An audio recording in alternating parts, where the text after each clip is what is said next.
Good morning. We'll call today's Housing, Urban Development, and Zoning Committee meeting to order. Madam Clerk, please call the roll. Alderman Cone. Alderwoman Schweitzer. Vice Chair Sonier. Alderman Browning. Alderman Aldridge. Present. Chair Clark Hubbard. Here. Alderman Cone. Vice Chair Sonier. We have 4 present. President Green is here. I'm sorry, President Green. All right, with that, I'll accept a motion to approve the minutes from Tuesday, June 2nd and Wednesday, June 3rd, 2026. I move that we approve the minutes from Tuesday, June 2nd, 2026, and Wednesday, June 3rd, 2026. Second. It was moved by Alderman Aldridge and seconded by Alderman Browning that we approve the minutes from Tuesday, June 2nd and Wednesday, June 3rd, 2026. Madam Clerk, please call the roll. Alderman Cone. Alderwoman Schweitzer. Aye. Vice Chair Sonier. Alderman Browning. Alderman Aldridge. Aye. Chair Clark Hubbard. President Green. Aye. Alderman Cone. Vice Chair Sonier. We have 5 aye votes. All right, with that, we've officially approved the minutes. So let's talk about how this meeting is gonna go. First, if you are here and you wanna speak, please make sure that you signed up on the sign-in sheet. What we're gonna do, as I spoke at the last HUD's hearing, is hear from the Zoom comments first because they were not able to access that meeting at all. And we want to give them that opportunity. Then we will hear from public comment in the room, and then we will go forward with the deliberations that we do here in our role as members of the HUD's committee. Now, I have heard that there are people that want to speak after the amendments. I did get that call. So if you would like to sit and come through, go through that process with us and then speak, I'm absolutely going to open the mic back up for you all for that. But keeping my word that I said last meeting and any meeting for that matter, knowing that this is the space that's dedicated to hear from the public, I want us to be able to hear from the public first. So with that, Madam President Green, you're recognized on Board Bill 22. And then Madam Clerk, we'll start with swearing in everyone in the room and on Zoom. And then we're going to start with the Zoom comments first. Thank you. Madam Chair, given that we've already gone through the presentation twice and kind of stopped at public comment on Wednesday night, I think we can go right into public comment. Great. For today. Thank you so much. All right, everyone on Zoom that's signed up to speak, if you can turn on your cameras and raise your right hand. I need to move them over. They're just raising their hands now. Okay.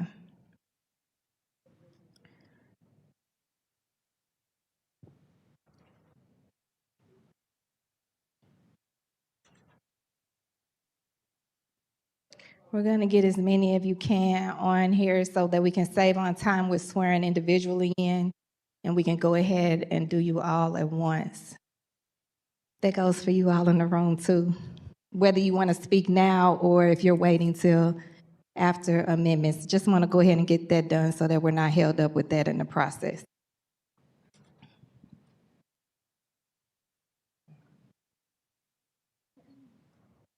Okay, that's all the raised hands. Okay.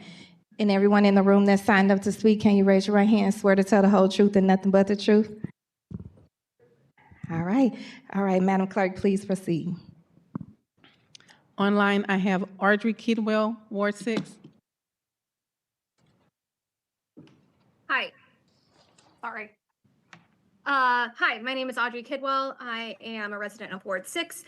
Thanks for the opportunity to speak today. I was not expecting to be the first to give testimony, but I have been at prior committee hearings for the RAMS settlement, Board Bill 22, and I've been really impressed by everything that I've heard. And so just want to reiterate for this committee that I'm opposed to Board Bill 22 as it is currently written. I'm really hoping today to see an amendment that would increase funding for North City, specifically home repair and tornado recovery. Last time we met at Julia Davis Library, a couple of folks mentioned things like triage and hierarchy of needs, with housing, being way at the top of that list of needs. So just would, really urge the committee to keep those points in mind. It's not that our city doesn't have other needs, we absolutely do. But we really need to focus on those folks whose basic needs aren't being met right now, which is the people who experienced the devastation of the tornado in North City, who have not, had, they've not received the assistance that they need to repair and rebuild. So yeah, we should treat this as a triage situation that needs to be given top priority. And the other thing I want to say is that the 150 million figure that the community is asking for, that comes directly from the calculations that the Board of Aldermen and this committee did to figure out how much was needed to repair North City. It's not a number that came out of nowhere. It's based on the per building estimate times the number of applications received. It's really basic math. And so the fact that, the 150 million wasn't allocated from the get-go is honestly a little bit baffling and insulting. Like, that should have been, it's your own numbers, right? Like, it's your own numbers, and you're still lowballing the amount that's being allocated in the Rams fund. And I know that the argument is, well, once we have a pot of money ready to go, we can look for additional grant funding. We don't have time for that. These people don't have the luxury of sitting around and waiting for grant funding. We need to give $150 million immediately so that repair can commence on buildings that haven't even been touched yet for a year. So, again, triage, hierarchy of needs, we need to focus on those concepts. We cannot afford to wait around to hopefully receive more funds that we don't even know where those are going to come from. Meanwhile, we have 150 million that we could allocate to North City. So that's what I'm asking for. I think that's what a lot of these other folks are going to ask for. And I really hope we see an amendment to that effect today. Thank you. The next speaker, Evan P.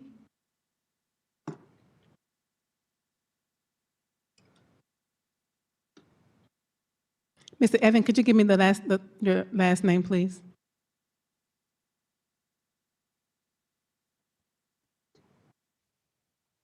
Hey, can I speak later? I'm at work right now and I can't really stop right now.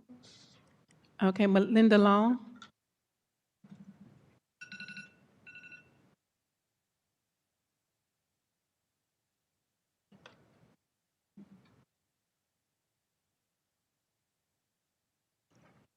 Mike Cozen. Yes. I'm ready when Go you ahead are. and speak. Okay, thank you. My name is Mike Conzen, and I've been a city resident since 1989. I'm currently a resident of Ward 9. I'm also an owner of PGAV, which is a planning and design firm located in downtown St. Louis, where we employ about 100 people. We care deeply about downtown, which is why we've maintained our presence here for 54 years, and we're going to keep doing that. We're going to continue to be downtown because it's the right thing to do. Here today to speak in favor of the $55 million allocation for downtown, and in particular the $2.5 million for events. The case for this is pretty simple. Events like these are almost all upside.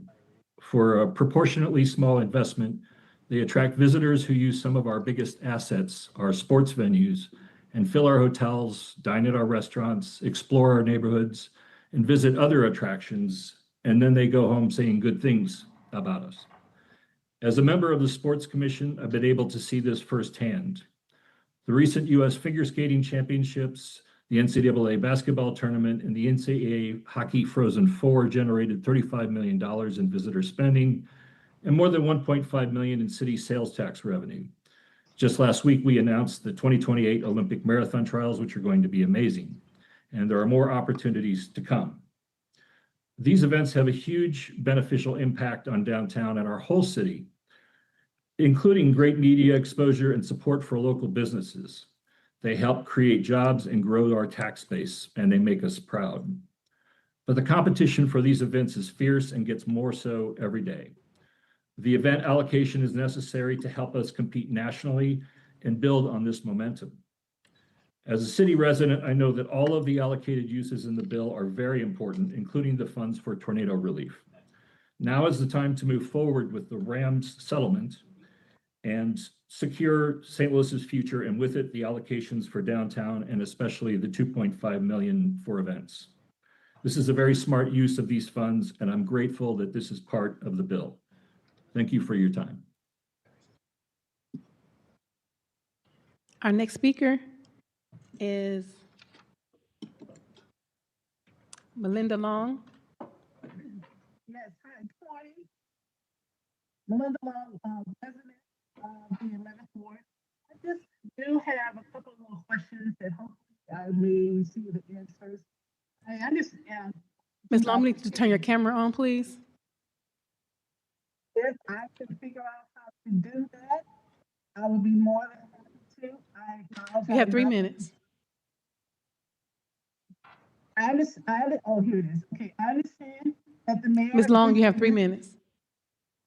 I understand in this hearing, thank you. Here we go. There you go. Hello, everyone. I understand in this hearing, this board bill, the mayor is going to allocate 110 plus 30 for the north side, which is good. My concern is, for sure, we just want to make sure that those funds are distributed properly, because, and not just given to some of the bigger, the more well-known social agencies. 110 won't do a lot for the north side, because one building to rebuild one building comparable to how it was originally put together would be like $300,000 or $400,000 for one building. So I'm just hoping that the plan with this 110 and the extra 30 can be distributed and allocated to programs that can really assist individuals. If the homeowner, if his or her house is already gone, if a wall or two is out, I do have compassion, which I'm sure you guys do as well, but maybe $50,000 would not be enough. But yet, I mean, won't do the project. But if there are other types of underlying social programs that could help him or her get in a better position, that would be great. Yeah, that's my concern. That's my concern. Thank you. Thank you. Our next speaker is Cynthia Jordan.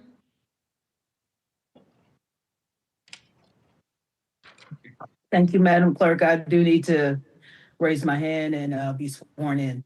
You swear to tell the whole truth and nothing but the truth? Absolutely. Please proceed, Ms. Jordan. Thank you. Good morning, Madam Clerk and Madam Chair, members of the committee, as well as the community at large. I just wanted to go on record showing my support in reference to Board 22 with an amendment to raise the 110 million to 150 million to help restore the north side and to all of those that were in the tornado. I think that's so incredibly important. And let me also add, while I am an employee of US Bank, these are my opinions and not that of my employer. It is important for us to really focus on restoring the north side and really making certain that we help everyone that was impacted by the tornado. I wholeheartedly agree that our city was not given the right hand in terms of being left by itself, and we are working externally to try to put some things in place to help under the burden of this that our city is under. But really the best thing that we can do at this time to really use this as a catalytic moment is to make sure that the 150 million that really is needed for all of those that did apply for assistance, that we can start with that and really start leveraging it to bring in other funds. So I just wanted to go on record and continually to show my support for the north side and all of those that were in the tornado, And that's all I have to say. And let me just add, I am a resident of St. Louis County, the city of Creve Coeur, but I do live and work with a lot of people in the city of St. Louis, born and raised in the city of St. Louis, and this is home. So I want to make sure that I'm doing everything that I can to support my city as we need to rebuild and just come together. Thank you. Thank I you. yield back the rest of my time. Haley Black.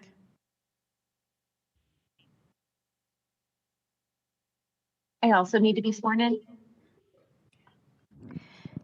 Thank you. Do you swear to tell the whole truth and nothing but the truth? And Madam Clerk, are there any others online that are waiting to speak so we can go ahead and swear them all in too? I'm sorry. Are there any others that need to be moved over to be sworn in to speak? No, no one else. Okay. Okay, Raise- thank oh, you. Hold on. Please proceed, Ms. Alderwoman, it's three more people raised their hand on the other side. Okay, we wanted to try to go ahead and save time on this, so we're trying to swear you all in. So if you can please turn on your camera, and then I'll swear you guys all in so they can roll, we can keep. And if there's anyone else who would like to speak, please raise your hand so I can move you over.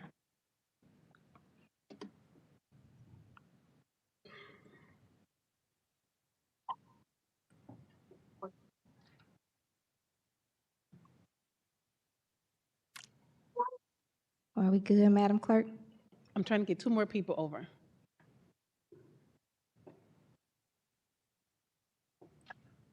Thank you all. This was our intention to make sure we heard from you all since we couldn't hear from you all last time via Zoom. So we're just trying to get it worked out so that we can. Okay, Alderwoman, Okay. we're ready. Great. You all swear to tell the whole truth and nothing but the truth?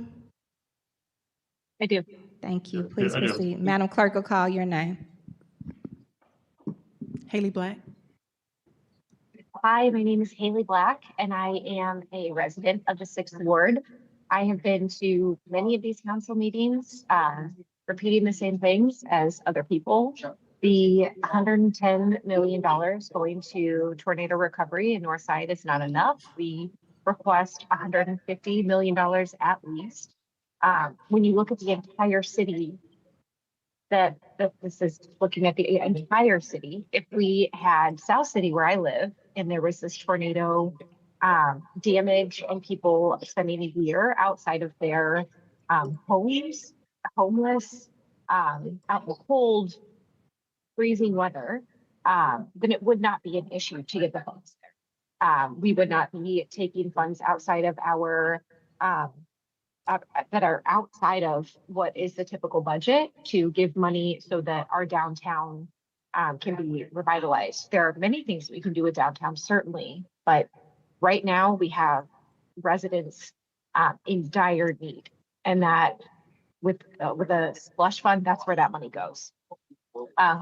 It needs to also have make sure that the residents, it's not just the activists, like they were saying before, we need those to be funded, and also residents on the ground to be able to rebuild their homes, rebuild their lives. This is a big deal. I'm a little confused that there hasn't been more movement after there's been hours of testimony ongoing from people like me asking for this. The survey results that you sent out to the entire all residents showed that this is where that money should go, and that's what your constituents would like. A lot of it came from my ward, the 6th Ward, and these are people that were not affected by the tornado recovery or not affected by the tornado, and they realized that you would want that for us if that had happened to our people in our neighborhoods. I am confused as to why there hasn't been movement after this much testimony and this much response from constituents of those on the board. So I hope you do the right thing by your constituents. Thank you. Thank you. Our next speaker is Simon Bailey. Hi, thank you, Chair, members of the committee. Thank you for the opportunity to testify. My name is Simon Bailey. I'm CEO of T Carter USA, and we are located in the Globe Building downtown. I am here in support of the downtown because this is not abstract for us. Our businesses here, our employees work here, and our ability to grow depends in part on whether downtown St. Louis is safe, active, and functional. Like everyone else, the public sector makes target investments in a downtown core. It lowers risk. When risk goes down, private investment, more jobs, more activity, more tax base, more confidence in the city as a whole. This is not speculation. In Denver, public investment around Union Station helped drive more than $3.5 billion in surrounding private development. In Oklahoma City, there was a MAPS initiative that associated with more than $5 billion in combined public and private investment. In Cincinnati, coordinated downtown redevelopment has been tied to more than $2.1 billion in development projects. The record from the other cities is clear.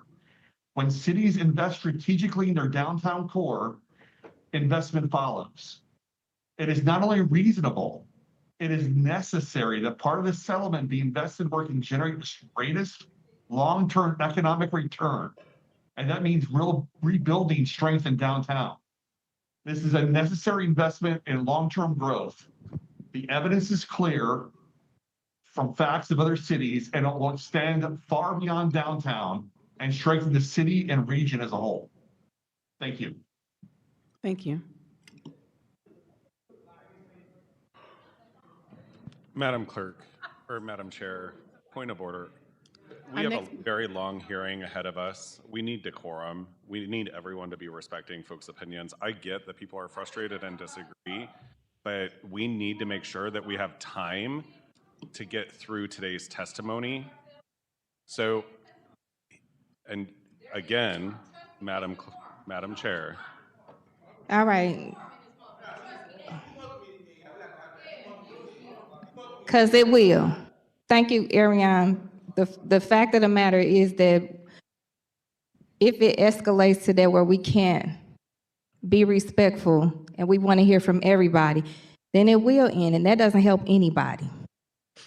So please, Madam Clerk, proceed with calling the names so that we, as soon as we get through this, then we, the Zoom testimonies, we can get to hearing from the people in the room. Our next speaker is Andrew Davidson. Good You have morning, 3 Chairman. minutes. Thank you. Good morning, Chairman Hubbard and members of the committee. Thank you for the opportunity to speak today. My name is Andrew Davidson. I serve as the Office Managing Partner for KPMG here in St. Louis. We have approximately 450 employees based in downtown and have been downtown for over 100 years. I spent the past 30 years of my career with the firm, so I've had the privilege of seeing this city through multiple cycles of growth, challenge, and opportunity. I'm here today to express my strong support for Board Bill 22, and specifically the proposed investment in downtown and the creation of the Sports Event Attraction Fund. From where I sit, this is not just about events, it's about competitiveness. As a business leader responsible for attracting talent, clients, and investment to St. Louis, I can tell you that perception matters, vibrancy matters, momentum matters. When people choose where to live, where to build careers, and where to invest, they look for cities that are active, visible, and on the rise. Major sporting events play a meaningful role in shaping that perception. They bring people into our city, they showcase St. Louis on a national and global stage, and they create an environment that signals energy, confidence, and forward progress, things that directly influence whether companies like ours can grow and retain talent here. We've already seen the impact. Events hosted over the past year have generated significant visitor spending, tax revenue, and economic activity for St. Louis. But the reality is we're competing against cities that are making deliberate public investment to win these opportunities. Quite simply, if we want St. Louis to compete, we have to act like a competitive city. This fund gives us the ability to do that in a disciplined and accountable way. What makes this proposal compelling, and in my view responsible, is that it is designed as an investment, not a subsidy. The fund helps us compete for events we would otherwise lose, and importantly, it is structured to be replenished by the very tax revenues those events generate.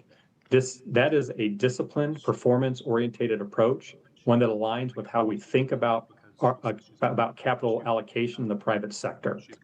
It's also a strategic use of relatively small portion of the RAM settlement funds, reinvesting in an area that has already demonstrated measurable return and positions us for future growth.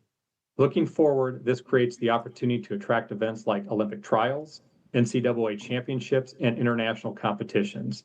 Events that bring not only economic benefit, but civic pride, national visibility, and long-term momentum for our city. And I want to be clear, supporting this fund is not in conflict with other priorities, investments in downtown, infrastructure, and our communities that are all interconnected. A stronger, more vibrant city makes everything else more effective. In closing, as someone who has invested 30 years in building a business and a team in St. Louis, I view this as exactly the kind of smart, targeted, and forward-looking investment our city needs. I respectfully encourage you to support Board Bill 22. Thank you for your time, your leadership, and your service to St. Louis. Austin?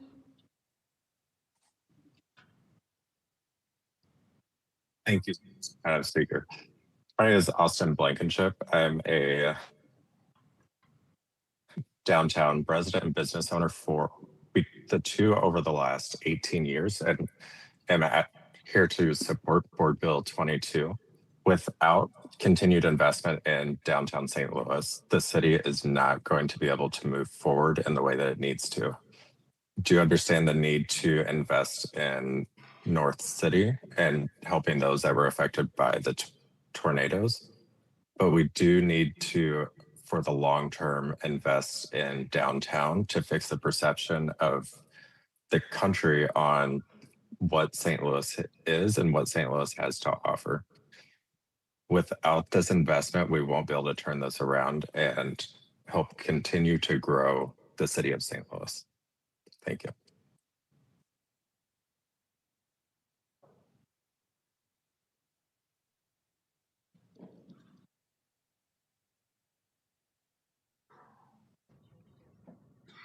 Marty Birch?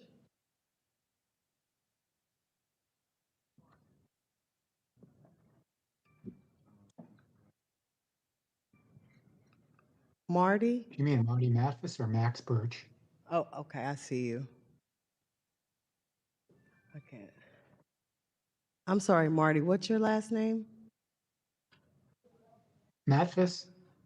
Okay, well, we're ready for you to speak. Thank you. My name is Marty Mathis. I'm the Chief Operating Officer for SIG Management. We own and operate chain hotels. We recently purchased and are reopening the last hotel in St. Louis to convert it to a Hyatt-centric. We've done this completely without government funds, loans, or grants. And we'll eventually have 100 full-time employees. We're located on the Washington Ave corridor, an area hardest hit with the exit, one of the areas hardest hit from the exit of the Rams. As an outsider, I see St. Louis as a storied history, incredible architecture, and it deserves a vibrant downtown. As a hospitality professional, I've watched the effective investments in downtown contributing to complete resurrection of that market. Boston's Faneuil Hall was once abandoned buildings when I started working there. And now it's the center of Boston tourism. More recently, Greenville, South Carolina is a textbook example of a government investment creating an environment that was ripe for economic development. City growth of any downtown leads the city. It's just a fact. And it's been shown time and time again. We need help in the improvement of simple things like sidewalks and streetscapes, helping develop street-level small businesses and storefronts to encourage walking, and everything done to encourage visitors and events to the riverfront is poised to help the community. St. Louis needs to invest money to make this growth a reality. And it is an investment with returns that will benefit the community at large from businesses and property owners to visitors, both local and out of town, for years to come. I do recognize the need for tornado relief. I can't imagine what they're going through, but the downtown serves as the core of St. Louis, tying together the neighborhoods, the schools, the hospitals, the offices, and investing in all these things that make downtown a place to be benefits everyone. Economically, creates jobs, creates city pride, and creates a better place to live. I appreciate your time and I support Bill 22. Thank you. Dan Haag?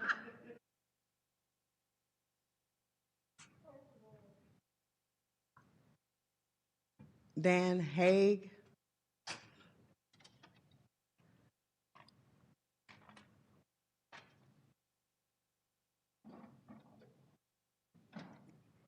Cami Lewis Holiday.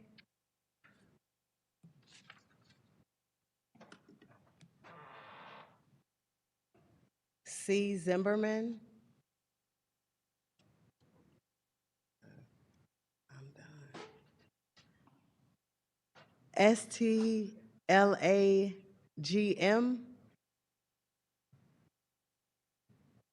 Okay.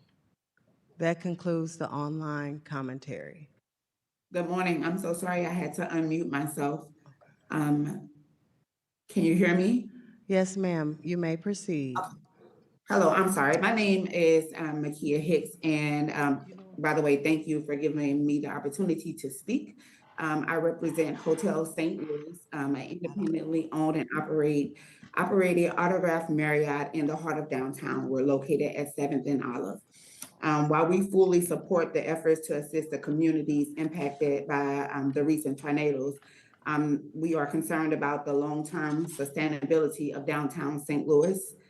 We have visitors arriving, expecting a vibrant downtown experience, yet they're encountered with a lot of vacant buildings, empty storefronts, and deteriorating infrastructure, and a lack of public safety presence. These conditions directly impact the perception, our satisfaction scores, and ultimately their decision to return to St. Louis. This not only affects us, but all the businesses, small businesses around us, as we are independently owned and operated.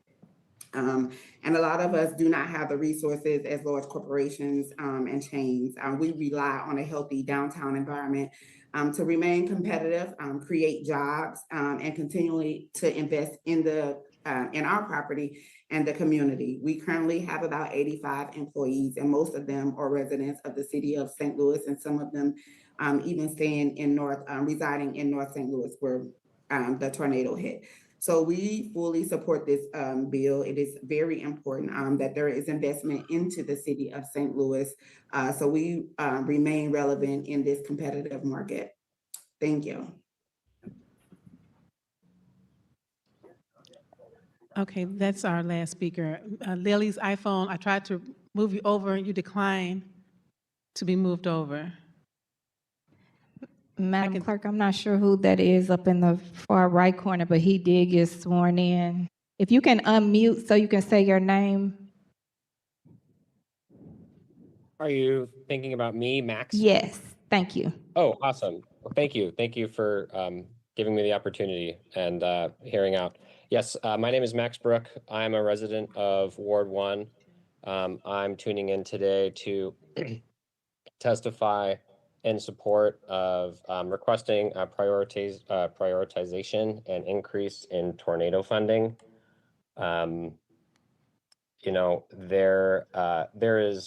We are, grateful for this windfall and this once in a lifetime kind of opportunity for this funds, but also just sadly because of the tornado and the natural disaster that occurred a year ago. I believe that there needs to be a shift in some of the funds, at least at minimum, the reserves, to put towards that effort of restoring and stabilizing that neighborhood and those families. The North City is where the city is occurring the largest concentration of population loss, and we are struggling to attract families with children. St. Louis is actually attracting families or households with no children at a fairly consistent rate, but we are struggling to attract families with children. And so I think by focusing on the North City neighborhoods, we are showing neighborhoods, families, which are our tax base, that they are priorities and we can address, hopefully, to stop that population loss through the prioritization of tornado recovery. Thank you. Thank you. So we're going to our speakers in the room. Just making sure again that everyone that wants to speak now in the public testimony portion of this hearing is signed up and sworn in. I'm so excited for these youth in the room and this being their first time. So let's be respectful and set a good example for them. With that being said, we'll go ahead and move forward in public comment in the room. Our first speaker, Camilla Jackson.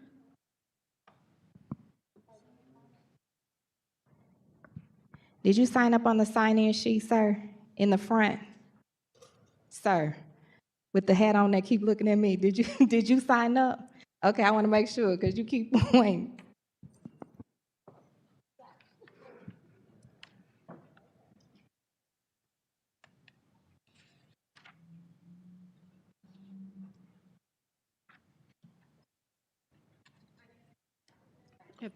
Can you make sure the turned on?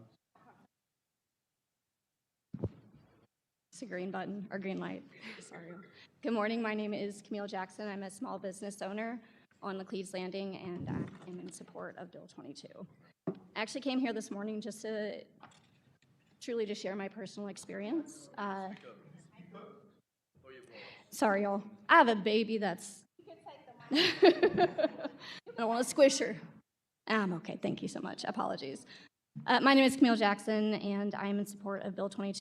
As a small business owner on Laclede's Landing, I really just share my personal story and what I've seen over the past 2.5 years since I've been on the landing. While I do want to recognize the priority for tornado recovery, and I am definitely for that as everyone else is, I do think that it's important that we are really investing on the riverfront to continue the viability of our downtown St. Louis area.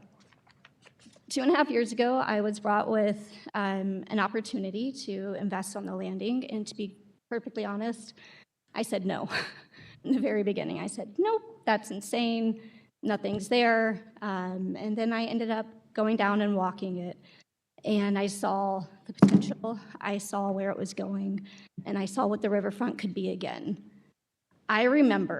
Personally, I remember going down from the county, coming down to the city, and parking on the cobblestones of the riverfront when it was insanely busy and there was always something to do for families, which is one of the reasons that I actually named my business The Cobblestone. It's important that we continue to invest in downtown St. Louis, especially with the riverfront. As a person who has personally and professionally seen this, tourism is growing. We have a lot to offer, but it's just not there yet. I will tell you personally, we have people that have come back 2 years in a row to see the growth of the city, to come back and tell us personally, hey, Camille, guess what? We came back, we were really excited, we had a great time. We're excited to see more, but we get a lot of buts. But it's not quite there yet, but there's not a lot to do yet. We walked the riverfront, but there wasn't much to do. The arch grounds are beautiful, but, right? Ms. Camille, your time is winding up. Thank you. But personally, I think that it's important that we invest and that we continue to build out the viability of. Thank you. Our next Thank you. speaker is. I want to make sure that people know in the room that don't forget. So if you hear your name here and you wanted to speak after we go through all the deliberations of the amendments, you wanted to stay for all that and then speak, I will still open up the mic for you then. So don't think if you hear your name now and you don't come up that you've missed your chance, because I know that some of you want to speak after the amendments. Thank you. Mr. Andrew Davison.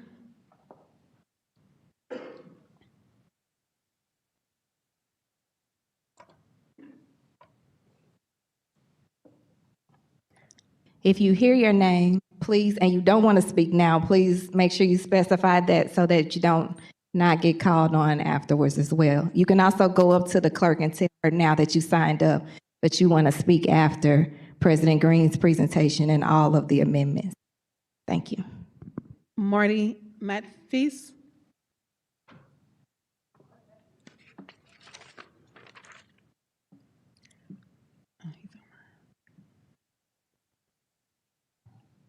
Simon Bailey.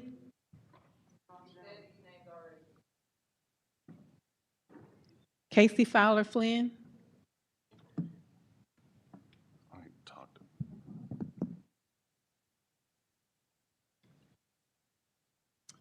Hi, I'm Casey Fowler, Finn, Ward 6.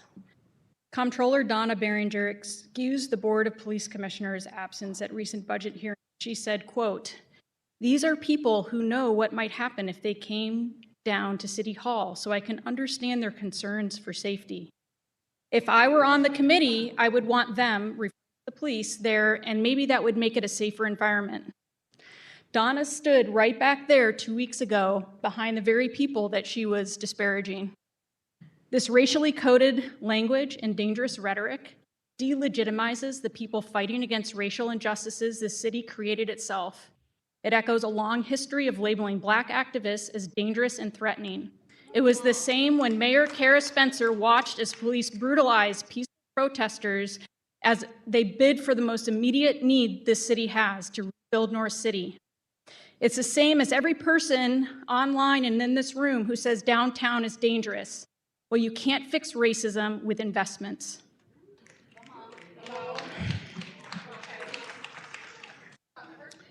The fact that there was not immediate and public backlash to Donna's statements, which frankly signaled that she is not fit for office, leads me to believe that you all are not holding these hearings in good faith. Stop discrediting the arguments of Black activists and instead engage with them. They are here, ready and willing to talk with you all. They're the ones who have been on the ground working tirelessly for over a year since the tornado in a desperate push to hold North City together when the city failed to act swiftly and in proportion to the magnitude of the disaster. What the city needs right now to survive and thrive is to rebuild North City and to fix our failing water infrastructure. To put that money anywhere else, particularly into downtown, which has private investors, is to completely fail the people. I don't know what game you all are playing, but if you have spent any time learning the history of this city, or you spent any time on the ground in North City interacting with tornado survivors, this would literally not be up for debate.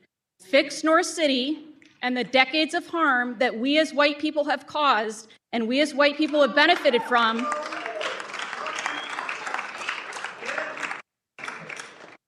Without North City, St. Louis cannot thrive. Thank you.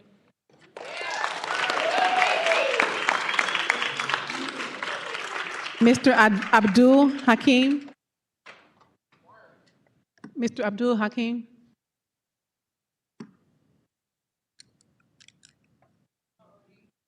Undecided. Excuse me. Yes. Okay. Good afternoon, good morning, everyone. I hadn't really prepared anything to present. I was invited down. I do have concerns about what we do with the monies allocated from the stadium monies. I would hope that we could encourage the faith-based initiatives throughout this city to come together and present and have an intelligentsia to see what we can do about our youth, the homeless, because as long as we have homeless people in this city, as long as we have youth running rampantly in our cities, I'm speaking of male and female, especially in the so-called Black community of North St. Louis. It's unfortunate that to this day and time, we have leaders still encouraging our people to consider us as Black people. That's a sad commentary on us as a people. We should not be considering ourselves Black people. I think that's one of the detriments of our demise that we see in North St. Louis. We have to have the courage and take the initiative to encourage faith-based organizations throughout this city to come together and see what we can do collectively. Whether you so-called Black, so-called white, we have to get away from these terms because I think this is keeping us in this quagmire we find ourselves. And if we don't have the courage to address these issues, you take like the so-called Black peoples, we are at the bottom of the pole when it comes to economics, marriage, and other concerns, we're at the bottom run. And we have to have the courage as faith-based communities. And I'm hoping that those that are in the position of authority can hopefully encourage this to come about. Have an intelligentsia, bring something to the table so that we can collectively come up with a strategy, a plan. The first thing we need to do is address the downtrodden, sad situation that we find ourselves in our behaviors. There's no excuse for certain behaviors to continuously go on in this city amongst our people, whether you black, so-called black, or so-called white. The first thing we have to do is have the courage to get away from these terms. It does not address human quality to consider ourselves as a color. We have to have the courage to address Mr. it. Hakeem, that's your time. Thank I you, can sir. stop right there. I think you get the message, right? Our next speaker is Michael McLemore.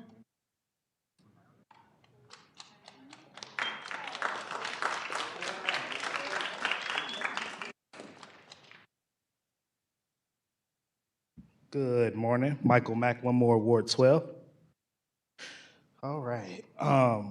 So one of the things that I believe this Board of Aldermen should consider when deciding how this RAM settlement money is ultimately allocated to the North Side for tornado recovery is which side of history they would like to be on. There'll come a time in the next 40 or 50 years when the decisions made here today are analyzed and studied about how the city of St. Louis chose how to respond to this tornado. And here we are, more than a year post-tornado, and still there are potentially thousands of St. Louis residents either displaced or living in very dangerous conditions, if even in a natural building at all. For me, there's been very little to no progress made by the city of St. Louis in recovering from this tornado. But what has become clear to me is that my idea of progress differs from what the city sees as progress.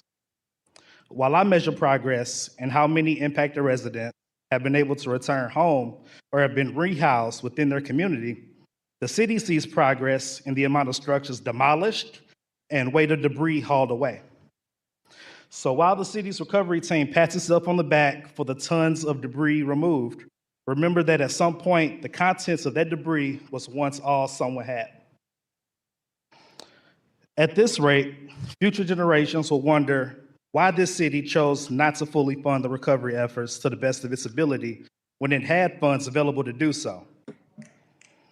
This will be looked at the same way other dark chapters of this region's history are looked at, like the Team 4 Plan in '74, Harlan Bartholomew's Comprehensive City Plan in '47, or the erasure of other majority Black communities in the metro area, like Mill Creek Valley, Kinloch, Meacham Park, Evans Howard Place, and Laclede Town. We are currently at risk of adding neighborhoods like The Ville, Academy Sherman Park, Fountain Park, Fairgrounds, and O'Fallon, amongst others, to that list. The current amount for repairs at only $70 million means that roughly half of the people that apply for repairs through STL recoveries will get any assistance, while the others will remain on the wait list with zero timetable for assistance, if it ever comes at all. The mayor has stated previously that she wants her legacy to be judged by the amount of people that chose to stay in the city of St. Louis. To the mayor, I say now is the time to put your money where your mouth is. So I ask again, what side of history do you want to be on?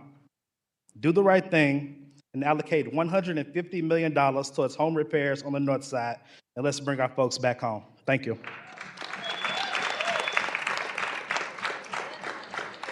Our next speaker is Angel Flores.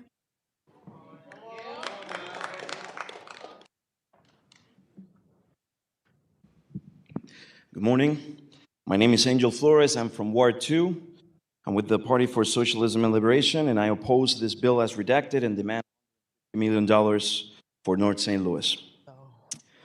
Let's be clear. There have always been two competing interests to receive the RAMS funds. It comes down to two groups.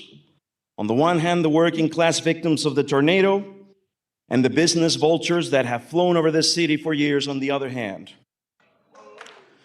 These are some of the same charlatan CEOs that make 350 times the salary of their employees, that tell us that trickle-down economics are real while we starve, and that the RAMS money should support their bank accounts while we continue to suffer. They abandon North City to its luck, delay the recovery efforts, and continue to ask the government to fund their private gain efforts while people have no roofs. I mean, these CEOs claim they can't pay for their lights and sidewalks, but they expect tornado victims to do so while also repairing their houses.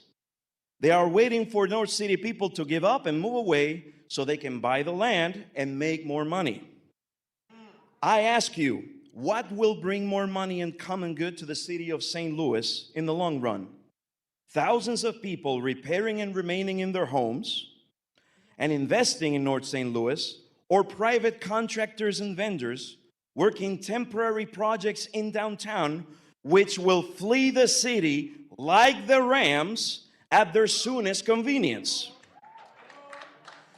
You are putting the money in the wrong horse if you choose private business. The CEOs of these companies will fill their bank accounts and will leave town when they have to. The people will stay. St. Louis has no hope of maintaining its population and growing economically and socially if North St. Louis is abandoned to its fate. Everyone knows that the disinvestment that characterizes North St. Louis has been the result of intentional racist policies for more than 100 years. The tornado simply gave more visibility to these abuses. You have the chance to uplift an area of the city which has been put down for too long. But you have to put your money in the winning horse, which again is the people, not big business. Since May 16, it's been the people of North City who have cleared the debris, shared the food, and filled the gaps left by inadequate government responses. North City has given an example of what a socialist society can look like, one guided by solidarity and not greed. North St. Louis is the winning horse. Cut us the check, give us the $150 million. Thank you.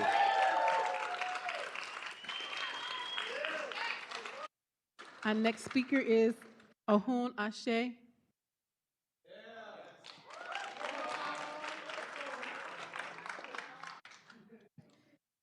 My name is Ohun Ashe, and I'm a resident of the 14th Ward. And I'm testifying today because I don't trust y'all to do the right thing. North City residents are suffering, and you've heard it and you know it. We've heard hours of testimony from tornado-impacted residents sharing their most vulnerable times with you. I remember a month after the tornado, seeing a video of a woman desperately pleading for support and resources. I've seen people share stories that they've had to sleep with people and risk being sexually assaulted to have a roof over their heads because they lost their house during the storm. Community members are having health issues like strokes, and they name the tornado and the lack of support as the reason. I could not imagine hearing what North City is going through and still give money to downtown or just some of the reserves when North City needs at least $150 million from your own data. And I wonder why GSL and downtown interests are so invested in this pot of money when they already have their own and matches for it. How could you even desire to take money away from people who desperately need it? But I wouldn't expect too much humanity from the same people who decided to still host the city social the day the tornado hit. Downtown partied as people died under the rubble, as people lost everything. Now GSL is demanding money from a pot that can make people whole. Downtown doesn't need it. If they want to revitalize so bad, let them sacrifice their own money to do so. Downtown attractions don't build a city. People having housing and stability do. Especially when the only small businesses downtown supports is white businesses. Because you know what they do to small black businesses? They end their contract early, kick them out, and leave them without a business. Also, is downtown only white men in suits? Think about it. We're comparing rebuilding lives to revitalizing buildings. And water is nice if you have a home for it.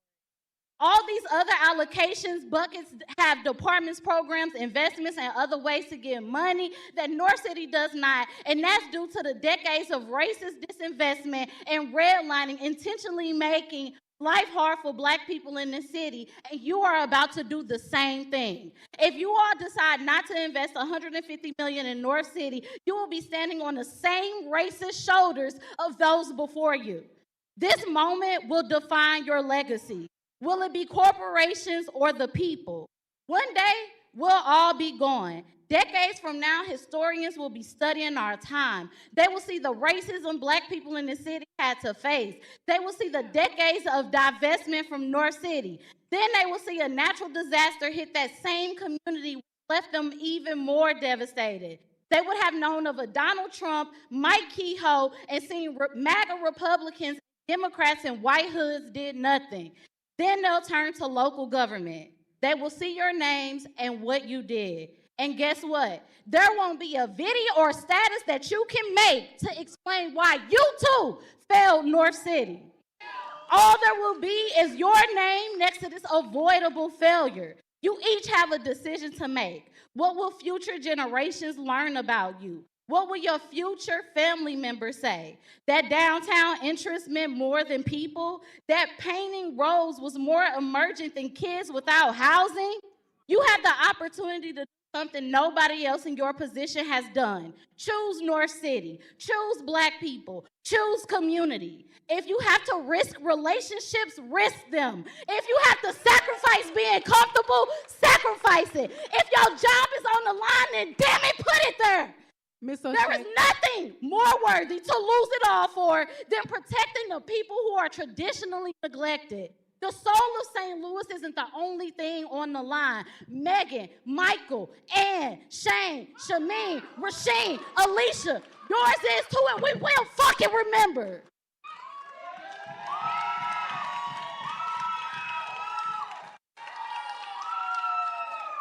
Our next speaker is Rosa Parks.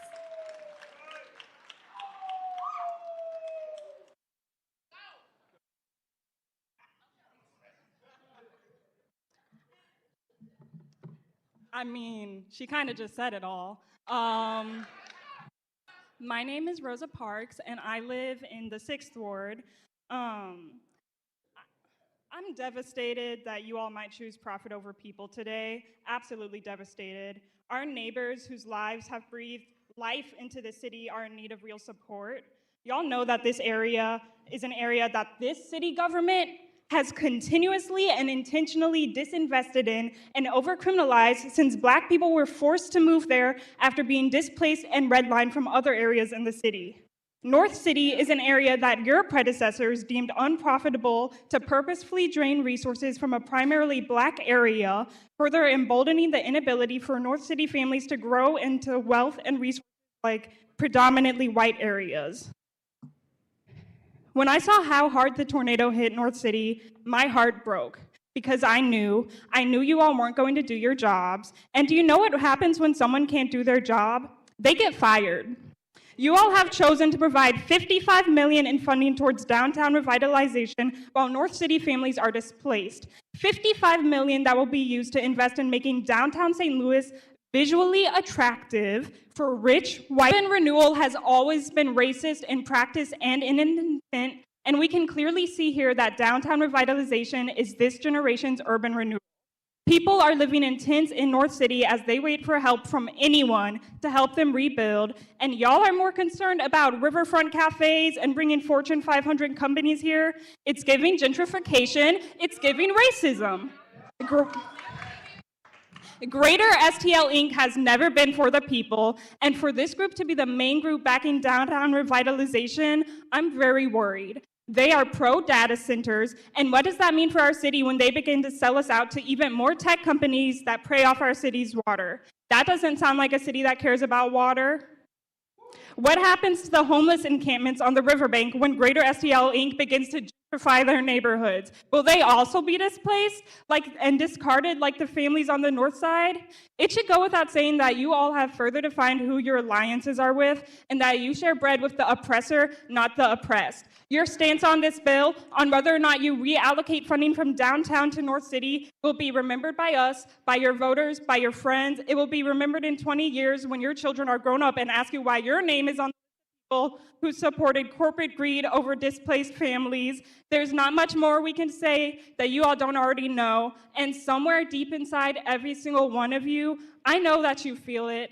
I know that that feeling doesn't go away. It keeps you up in the middle of the night when it's just you and your conscience and you feel it, the guilt. And there must be a lot of guilt that comes with being a sellout. I don't know, because I've never sold out. Ms. Parks, that's your time. I ask you for once in your professional career to have a backbone and reallocate $55 million from downtown to invest in rebuilding tornado-impacted homes. Because if we don't get it, shut it down.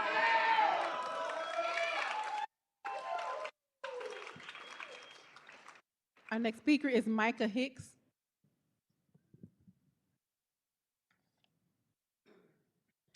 Austin Blankenship.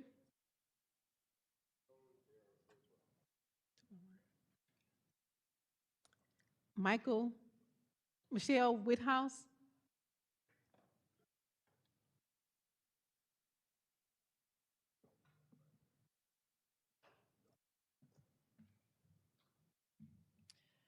Good afternoon. My name's Michelle Whithouse. I'm a resident of the 6th Ward in Tower Grove South. I'm also a representative of Invest STL, which is a local nonprofit. I'm here today to urge this committee to amend Board Bill 22 to allocate at least $150 million to the Rams Settlement Fund to North St. Louis. The state of North St. Louis and its people is the barometer for how great and inclusive of a city we really are. Our city has more people exiting than moving in. You all know that. And that is overwhelmingly demonstrated by the troves of Black families fleeing the city because of decades of living in neighborhoods that the city and others have chosen to bypass for substantive investment, opportunity, and care. And no one seems to care that they're leaving. The tornado has only accelerated this exodus from North St. Louis. From our own experience at Invest STL with immediate response work and deploying direct cash assistance through the Northside Resilience Fund to over 1,400 families, we saw how residents were left with little choice but to leave. They relocated outside the city and in many instances outside of the state. Yet there was a shared hope from the vast majority of them that they want to return. North City is their home. They want to be there. But that is wholly dependent on how this city shows up for our displaced neighbors in both sentiment and real dollars. Per the terms of the city's own property repair program, for every million committed to long-term recovery, that's our greatest chance of keeping 20 families, not only in North St. Louis, but in the city as a whole. Underfunding long-term recovery and the very program that you as elected officials authorized as the leading recovery effort is fundamentally denying the return of our own people to their community. What many people who have testified in support of downtown don't understand, because they don't live here, they just play here. They play city on the weekends or they play city when they drive to work, is that no amount of Topgolfs, Whole Foods, stadiums, or hotels is going to save us.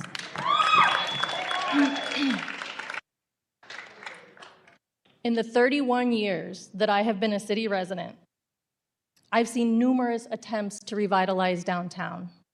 It started with the Landing, and then it was Wash Ave, and then it was East Wash Ave, and then it was the stadium. I may be missing something, but we have invested over and over and over in downtown in 31 years, and yet we want to do it again. It is not the silver bullet. It is not going to save us. Our residents are going to save us. Investment in our residents are going to save us. Ms. Every Woodhouse, that's family your that time. leaves, really? Okay. You can finish your thought, Ms. Wood. Okay. You can finish your thought. All right. And we can move to the next person. When people continue to leave, it will be the fault of our city government for failing to act, for failing to stand up, and for doing what every previous generation of politicians has failed to do. And that's prioritize North St. Louis as the vital piece of our city that it is, and to prioritize the people who live there. You have a chance to change that pattern, and that's what we're asking you to do. Thank you. Thank you, Ms. Whithouse. Madam Clerk, before we move to the next person, I heard that Ms. Bailey might be in the room. Is Ms. Bailey in the room? Ms. Bailey, I'm going to bring her up if she wants to speak now, because she so graciously at Julia Davis Library, when we said that she would wait and save her comment. I thank you for that cooperation, and I'm going to open the mic to you now, unless you wanted to speak after amendment. If you want to speak, okay, please proceed. I'll swear you right in when you get up to the mic. And thank you again, Ms. Bailey. You swear to tell the whole truth and nothing but the truth? So help me God. Please proceed. Thank you, Madam Alderwoman. I am very appreciative of this opportunity to address this esteemed body. Having been a member in 1991 through 1997, I enjoyed a gracious reign in my community, supported by the people who we all want to serve and do better in this community. I'd like to tell you a little bit about myself for some of you who are a little younger and still have baby formula and baby powder smell on you. Some of you who may not know the history, the rich, strong history of electoral politics in the city of St. Louis. When I was approximately 32 years old, I served as the alderwoman. I was elected, and little did I know that things were not as though they appeared to be. You know, when you go into the bowels of the belly of the beast, you have a whole different approach and outlook on things that happen. Just to fast forward a little bit, I'd like to tell you that I served in office for 6 years, and I thought I was doing a lot of good. We built a lot of houses around Grand and North Market. People were buying new constructed homes next to junkyards, vacant lots, because they wanted a place to live and they wanted to be with their community. They wanted to celebrate their life in their own culture. They weren't trying to be prejudiced. They weren't trying to be hateful. They just wanted to be with people like them. They wanted to live out their life with people like them. The other people that wanted to go, they left and went to the county, and they enjoyed their lives where they were. But this city has an obligation. You swear as an alderperson, an elected official, to be able to have a quality of life in this community that has people to give, people can have lifelong success. And it's not happening. So we need to reassess, we need to relook, and there needs to be some more training and some opportunities for all of you to learn. I didn't know a hill of beans about what I was doing. I had read, I had watched television, I had looked at books, I had worked in campaigns, but the real rubber on the ground came from doing the job. And then we had some people in our city, one of which was Kate Shea, who I understand is now deceased, who gave us some training in housing. Kate Shea was so committed to this city that she had a series of workshops, about 20 workshops at our church on Grand and North Market to give people information about housing. She took us on tours of the city so we could see different kind of housing. We met with the people from Habitat for Humanity to talk about housing. We went and visit their new project in the Ville. The St. Louis Development Corporation, who now has become more like a villain to this community, had a series of workshops in that church so that we could get all the businesses in our community to understand what it took to be a business contributor to the housing project. So what happened was they had about 10 workshops, and they came and they showed people how to fill out the applications, how to bid, how to do everything that was necessary. And we had 4 or 5 businesses that were in our community, Becker Paint and B Cabinet. They actually got contracts in those houses that we built.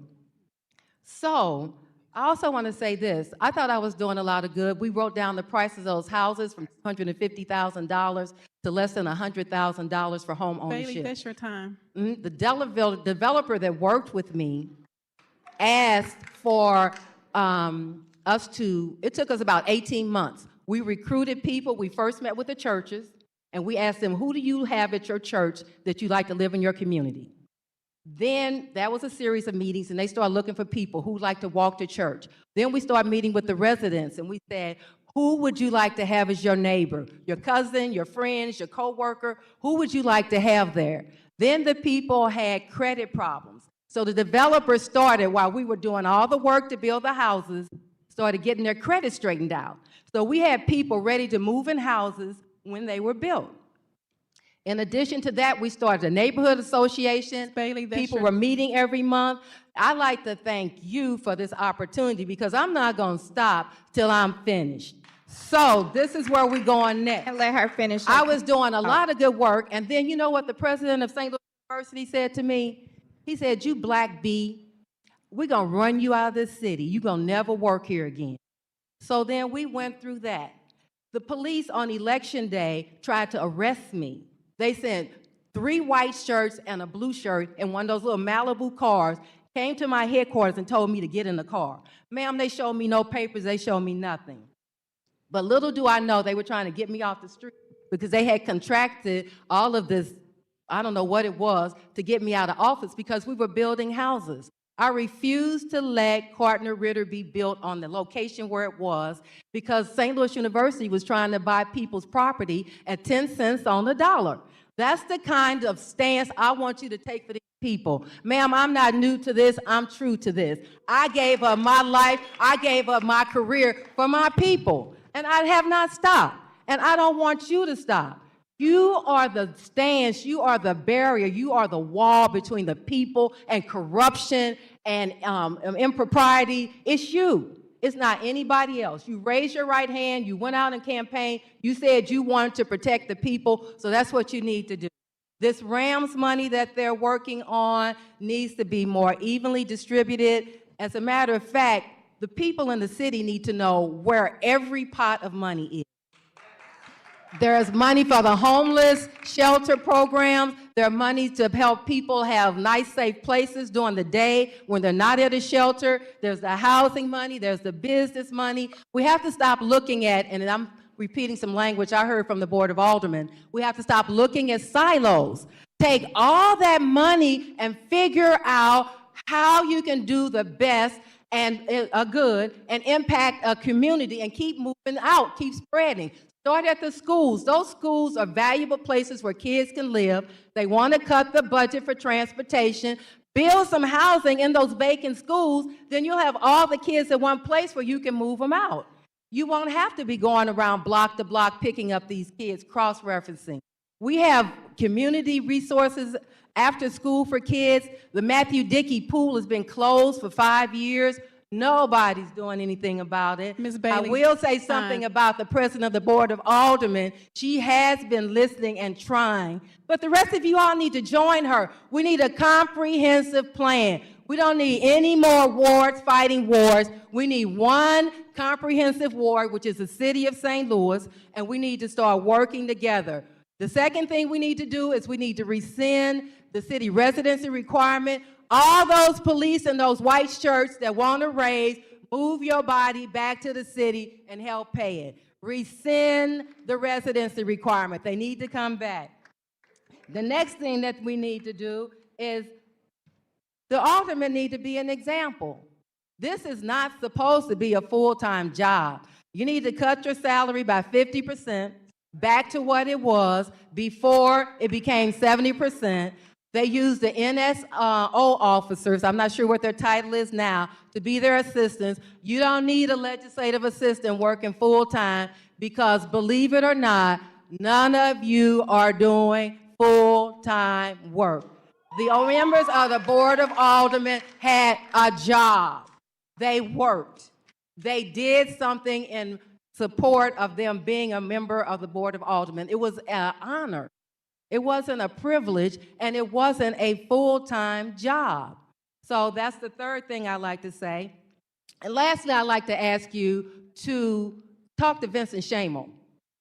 The Board of Aldermen class of 1991 had a great introduction to city government by him. He told us what's going to happen to the city, and it's happening right now. You might want to ask him what the efforts were to change the city of St. Louis. He might be a little concerned because you know what the police used to do to him when he ran for governor? They used to chase him all over the state. They went to every place that he had a meeting. They picketed in front of it. They hired balloons at the football game at Mizzou and Columbia and flew these balloons all over the stadium, condemning him and assassinating his character. Now, do you think he would have been any worse governor than any of the rest of these people? That at least we had a hometown advantage. Maybe he would have done something, but you can't play with the police. We need to tell them right now, no means no. No is a complete sentence, and no, I don't want to talk about it anymore. No. That's what we need to do for them. So I'm going to close out by saying my tenure in public office was short. I enjoyed every moment of it, but it could not have happened, my demise as an alderman, if it hadn't been for a bunch of Black people cooperating with those people. On election day, they had 2 school buses of people following me around the ward. Every time I went somewhere, they would get out of these school buses and they would surround me. They would push me in this circle. They wouldn't let me reach the voters. The police were nowhere to be found. And I personally will say Joe Mokwa and Ron Henderson were part of it because I saw them at the polling places. The people who were at the Urban League and those leadership positions were behind it too. They got a false election going on right now where they're trying to take over the Federation of Block Units so that this, whatever this effort is going to diminish the number of people in the city of St. Louis. All those people out there who are not being part of helping you or providing you with services, they're the people who are the problem.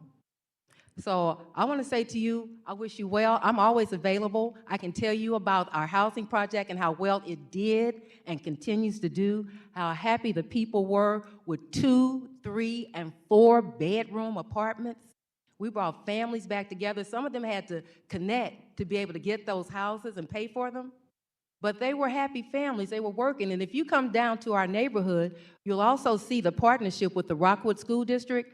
They built 4 tiny houses and put them in our community. We're working together, but we need you guys to stand up for us, stand in for us. And little lady with the new baby, I appreciate you. And Alderwoman, I love you. I would do anything I could to help you, and I was glad at that moment there was something I could do for all the things you've done.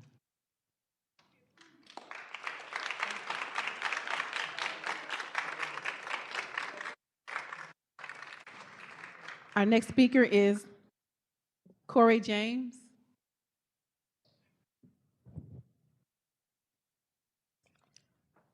Dwight Fitzgerald. Chris Wilcox.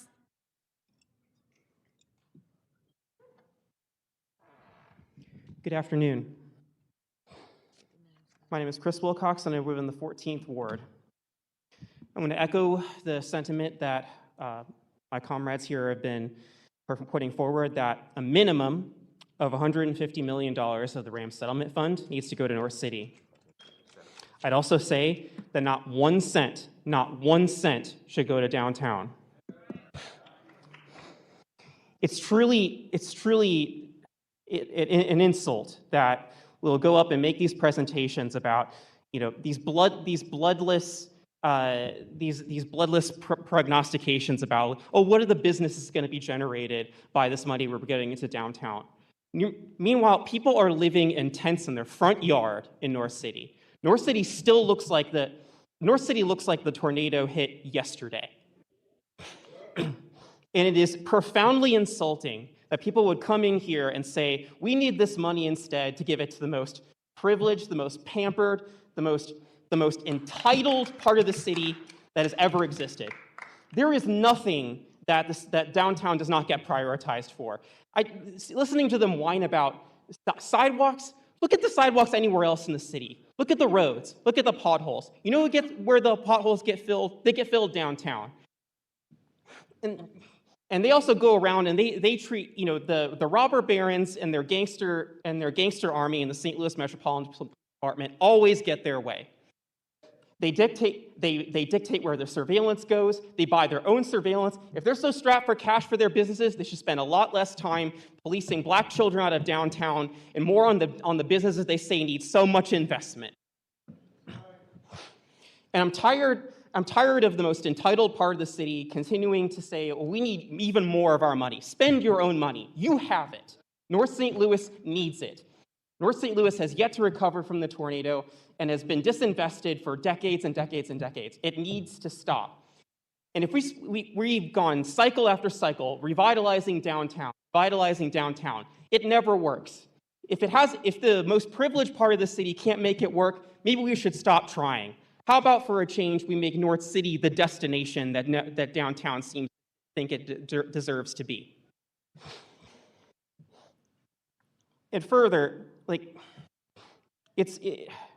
the part that boils me the most is the fact that they talk about the perception, the unsafety. These are the same people that created that perception. They're catering to the very people who most pay this perception. And it will never be enough. And none of this money that's going to come out of the investments in downtown are going to go to any other part of the city. They're going to go to more and more of the cost because that's what they wanted in the first place. They are responsible for the state taking over the police department raiding more and more of the treasury. It's not going to stop. And so this all needs to go to North City. This is the main chance we have to finally change priorities, and it needs to happen now. Thank you.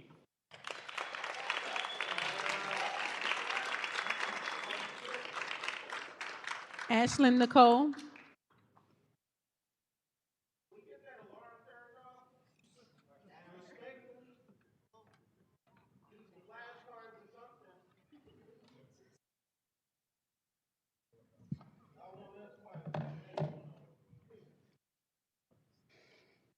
I'm Ashley Nicole. I was born and raised in what is now Ward 7 over 35 years, and specifically where some of our now city leaders moved into, built their community, and came up from. And what I keep hearing in these conversations is people talking about North St. Louis as if it's a problem to manage instead of our community to continue to invest in. The people rebuilding these neighborhoods are not waiting for someone to save them. They never have. You can tell when someone has never had to build something from nothing because they speak about investment as if it's a risk. The people of North St. Louis have been building something from nothing for generations. As they continue to be taken from, the community has been creating small businesses that could grow if there weren't setback after setback. These businesses are and can just be as amazing as the hypothetical gentrified communities that are trying to come in. If you stop setting them back, the community here and have been here, raising their families, supporting their neighbors, preserving culture, and rebuilding setback after setback. What I'm asking today is a simple allocate of at least $150 million funds immediately the way you would if they were your own neighborhood, because they are. This is all of our city. That's why you're here. The tornado did not create the need. It exposed it again. We have a rare opportunity, sad to call it rare, to direct what can be meaningful resources towards the people in the neighborhoods carrying the greatest burden, not as a charity, not as a temporary fix, as an investment in the future of St. Louis that shouldn't even be a conversation. The city received a settlement funds as compassionate for the loss of the team and the economic harm they already caused. Why make the facts a hard conversation? People are waiting to play football in the front yards of people who are rebuilding their lives for generations. If we truly believe North St. Louis matters, then our budget should reflect that belief. The people already are doing the work. The question is whether the city is willing to stand beside them and invest accordingly as they did to you to get in office.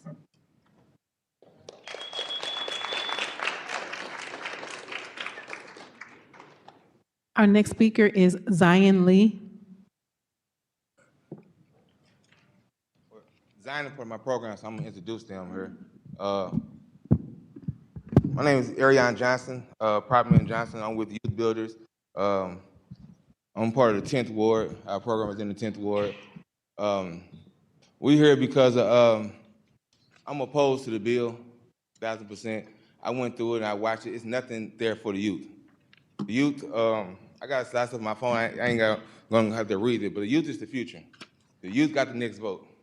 This 2026 and me sitting in this meeting, it was more hurtful because we're making it a black and white thing, and it's just not what it is. It's a human thing, a right or wrong thing. Like a lot of people come up here, even it's not a black and white thing at all. I understand it's looking like that, but I tell my youth, no matter what color they is, if they get skillful and they know what they're doing, they can be able to make money and be successful in St. Louis. A lot of them might have wanted to be football stars, but they never got a chance to go to a Rams game because the Rams left. So what we did, we fought, we got money for the Rams, right? And now we ain't putting no money from that Rams money into the youth. We got a Monarch building out there that we can make a top-of-the-line training facility. Honestly, they sent me to the Monarch last year, and they showed me the Monarch building, and it was they supposed to get. I don't know why we didn't get it, but we didn't get it. But we can take 0.3% of this money and put it into the Monarch and make a facility where the youth will be able to train at. Why train the youth? Because right now we don't have enough skilled people to rebuild St. Louis. We can release every dime to North St. Louis right now, and we're gonna be exposed because we ain't got enough skilled people to rebuild. They're gonna come here and they're gonna take the money. I'm not saying color, but it's gonna be outside companies coming, they're gonna take the money, and then what? He's not gonna be able to afford to stay in North St. Louis no more. Why? But if he rebuild North St. Louis, he'll be able to afford to stay there, and the money getting recycled. So my biggest thing is the youth. Like, we have to allocate something for the youth. We don't, I know it's other programs out there, I know it's things going on, but the youth ain't troubled. The answer is the youth. Like, everybody here, y'all ain't gotta, and I appreciate Alderman Green and Ms. Clark because y'all gave us a resolution last year. My kids love it, you know what I mean? So y'all recognize it, but we have to allocate something for the youth. We can sit here and we can ignore it. You're gonna pay into the youth now, or you're gonna pay for it later. You know what I mean? We can talk about, I seen them people talk about downtown and how other states improved their downtown, and then it looked good. But I want to talk about Baltimore. Baltimore put so much money into their youth program, and now their crime rate dropped. The youth got so much stuff to do. Our youth don't have anything to do. They got a future as well. Like, we here talking about this Rams money, and when the Rams left, they took dreams from the youth. So what could we do to help put them dreams back into the youth? We need to show them that it's a future. We need to get them survivor skills. They don't have survivor skills. I don't care what we talking about, $50,000 a house or $3 million to North St. Louis. If we release every dime, we don't have enough skilled people to keep the money into St. Louis. The money is gonna go and recycle, and we're gonna look back 50 years from now, we ain't do nothing to St. Louis.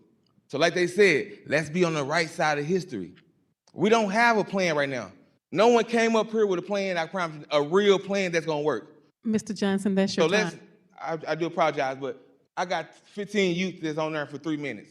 Y'all can let me talk a couple more minutes, or we can sit here and have to go through all of them.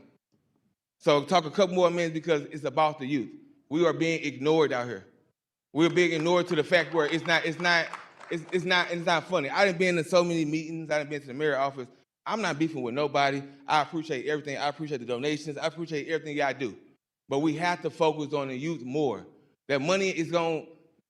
No one in this room gonna touch any of that money personally. It's gonna go to big corporations. Even right now with the SCLS, I'm a homeowner. They got a sign in front of my front yard, and they ain't did nothing in my house yet. They talking about $50,000 a house. That's not it. They going there and doing a bare minimum. I got at least $82,000 worth of damages in my house, and they bid is only $13,000. They going to do the minimum. They want to come in, tear the room out, and then just put drywall up, no floor. It's a waste of time, and I promise y'all, if we can stop that right now and come up with a real plan, we'll be good. My plan ain't got to work, but I can promise y'all, if we invest into these 14, 15, 16-year-olds now, while y'all sit here and plan on how y'all going to rebuild St. Louis, by the time we get to the rebuilding process, we're going to have skilled people here, skilled carpenters. They ready to rebuild. They ready to learn. They ready to live. They don't want to. They don't want to die out here in the summer streets because there's nothing to do. They want to live. So I'm asking the board of aldermen. I don't care what y'all do with the bill, but if you can allocate a small portion for the youth, for training, not money just gonna be okay. You can put money into like y'all didn't allocate a lot of money into the violence prevention. Now one of them programs doing nothing for the youth for real this summer. It was just a lot of money wasted, millions of dollars wasted. Our program, we got 63 youth. Not one penny that we got from St. Louis City. Not one dime. The people took care of it. So I'm not asking y'all for a dime because the people gonna take care of this program. But I'm telling y'all, stop putting barriers up where we can't get to the next level. Help us out in a way where y'all can be on the good side of history. The Monarch building sitting. Everybody in here, we paying the bills on the Monarch. It's wasting. I'm not here to talk about another organization, but it's a facility that can be put money into. Because I went to an SLDC meeting and I was sat on a panel and they had a plan to redo it the way that we talked about. Put money into that for the youth. Let's train them. They don't want to have the guns like this. I get them real tools. So if you want them to put the guns down, help us out. I had a lot to talk about and I'm gonna go. But this is my youth. Y'all stand up.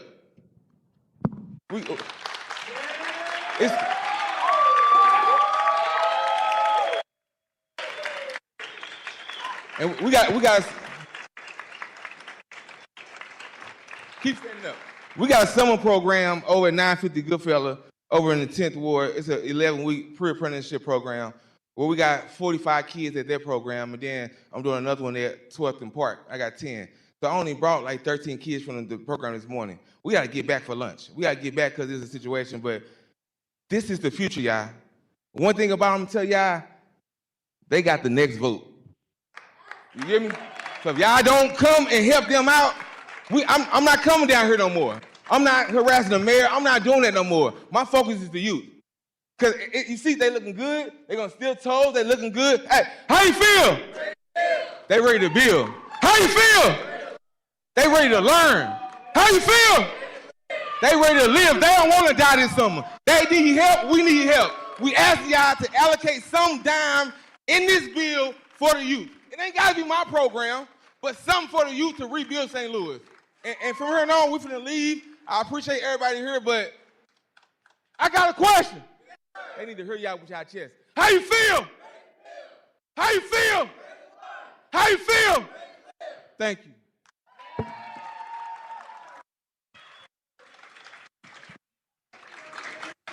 Ariane, can you make sure they have their names crossed out on the thing so that we don't call them? Thank you all for being here. I was looking forward to hearing from you all, from at least one of you, but that's okay.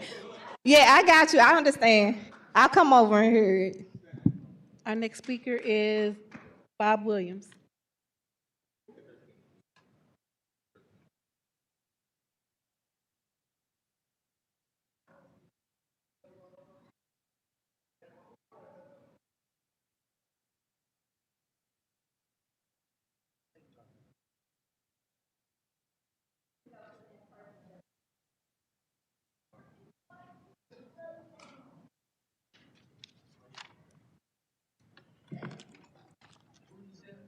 Our next speaker is Nikayla Flakes.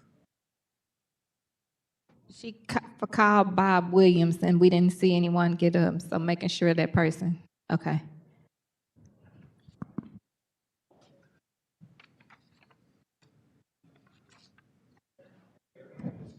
I'm Brother Bob. To come behind a beautiful black queen in a modern day Harriet Tubman like Sister Velma Bailey, a devout Christian elders, she came up with some solutions. It's not too many problems that money can't solve. We have money coming to St. Louis. We've had a lot of money to come to St. Louis. It did not get to North St. Louis. And you say, why? If you study the 10-4 plan, it was deliberately designed. It did not pass as legislation, though. But the seed was planted to neglect North St. Louis. But you want to build the Central West End. The Central West End look damn good. Downtown is still building. We got to come up with solutions. We keep treating the symptoms, and our babies keep dying. Look, God willing, I'll be 80 years old next month.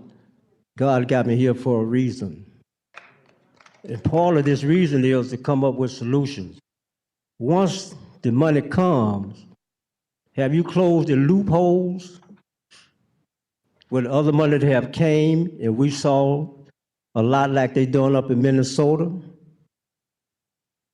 Look at the money that came to St. Louis.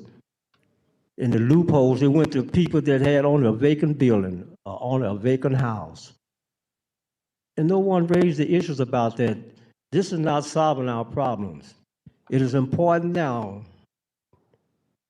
We have to use the RAM money, all the taxes that we pay, and make sure that the money get into the hands of the right people. Who's going to have that check and balance on that?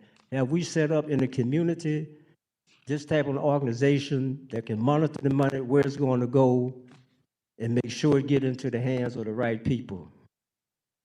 I worked down here with the first black mayor. My budget was $10 million, Freeman Bowler Jr. Former State Senator J.B. Jet Banks, I was his secretary. I traveled back and forth all over Jefferson City. I know the politics. If you control the politics, you control where the money goes. Young people, you got to get elected. You got to be true public servants. We do not need no more selfish, greedy politicians. It's important that you listen to us elders. We messed up along the way, but at least we survived. Our babies are not surviving that well at all across the country. I want to thank you all.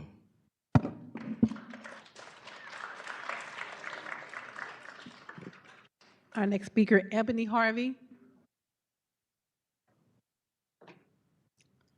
Brittany. Lance Levine.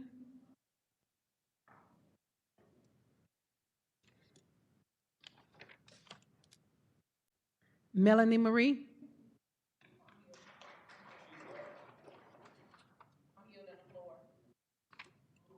Want to go after amendments, or you want to just, okay, she's yielding her time. Drew Foley.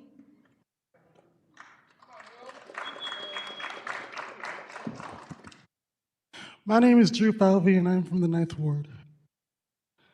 How can we say you're for the people when the people can't even believe what you said? I remember being in the loop when the tornado hit, and it touched me, let's not forget that. Seeing destruction from the loop to my area, the Central West End, to North City has been etched in my brain. I've been on the ground zero since day one, and nothing has been done. It still looks the same. For years, North City has been reduced and overlooked time and time again, probably since 2001, even further than that. Now that a tornado hit, we demand to put an end to the suppression of the Black community and those who are fighting alongside us.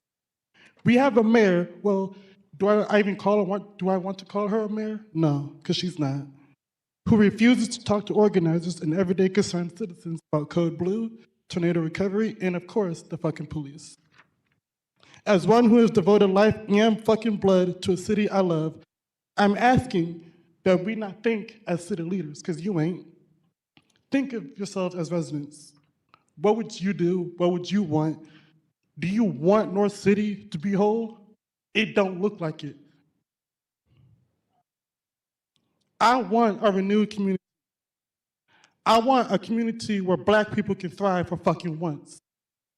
We've been fucking drowning forever, and it needs to stop. And if you want us to thrive, then actually fucking make the moves necessary to do so. Don't sit around and wait till we start to riot. We've been telling you the answer for a whole year and then some, and you say you listen? You don't. I find y'all a joke, much more or less a failure in my eyes.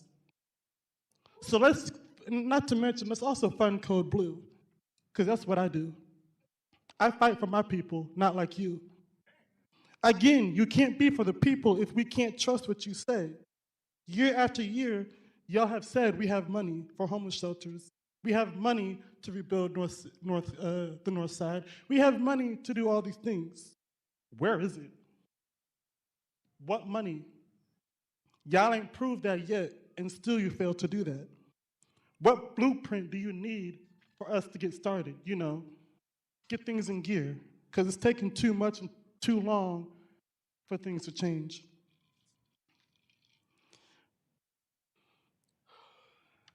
Y'all are responsible for talking with the people on the ground who are having proper conversations with people who live in North City, who are homeless, and who know better than you do. I would have brought a client today, but unfortunately, he said people like you don't care about the lives of him and others. He feels abandoned by a city that talks big game and has money in their mouth but can't feed the people who need it. I refuse to believe that these requests are not impossible to achieve. We voted you in. We can for sure damn vote you out. What game do you want to play? What time you got? What cards do you want to pull? Pull them wisely. You my alderman. We've worked together at Kennelly Shelter. We've ran it together with Mr. State Drew, Rep that's your Kimberly time. Collins. I am not finished. You have responsibility. It's homeless people on streets of Euclid begging for people for a place to stay, begging for food. It's getting worse by the day, and I see it. Change it. Stop waiting and do fucking something now. Thank you. Ms. Amelia Zahara.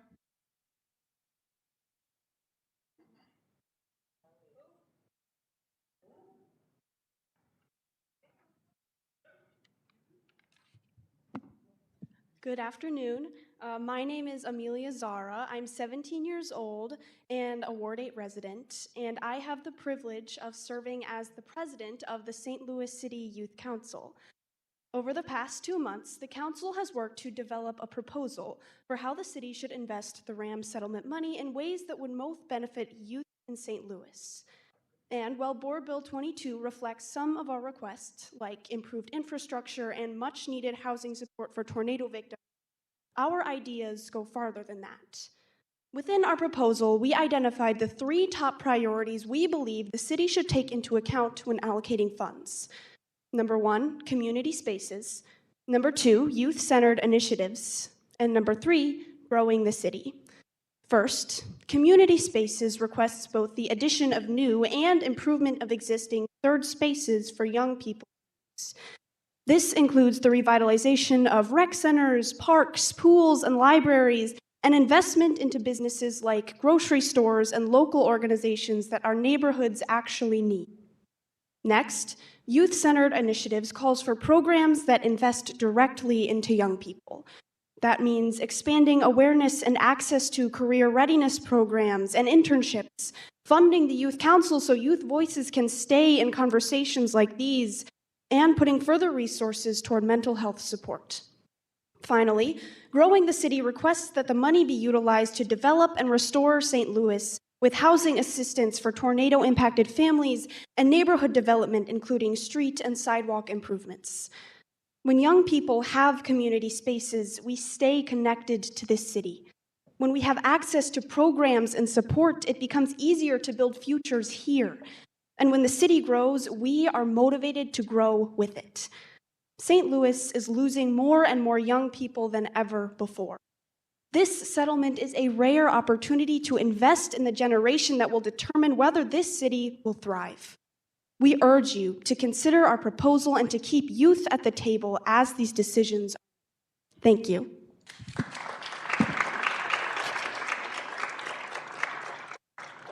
Jasmine Franks.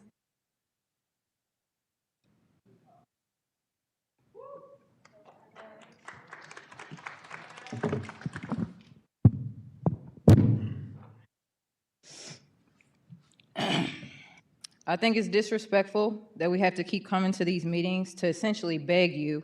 When someone said it perfectly at the last meeting, y'all work for us. Yet it doesn't seem that way in reality. Y'all had us give testimonies for hours on why we felt the police board didn't deserve more money. Not only did they laugh in y'all face and basically say, we ain't gotta do shit we don't want, but y'all gave sanctioned killers 200 mil despite the blatant disrespect.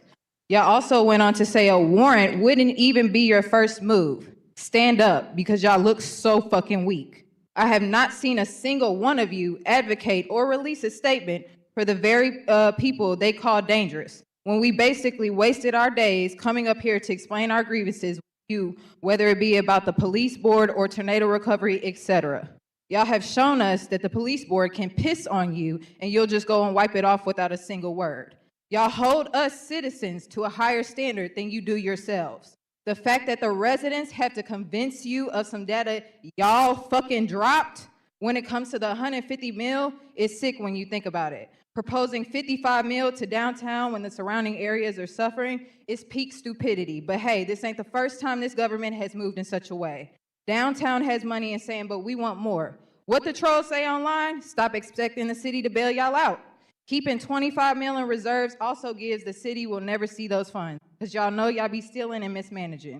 Clearly, we need Mom Donnie to come give pointers because he's done so much in such a short time, yet y'all drag y'all feet as if y'all are incompetent, saying y'all are doing everything y'all can. Y'all aren't.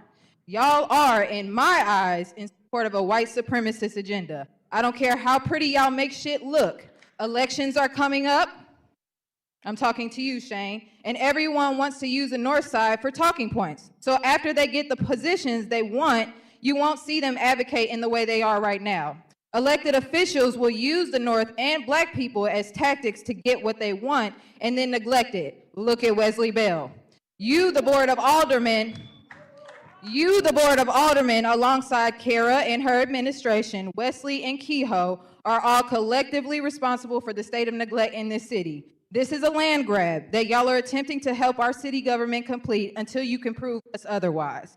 Kara already bringing in contractors from other cities, giving them millions, and for what? Because there are so many of us in the city who are ready to work.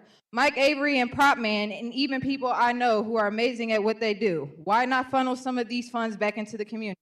Why not collaborate closely with nonprofit organizations to get the ball rolling faster? It's because y'all don't want to see us win. Y'all don't want to rebuild. Y'all want money, and y'all are self-serving. For those of you who walk around in fear because of us, even though we have never physically threatened or done anything to anyone, I hope it's debilitating. To the police board, Donna Behringer thin-lipped ass, and Kara Spencer's lying ass, I hope you wake up every fucking day in fear, and I hope you have to look over your shoulders. I hope you have to wonder what will happen to you, because even then, I don't feel that y'all feel even an ounce of stress or anxiety that these residents do.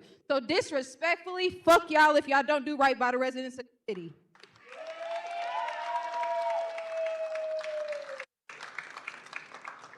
Grace DeJordans.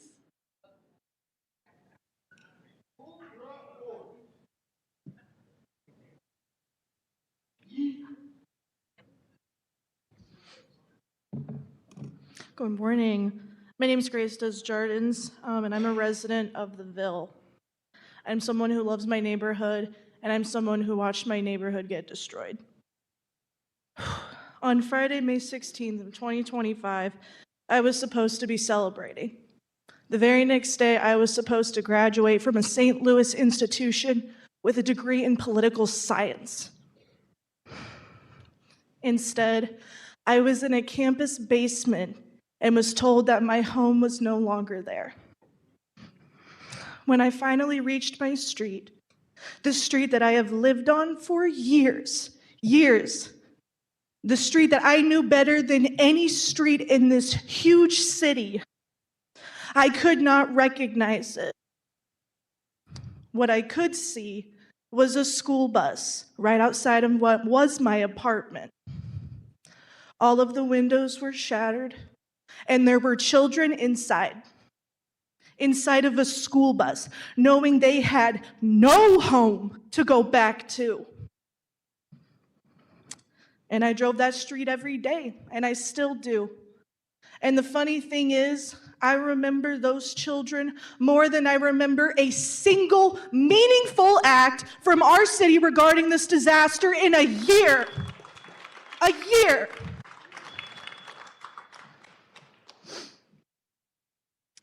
Because at least the children were there. How many of you stood in the Ville or parts of North St. Louis and actually saw what happened?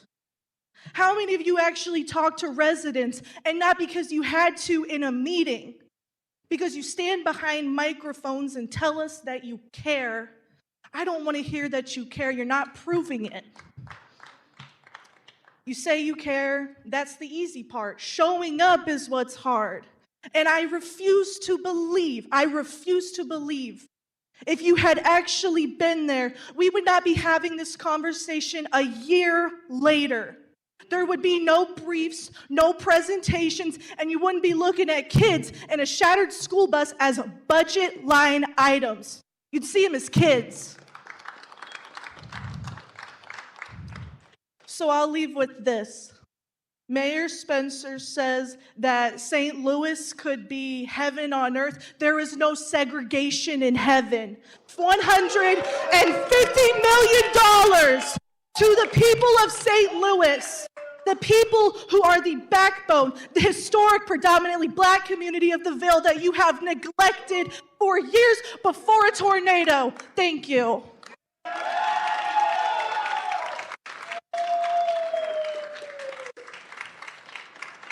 Dwight, St. Louis.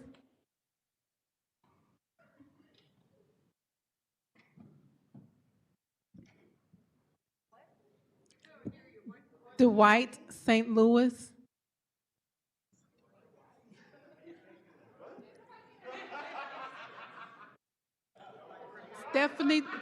Stephanie Thomas. Stephanie Thomas.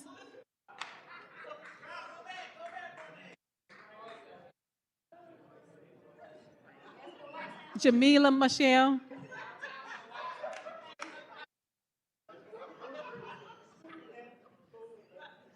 Annie Rice.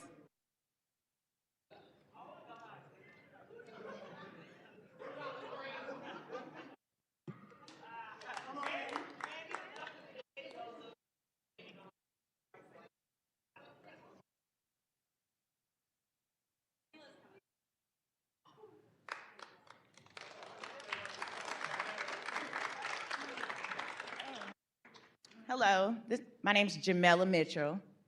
I'm displaced from the 12th Ward.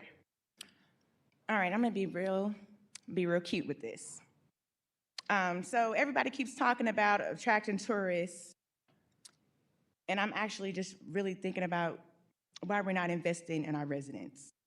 And to be honest, it's frustrating to sit here and listen to conversations about what will make St. Louis more attractive to visitors while so many residents are still waiting for the investment they've been promised for decades. The people who stayed through the disinvestment, violence, school closures, vacant buildings, and disaster should not be pushed to the back of the line so downtown can get another round of investment. St. Louis cannot heal from the problems it refuses to acknowledge. The legacy of racism and disinvestment is not history for many of our communities. It's a present-day reality. If St. Louis wants to show the world what kind of city it is, then show us how it treats the people who have been here waiting the longest. But I'm no budget expert. But what I can tell you is what it feels like when you're trying to rebuild your life and the resources don't match the reality on the ground. After the tornado, during housing crisis, and through countless hardships, I learned that when people are hurting, the people show up. The neighbors show up. The community organizers show up. The residents show up. The people became the recovery. The people of North St. Louis have already shown you what we can do with very little. We've organized, we've advocated, we've helped our neighbors, we've stayed. The people have done their part. Now that I'm asking the city to do its part. Fund the neighborhoods, fund the people, Fund the communities that have carried the city on their backs for generations. Thank you.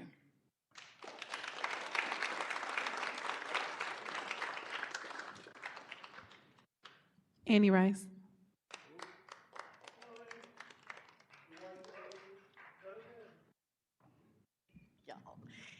Ooh.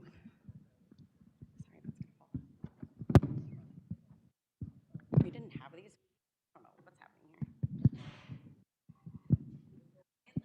All right, we're just gonna hold it for right now. Sorry. Good afternoon.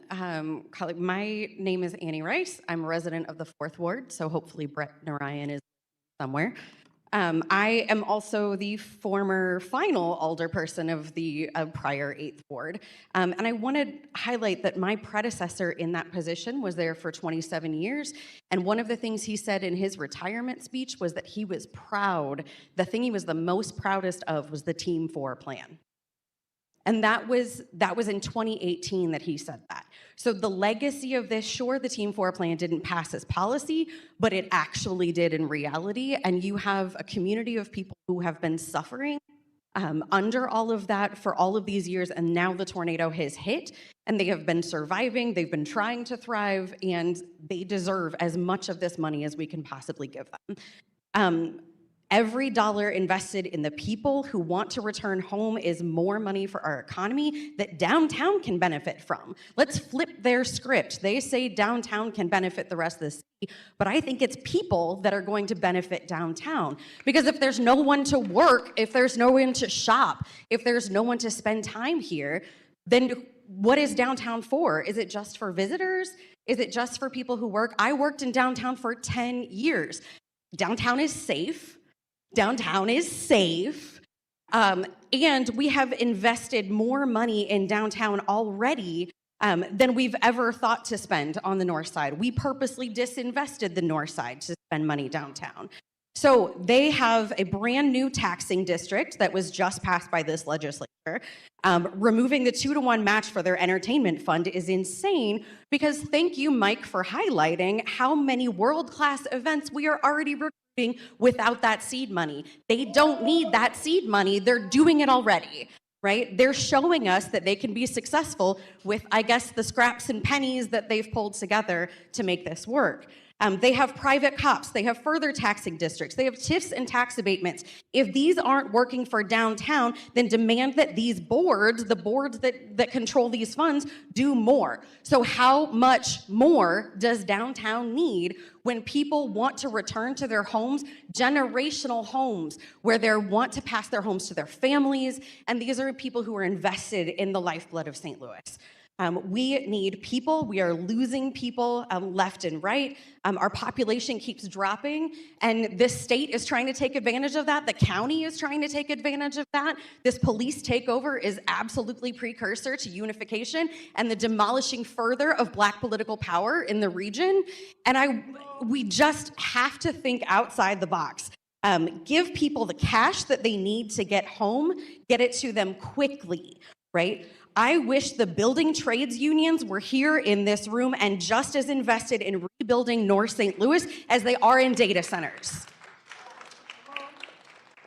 And I support the work that they do, but y'all get in this room, train up these children, find a way to rebuild their homes, rebuild their legacies, and the people who want to live here. So also, guys, these admin funds, why does the Northside Admin Fund have a set dollar amount and others a percentage of available funds?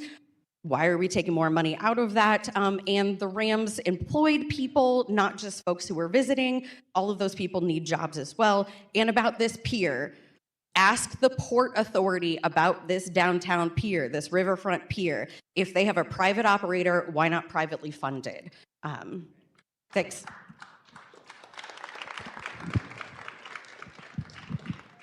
Darren Hutto. Darren. Helen Bailey.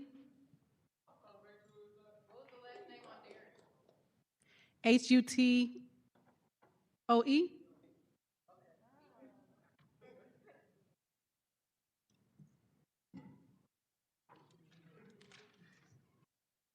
It's Darion Hutton.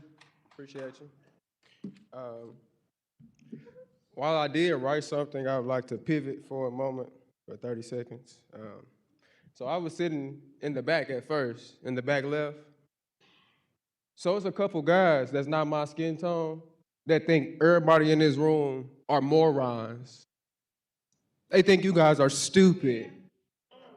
They think this meeting is stupid. People that come in and show support with their banners and their shirt, they shouldn't be here. They don't represent St. Louis. That's what they feel like back in that corner.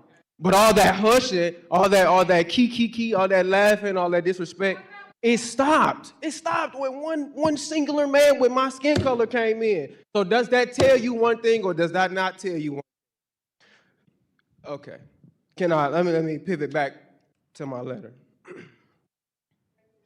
Yesterday, I got a call from Wesley Bell's office. I called his office approximately 9 days ago, and I'm just now getting a response. When I called and left that message 9 days ago, his answering machine said he was in Washington. Cool. 9 days too long. But then again, that seems to be the rhetoric around here. How long? Too long? Just long and period. How long do you think these people have waited to see their community restored to a piece of its former beauty? How long do you think we've had to sit and watch as justice has passed us by without a care in the world?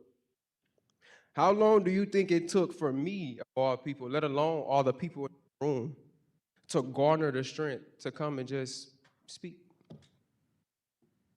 How long do you think we should take the disrespect, the oppression, the overall abuse and excuses until we just throw it all in the trash? I'm not here to speak about the allocation of the funds, because if they were going to the right place, they would have already went there. They would have already been delegated there, and we wouldn't be here. We wouldn't have to be crammed in a small library with no AC and camera jammed in our face. I just rebuilt to show some community support. We would be on the ground getting houses built, streets and sidewalks repaved, schools resculpted and structured to survive and thrive. So no, not the mayor, not the board of aldermen, not Representative Weasley or anyone else can gaslight me into speaking about anything but action, not planning, not thinking, not neglect of time, but pure, unprecedented, unscripted, untelevised, well-documented, well-endowed, and moral for those who weren't there last week. Action. Silence feeds their agenda. Anger without action feeds their agenda. And most importantly, ignorance feeds their agenda. So let's not do those things. Thank you. Helen Bailey.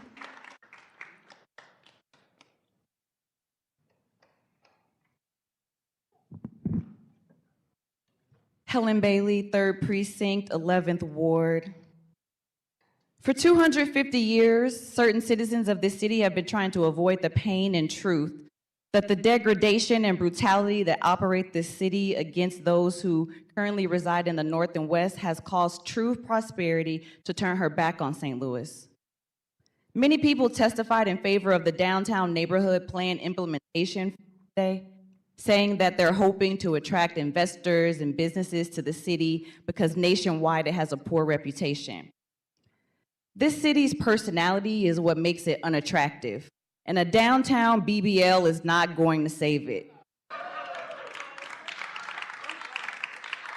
The redlining, racism, and insidious divestment is the abhorrence that keeps prosperity from flooding our city. The treachery and betrayal from our elected officials is what keeps this city from being great. If the fix for this stillbirth economy was investment in any location besides North St. Louis, then the last 70 years of investment would have paid off. Money has flowed to this city from the federal government from before the time of Ben Shamel. Much of it actually allocated for North St. Louis, but it went to the Central West End, it went to the South Side, it went downtown, and a lot of it went back to the federal government for non-use. The misery we live in this city has been manufactured through propaganda and greed. This city is cannibalizing itself and wondering why every generation is less successful than the one before. You cannot shoot children in the back and believe God will bless you. You cannot starve children and believe you can positively multiply the work of your hands. You cannot leave people destitute in the street and hope to build storehouses for yourselves. Even the man at the gate called Beautiful got dropped off every morning by his relatives, implying that he had a home. Even the paraplegic man had a bed and a community to bring him to a place of healing. For what reason should this city eat itself alive like an Ouroboros when there's plenty of food and money for everyone? What reason must fat cats downtown engorge themselves on the literal lifeblood of those they've already redlined and maligned? For what reason must this city continue to spend money recycling the same projects decade after decade? But then again, the cost for transformation is high, much higher than the sum of money we're asking for here today. Free up the $110 million you've already allocated from the Rams money for North St. Louis, plus the $55 million for BB22. Free up the ARPA money and whatever other money that the sister testified at Julia Davis. Free the land held captive by the LRA and nefarious unchecked property owners and business owners. Free those enslaved at the CJC. Fund a resident-led development of the North Side. Invest in our children and the positive, successful future of our city.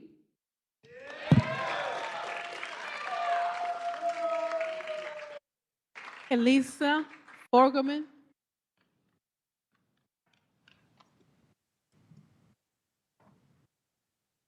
Hey, how you doing? My name's Elisa Forgelman. I'm a resident of the 6th Ward. Everybody said everything and said it well, and we said it. We've been here, and we've been here, and we've been here. And I'm here again. We're here again to work the democratic process, to give testimony. And I got to tell you, I appreciate all the opportunities to give testimony, and I notice the more we talk, the more frustration and the more anger and the more everything gets up and gets raised. And it points out that the democracy is not a democracy. Because when we're raising our voices, we should be heard, we should be respected, we should be listened to, and it's not happening, all right?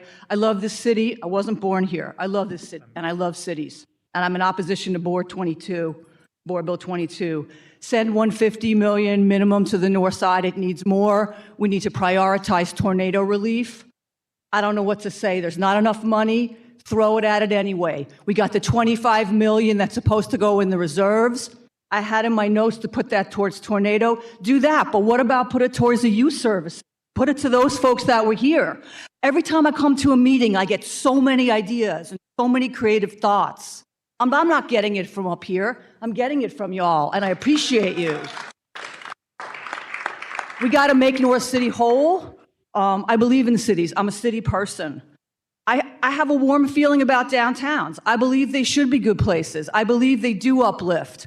But all those shirts we saw on the Zoom, all those suits, they just sucked the life out of me. And they realized those stakeholders, they don't care about the whole city. They care about their bottom line.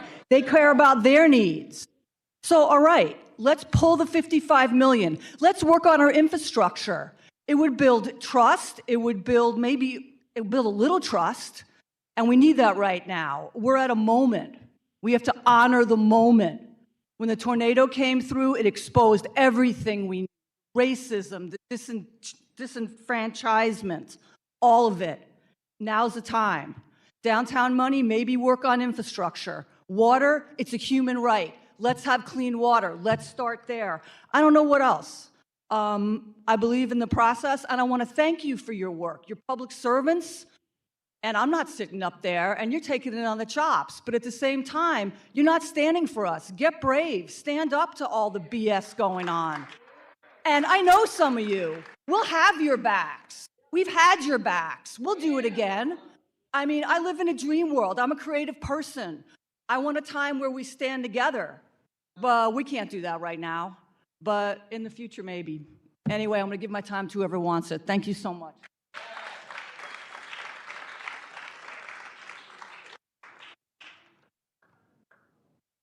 Thomas Carew.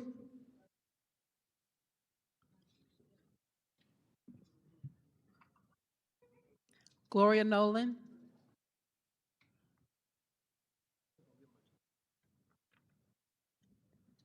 Birdie.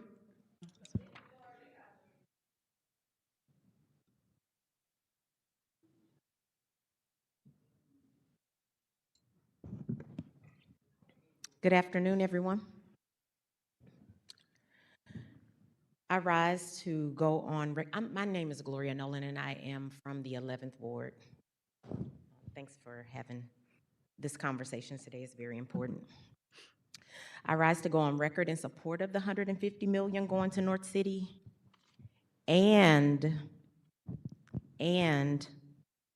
I also encourage the city to use an approach that is strategic and goes into the future of truly rebuilding North City block by block. I believe that we should take investment in North City to the next level by creating and dedicating consistent funds to restoring homes. I urge you to consider investing accrued interest from generated monies from the city's reserves and/or any remaining RAM settlement funds. Approximately $6 million per year could be generated to repairing 24 to 30 homes per year at $200,000 to $250,000 each. Also, dedicated staff members should be assigned to ensure that these houses are restored in concentrated areas. So not like one house in each community, 10 houses on a block. My family and I lost our home in the tornado. We are still displaced today. We are fortunate enough to work with our insurance company, and we are building a brand new home across the street from our damaged home. In addition, we are rehabbing that tornado damaged home. And I can say from experience that $50,000 is not enough to restore a home to completion. I was born and raised in North City. My family and I are committed to staying in North City, and we want to see it thriving. Now is the time to make this happen.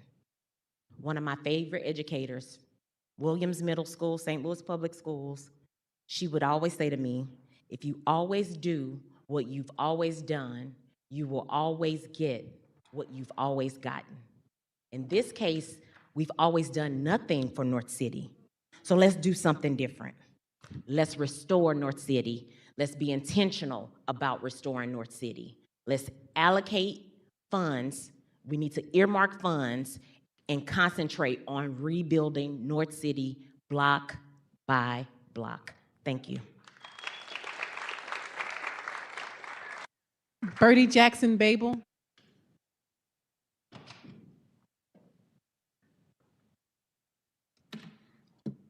Hello, my name is Birdie Jackson Babel, and I'm a resident of the 3rd Ward. I'm here today to ask this committee to reallocate the proposed distribution of the RAM Settlement Fund to give $150 million of those funds to the north side and tornado recovery. Per the city's own data, at least $150 million is needed to fund the 3,000 impacted residents that applied for assistance at the $50,000 cap per household. The $70 million allotted for rebuilding is not nearly enough. This allotment can come from the $55 million in the downtown bucket, which should just all go there anyway. Administrations before have tried to focus on downtown for dealing with the dwindling population and bringing in businesses to renew the city to no avail. If the concern is population retention, how about helping the people that live here and need the help instead of catering to the idea of this mythical unicorn that people are chomping at the bit to get to St. Louis to move downtown, if only downtown was better? It's magical thinking. You want people to come here, show them you take care of all the people here. If you want more tax revenues from businesses, help rebuild the hundreds of businesses on the north side that were negatively affected by the tornado. Furthermore, downtown already has resources from the state and private organizations and has been invested in. Downtown doesn't need the Rams money. They have plenty of money from other places, especially if the organizations or the businesses that are down there pay their taxes. The North City doesn't have that.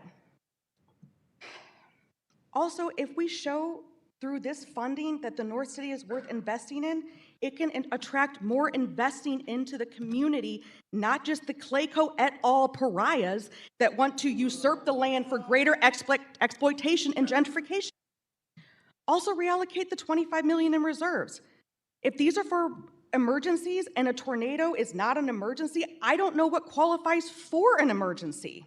And the only justification can be that you don't value the people that live there, or value the lives of North City, or the people, and believe in the continued institutional racism, neglect, legislative oppression, and that it's okay. And I haven't seen any of you run on that on any of your platforms, so where's the cognitive dissonance there?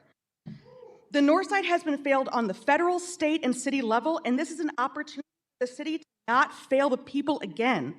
The people have spoken through your own survey that tornado recovery is the #1 priority. Why are you going against the will of the people that you represent?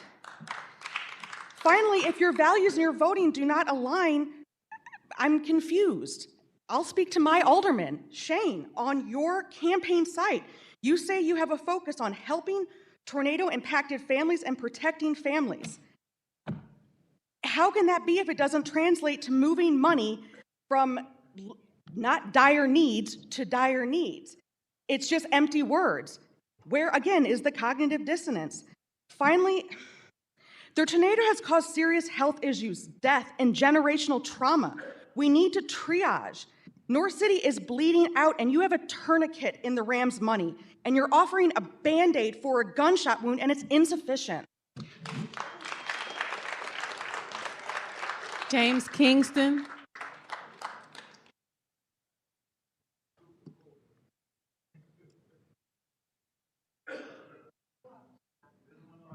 Pretty serious, huh? So there's something called Greater St. Louis Inc., and then it has a thing called 21st Century St. Louis PAC. How many of you took money from that? Are you gonna raise any hands? You took money from Andrew Taylor, you took money from Andrew Taylor, you, right? So how is that gonna, if you're gonna make a decision on $150 million that benefits the hand that feeds you, how are you going to clarify to the public that you didn't make that in a conflict of interest that could also be actionable? The thing is that, as you know, I have to investigate legal issues in St. Louis, and I've sent you numerous notices of laws being violated by the city of St. Louis, by Andrew Taylor, through all of this organized crime that has been going on that he leads. The soccer stadium is not lawfully standing. If you want to get more than $150 million for people in North St. Louis, enforce the law. It's in violation of City Code Chapter 3.91. It'll be treble damages. Even just on your Jefferson connector, where you gave a $150 million bond and a loan that was not lawful, that's treble damages. That's $450 million. So there's lots of money. It takes billions and billions of dollars to fix North St. Louis. I've been here for 10 years. I was born here. I was in Los Angeles working for Capitol Records in Hollywood, got into a big fight, came back, and have been here for 10 years trying to talk to you about how to fix all of this. And not one of you would even speak to me. I further went to Kara Spencer's soiree at the Union Station Hotel to talk to her about us having to speak about this problem and all the laws being violated, and all the people have the ability to sue, including individuals who've been exploited by STL Made, the Gateway Arch Park Foundation, Ryan McClure sitting right here, and other organizations like the Missouri History Museum that has been whitewashing history and publishing lies inside of its exhibitions for years. And I know that because I'm really good friends with Gwen Moore, and you know, Percy Green, they're friends of mine. And Gwen tells me a lot of stuff. And so do many other people inside there about what's being covered up. But instead of Mayor Spencer promising me that we would speak, when I then sent notice to each of you that the laws are being violated, what did you do? Oh, they did more than nothing. They called the police and filed a false police report against me for telling them the laws that were being violated. Megan Green, Chief Marketing Officer of City SC, right there. In any event, there's a lot more that, Rasheen, you're laughing. You were sitting next to me or behind me the other night when we were out to dinner, weren't we? Mr. Kingston, Not you. your time. So anyway, no, they don't want me to stop. They want to know the truth. Honestly, there is not enough time for me to go through this, but I can tell you, see this man, he went running away from me when I introduced myself to him. His name is Ryan McClure. When Ryan talks, he's got Andrew Taylor's hands all the way up his puppet ass because What's his name? that's all that he does is represent that. Now, who is Andrew Taylor? Andrew, wait, Shamim, hold on a second. Let me just make one point. I'm going to be done in 2 seconds. If you don't, I'm going to have to call it out. Please. Okay, but one quick point and then we'll move on because it's going to be a lot. Come on. I just want you to realize that when we talk about Andrew Taylor and we talk about City SC and this entire orchestration that is going on here, we're talking about the Royal Ku Klux Klan. Okay. And thank Andrew Taylor is the head of it. you so much. Thank you. Okay, this will all be litigated. Don't worry, we're not done. We're going to help everybody.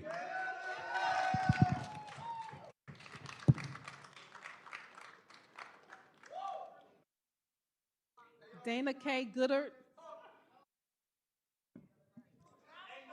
Dana K. Goodert.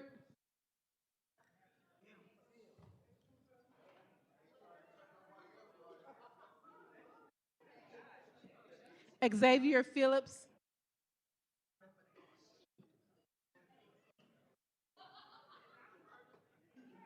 Hello, board.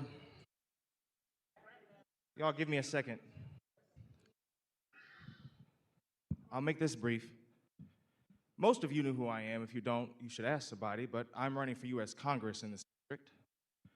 I funded my campaign myself. I'm a brick mason. I've been laying bricks since the tornado happened, but y'all have completely embarrassed me. So, I need to talk to you later, for sure. Absolutely. And in the same vein, let me explain how this really should go. You should raise the funds to $150 million. Commit political suicide if you have to. The people behind you will support you. Do it. I actually understand. I really do understand the pressure you guys are under. I do. I know you don't think I do, and you're smiling. I know what that smile means, but it's fine because you don't really know the type of people I know. I'm a brick mason. I know all the developers. Okay, while we're worried about the youth, I launched a youth program. I've been giving away summer programs. Y'all ain't heard about it on the news because I don't want you to hear about it on the news. That's why I'm doing this to prove a point.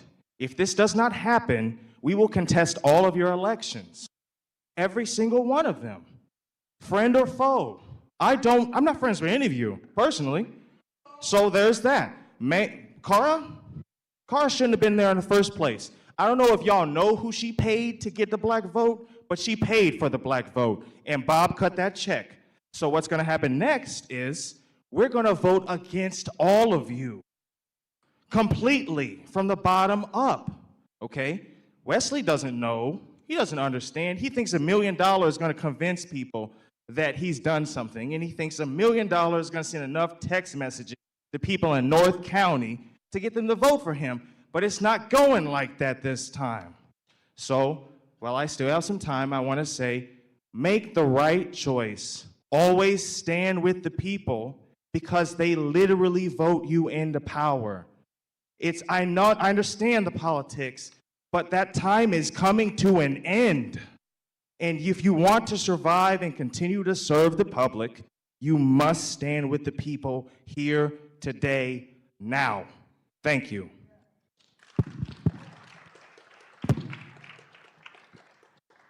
Karen Yang. My name was called before. It just took me a second. I'm Dana K. Goddard. Oh, okay. I've been a people's person my entire life, and I'm going to use words with intention here. I didn't say people, I said peoples, and you don't have to be a wordsmith or a wordsmithess to know that when you spell it with an S and without an apostrophe, it means everybody. I'm a city person through and through. I'm a downtown gal through and through. I'm raising my children a few blocks from here. And it's been disheartening to see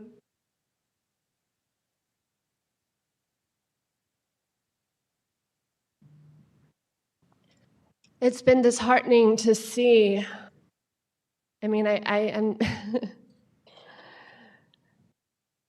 I know a lot of people over here. I know a lot of people here, and I feel hearts, and I want to believe that the hearts are still working and still beating and still caring for everyone. But the fact that we are even in this position with our community members and our fellow humans and citizens going without, as they have been for many decades, but then again, insult to injury. Ryan, I know your heart. And I know that you believe in what you're doing every day. And there's other people that I know that too. But that doesn't mean that they haven't gotten caught up with old money. There are some other names I could say over here. They're not looking at me right now. Can I have some eyes? Thank you. They know who they are. Just like we each know who we are. Some of us have spines that we remember. Some of us have hearts that we remember. Some of us, even as there's been no shortage of attacks from every angle, certainly since 2020, whatever the F that was. But we remember what brings us together, regardless of our opinions on robots or AI or the world has never not had enough for everyone on this planet, period. But we have a hoarding problem, and that wealth gap exists on every continent, in every country, in every city, including the very rich in history, St. Louis, aka Mound City. This is a time in history where we are going to decide individually, our individual hearts, on committees, on boards and wards. I'm done with wards. Maybe it's because it's spelled W-A-R and for peace. But if we're going to be a community, we're going to be a community. And there are human beings.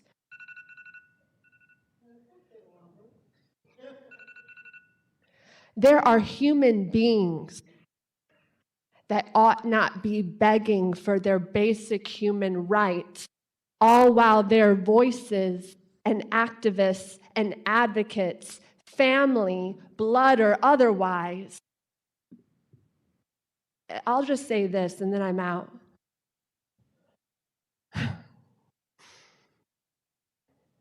We do not need major media outlets, like we do not need big government to take care of peoples.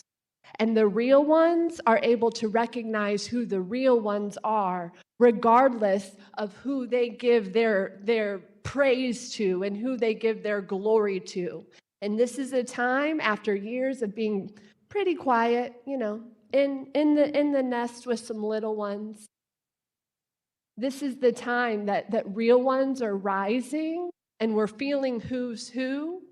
And we're going to use our voices, and we're going to continue to, because we're about to recirculate some resources. Whether it's 150 from the RAM settlement fund or anywhere else, the attitude needs to be whatever it takes. not what do I want for my project or my organization or the person who paid me. Thank you. Karen Yang.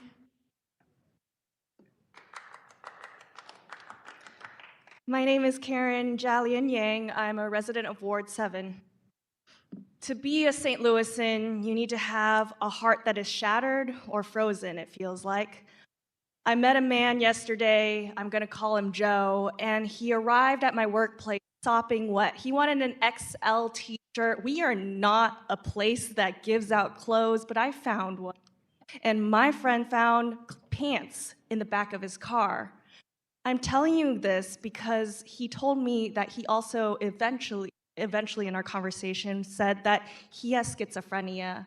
He's been mentally ill ever since he could remember. He is not from St. Louis, but he remembers a home here. He said he's been living on the streets, but it doesn't mean he doesn't have a home. And he said when he arrived and went to North City, he couldn't believe his eyes. His jaw dropped open because the place that he felt that he could find home, where he could be safe, where he could find people who would take care of him in his time of need, they were nowhere.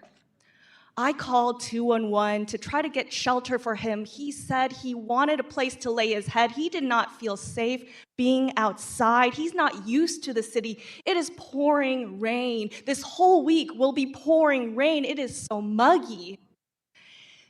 And I got him put on hold for several hours and then did the thing where I left my number, said they could call me back. They have still not called me.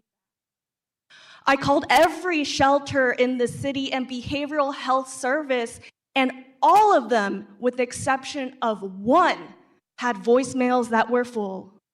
There are no walk-up shelters in St. Louis that are 24/7, and it's been that way the whole time I've ever lived here.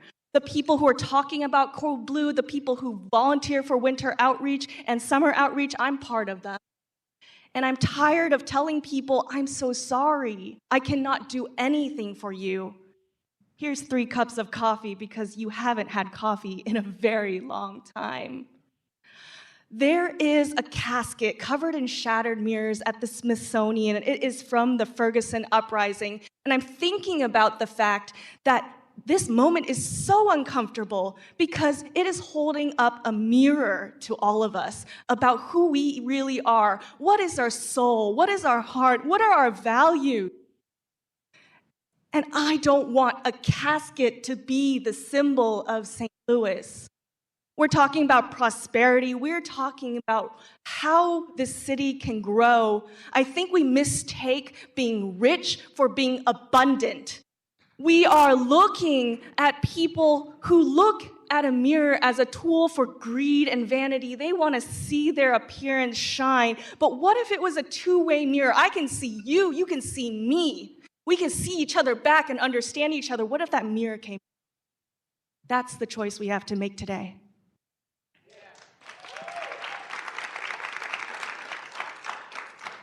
Torrin Taylor.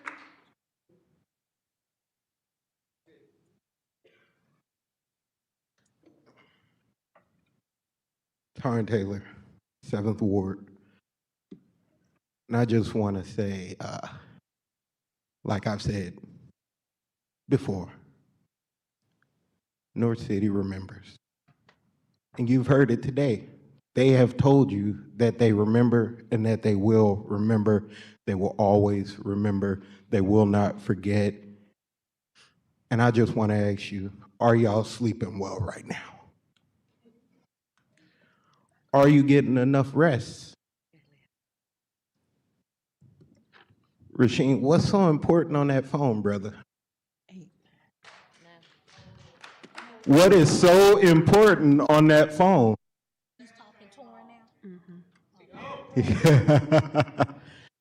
I find this funny. So since they don't want to listen, I'm going to talk to the people. I hear you.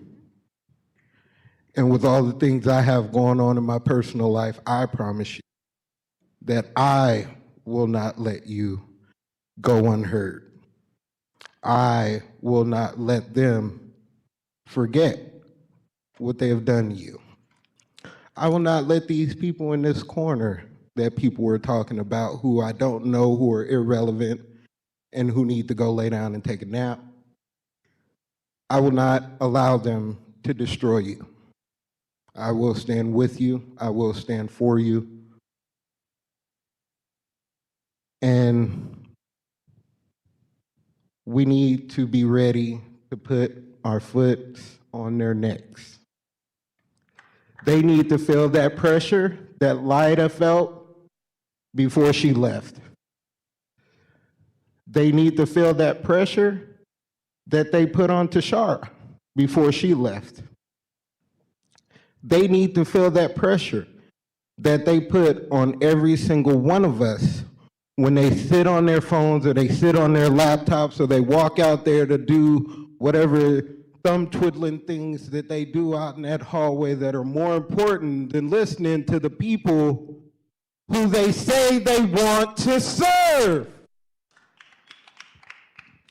Who do you serve? I like that name that was on the list earlier. They serve the white St. Louis. That's who they serve. We know it's true. And so I'm gonna close with this. If we don't get it, if we don't get it, if we don't get it, if we don't get it, enough said.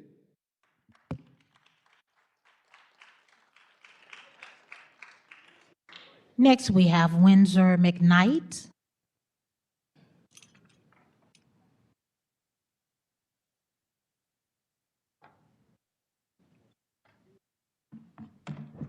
Good afternoon. My name is Windsor McKnight. I'm a former contractor that worked on the North Sarah project in the city of St. Louis, where they went block by block and fixed things. I have ideas that work basically the same as they did. Basically how to get the money out the door. It's simple. You draw a triangle at the top, you put money. On one side of the triangle, you put projects. On the other side of the triangle, you put completed projects. That's money out the door. Now, draw another triangle upside down. Applications have to be made, permits have to be issued on the other side, and inspection has to be done. If you look at all that, it creates equity in the city because you have completed projects. Now, how you get it accomplished? You use things that doesn't exist right now. You use things called guilds. And these guilds will be represented by people that live in the city of St. Louis for manpower. You know, just be a voter, have an ID, whatever. You show up, do work, manual labor, you get paid through the guilds, through the RAM settlement money. Now, these projects need to be allocated to North St. Louis first. You take care of that, which is the biggest eyesore, then potholes, you get it accomplished. Now, the application has to have some real, provabilities. Like real owners have to apply for applications with an address. There are certain waivers need to be given, like the waivers I suggest is like you let surveillance cameras be put on the houses so that vandalism doesn't occur as you rebuild them. And you also have, what I say is a no sale for 5 years. After these houses are built, don't flip them. Make the owner stay in them for 5 years to build equities and live there. Now, on the other side, the ward council members know the people in their communities so they can help them with the application they need to fill out. Records has to be proven that you are the owner and not the tenant trying to get your house fixed up. You have to be the owner because your name's not on the title. And these records have to be proven through court. And that means like you can only have one owner fix one home. I'm not talking about the California people that come in and buy 10, 12 houses trying to get them all fixed at the same time, but one owner per application. Now, yes, they do have 10 homes that are destroyed, but eventually they have to cycle through as everybody else gets cycled through. They don't have to be in a group of 25. They don't have to be the first 25. You have to take care of 25, and then they can come in the next group of 25 and taken care of. Now, these applications are permitted by, let's say, we had employment, you have a guild. The guild is consisting of construction workers that know how to do the work. They don't have to be really in the trade, but they know how to be carpenters, they know how to do landscaping, they know how to do other things, debris removal and anything like that. But you also have another guild for the trades. Now, these trades are made up from disenfranchised like myself, contractors that had permits, had license, but through bureaucracy and unfairness, disenfranchising is the word I want to use, we lost our license because we couldn't keep up with the ever-changing requirements that was dictated to us from the county, through the city, through the government, but we did quality work. Now, also, like I'm saying, inspections have to be done. That's the city of St. Louis, so you're not gonna get no shoddy work when it's completed. Now, you also have to have inspectors from the contracting guild to make sure that Mr. McKnight, that is your time. that the contractors that are doing the work are not doing shoddy work, because I used to be inspectors and I saw good quality work and I saw poor quality work, but they all passed inspection. So we want to have good quality work through inspectors and inspections done by the city of St. Louis. And also, like I'm saying, some of the money need to buy equipment for these guilds so that they can shadow the street repair people and know how to do street repairs to help with the broken parts of the city, that can shadow landscaping, where you know all the property's gonna have to have landscape and other things. But all I want to say is let the money go to the city north side first before it goes anywhere else. Thank you. Sir, can you give us those comments in written form too, so that we can add, if you don't have them, you don't have to be today. But there was a lot of good context, and I want to make sure that our entire board, not just us here, are able to receive that. Thank you. Next, we have Caitlin Kilgo.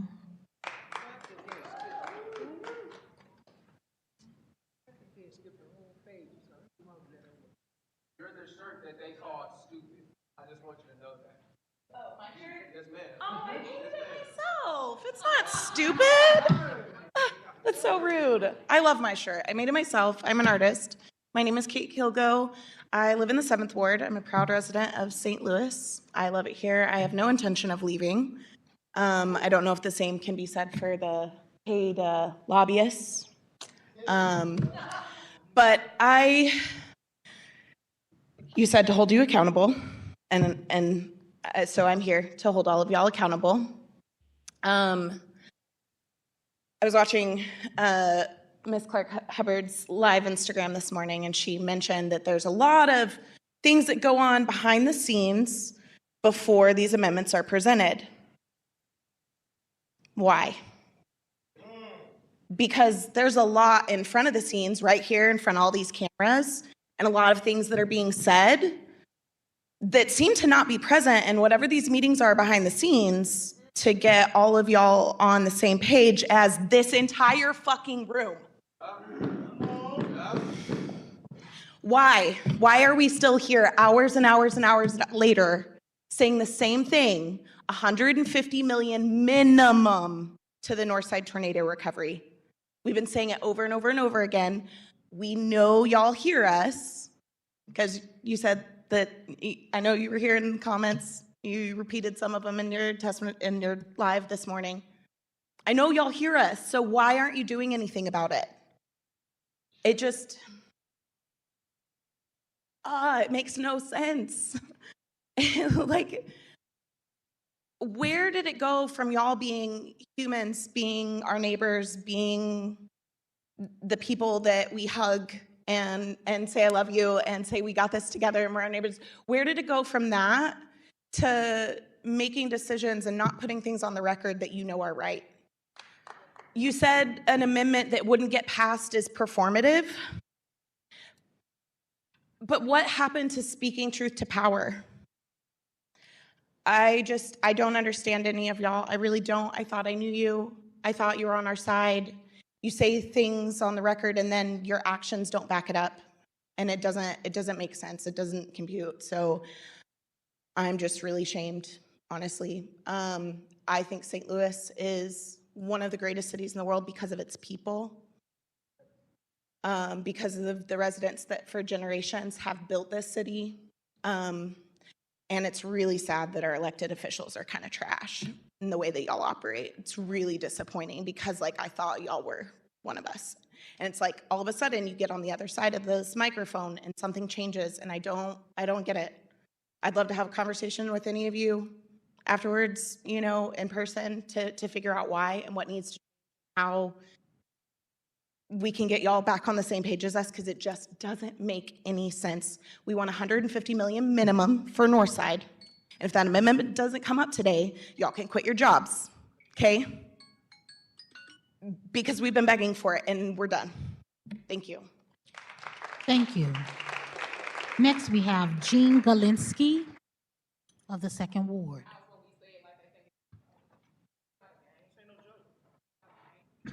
I am Jen Galinsky, part of the 2nd Ward.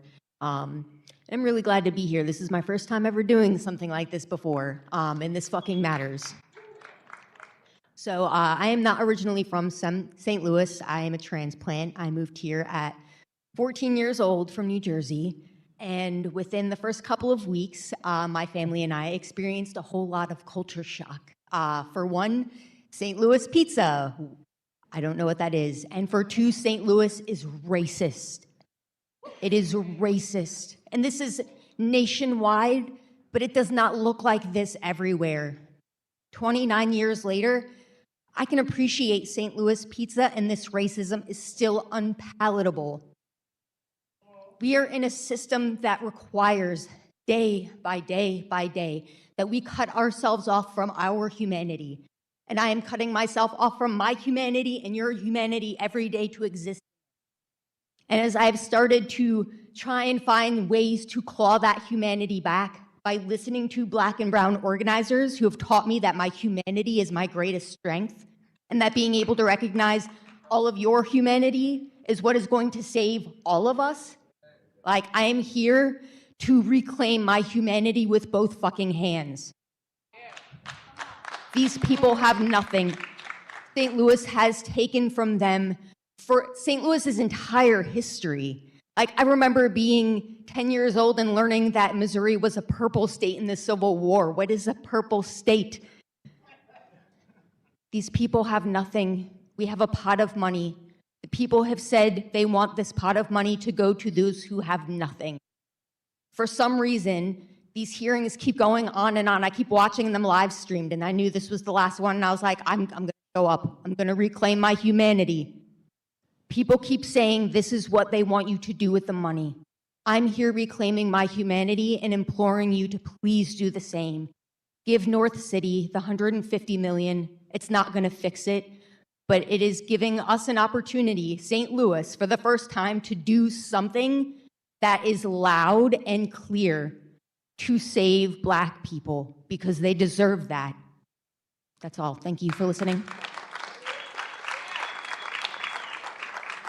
Thank you. Next, we have Blake Strode or Blake Strad of the 10th Ward.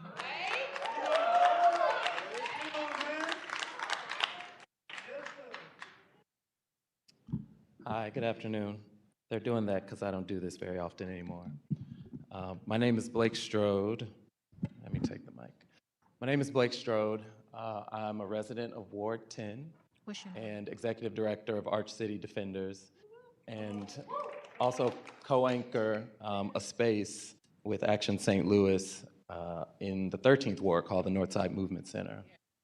And you've heard a lot today, and I don't want to repeat what you've heard, but part of what frames all of our work at Arch City is we understand ourselves to be a social justice organization, a racial justice and economic justice organization. So the question for me that is always leading is whether something is just. And when I look at this bill, the question is whether this is a just allocation of these resources.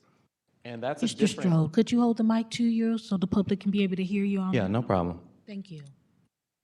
The question to me is whether it's a just allocation of resources.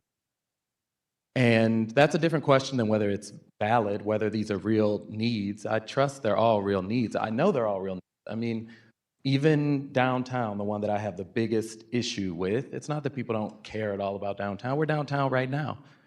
People have to come downtown. We come to games. We come to concerts too. But we're in a moment a year out from the worst natural disaster we have seen, the people who are living today have seen in our lifetimes in this city. It struck a part of this city that was already devastated. People were already struggling to survive. That's the context for this bill. And is this a just allocation when we look at it? Less than half of that money being allocated to North St. Louis? There's nothing just about that. I don't know what this is, but that's not the word we would use to describe it. So I think we have to ask a different set of questions than whether you can make an economic case for it, whether there are real people that will benefit from it.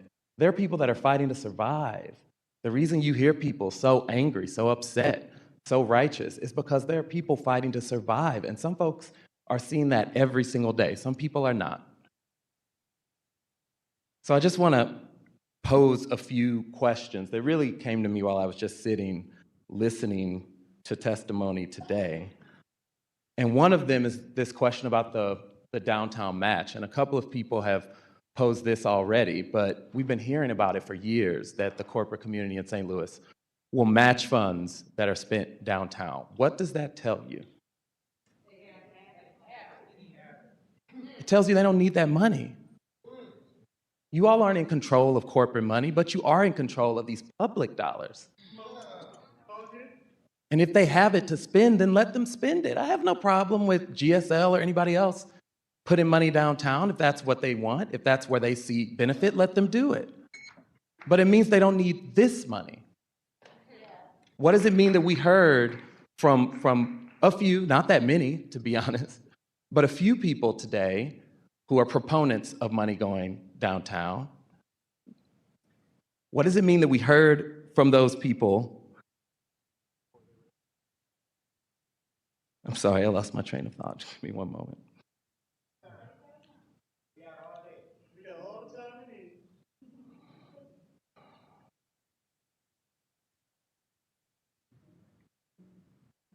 Right. What does it mean that those who are in favor of downtown are all in support of this plan, while those who are supporting North City are opposed? What does that say about this plan? That's the question. Because to me, it says this is a plan that favors people downtown. We can spin it any way we want, and I'm sure we'll hear lots of justifications for it. But to me, if all the people on one side are saying, yeah, go ahead and pass this bill, and all the people who actually have been fighting for social justice, fighting for Black folks in St. Louis, fighting for North City are saying, this ain't it, then that tells you all you need to know about this bill. And the last thing I'll ask is, what does it mean that the few people we heard from in favor of downtown were mostly remote? They're literally not here. They're not here. And you've heard people talk over and over. A lot of these folks, some of them live here. I don't know that none of them, some of them, but a lot of them don't. A lot of them don't really spend that much time in this city. A lot of them see this as a sort of live, play, work. They don't see it as their community. They don't see it as their people in the same way as the folks who show up to these hearings time and time and time again. I was at the hearing last week in North City. People show up time and time and time again because it's life or death for them, because it matters for them in a different kind of way. And what I think is true for the folks who are in favor of this $55 million going downtown, I think they don't believe they need to show up. They don't believe they have to be here because they believe that the outcome is predetermined. So the question really is whether it's predetermined. You actually get to decide that. Thank you, Mr. Strode. That is your time.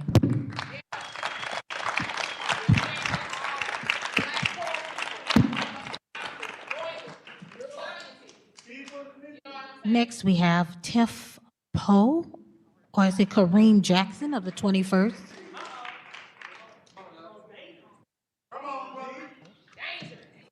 What's up, y'all? Man, it's really kind of humiliating to be up here because I know the white boys don't really give a damn. But we gotta do what we gotta do. State your name and your ward for me. 21st Ward, everybody in here know me. Uh,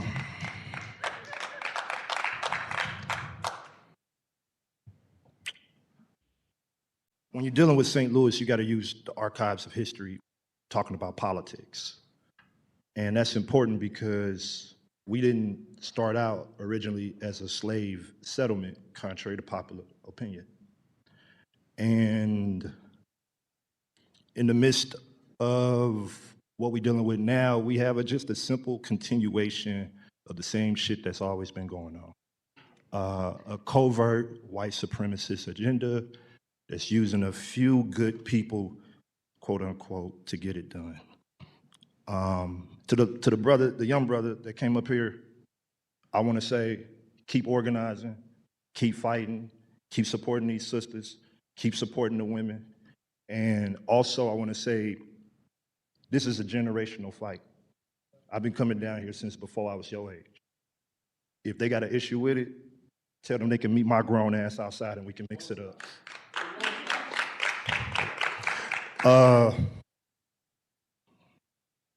Many years ago, a mulatto man named Francis McIntosh was hung on a tree in downtown St. Louis. He was from Pittsburgh. He was took to jail because the police was chasing a black man on the Mississippi riverbed, and he didn't intervene and help them catch that black man. So they took him to the old courthouse, and they were about to just skip the whole due process and throw him under the jail. He asked, how much time would I be serving? And one of the police officers said, shit, I don't know, you're gonna be in jail for a long time. He got freaked out, took the club, and they say he either killed the police officer or stabbed him. A mob of 300 white men went to the damn old courthouse, dragged that brother out the old courthouse, took him exactly to where Keener Plaza is, hung him to a tree, burnt him alive. And while he was burning alive in the center of downtown St. Louis, he said, I cursed this city to hell. Y'all are the aftermath of that curse. I saw the lack of enthusiasm from you, my brother, when them young brothers was clapping about, going into the trades. And I wasn't gonna say nothing about it because I said, man, it's tripping. Like, maybe it's just me. Then other people start saying it because they saw it too. And I think it's a shame because you're the first openly gay altar we got. And people in the community rallied behind your ass, man. You know that. And to sit up here and betray us and to play games and just play these computer games with this motherfucker that look like he from goddamn Avatar. This shit is ridiculous, man. And y'all are waking up the wrong people, bro. Y'all waking up the wrong people, bro. I don't even want to damn be down here. I think that, I'm gonna get off the mic because all this shit is non-consequential anyway. But I often wonder why the white populace in Missouri doesn't celebrate their real history. Because after Francis McIntosh was hung on that tree, there was a white man by the name of Elijah Lovejoy who wrote a scathing article condemning slavery, condemning white supremacy. But another mob of 300 went to his house, dragged out his printing press, burnt down his house. He had to move to Alton. He moved to Alton. Another mob came out there. He said, this time y'all gonna have to kill me. They shot him in the head in his front lawn. Today, these people ain't considered the heroes. We see y'all working with goddamn Bob Clark and all these goddamn poo-putt niggas that Percy Green and them was still fighting. Percy Green, 80 years old. Why the fuck I'm fighting the same people he was fighting?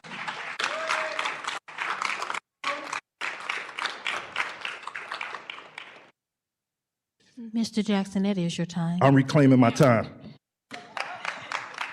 Maxine Clark, read about her. In closing, I want to say, man, we got to invest in education. A lot of us are outside dealing with these shooters for real while y'all kind of walking around it. When people like Jay-Z and Beyonce come here, they got to drive around or through the north side. There ain't nothing we can do about that. We can't go outside and just hang up banners and beautify the shit by ourselves. And it's an embarrassing thing to live in a city that just thinks that black dilapidation is a natural way of life. I'm here because I know y'all don't know a lot about the history. I know you don't even know that Charles Sumner was an abolitionist who preached about civil rights 100 years before Martin Luther King. And we started the oldest black high school west of the Mississippi in honor of that man. He died, when he died, his last parting words were, "Make sure you pass my civil rights bill." Put the 50 million in the Sumner. And especially to the queer people. Recently, I had an experience with the St. Louis Police Department, and many people heard of the murder of my close friend and spiritual nephew, Ross Harris Jr., who was murdered by his partner and thrown into the Mississippi River. What many don't know is that I was the one to make those first calls to the police department. That reason being, many were unaware of where to transfer my call. Clear negligence in our police department. Then myself and others of Ross's loved ones found evidence that a gun was purchased the same day he was murdered, and we informed police immediately. They still moved at a not an urgent pace. I say all that to say, even after they discovered the multiple 911 calls from Ross about his ex-partner, they did not move with any urgency with his case. I named the police department as the direct reason I do not have my loved one's body right now. The first search on the house took all of 4 minutes, and they said they found nothing. But then on their second search, over a week later, found blood both in the house and the car. There is a good chance that that Monday, when I first called the police, that Ross's body was in that house, and we don't have it due to the police department's negligence. Especially when they already did not take young Black queer people seriously enough when these situations happen. We have no body today, and I named the police department again in failing to getting my loved one back.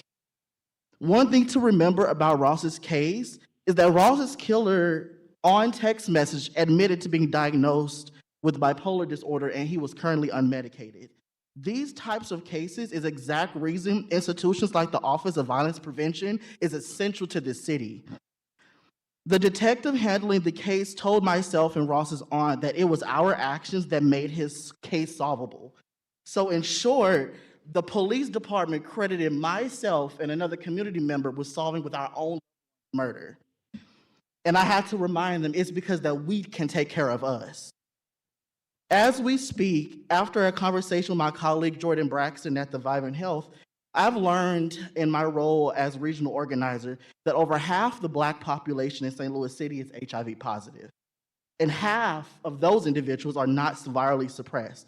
When Donald Trump stripped funding from the CDC, almost every public health org in the city of St. Louis who were serving the Black, trans, and queer community lost funding overnight. I was literally on the phone with direct service providers crying because I don't know, one, they no longer had a job, and two, they weren't getting any city funding. So people overnight lost their case managers, they lost access to testing, they lost access to HIV medication, they also lost access to their own, to receiving affordable medications, many of those who are positive.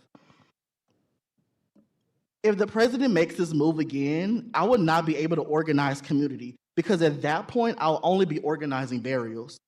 My community is in severe crisis, and I learned this, none of these orgs, again, are receiving city funding. We are your responsibility as those that ran for office and claim to care about this city. This leadership will be the face of the next wave of HIV-related deaths if we don't act now. Spending this money, again, on that BBL for downtown is a waste of money when half of the people will be dead. And yes, most of the community members that I'm advocating for who lost those services were also North City residents and no longer had housing. The blood of every Black, trans, and queer person is on this government's head. You have sacrificed our bodies so white corporations can move into our village, with many of those men attempting to use our bodies for their pleasure and leave with no regard to our quality of life. With that being said, I know you all are going to make the decision you're going to make, and the queer people here, you will probably get a call or email from me because I think you all know that I have the reach to every queer person in the city to make sure you lose your seat.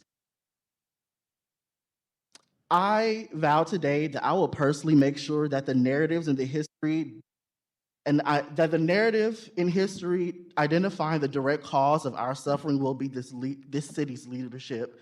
Today, in the midst of all of this, I don't ask for prayers or condolences or wishes. We just need y'all to give us the check. Fund North State City now.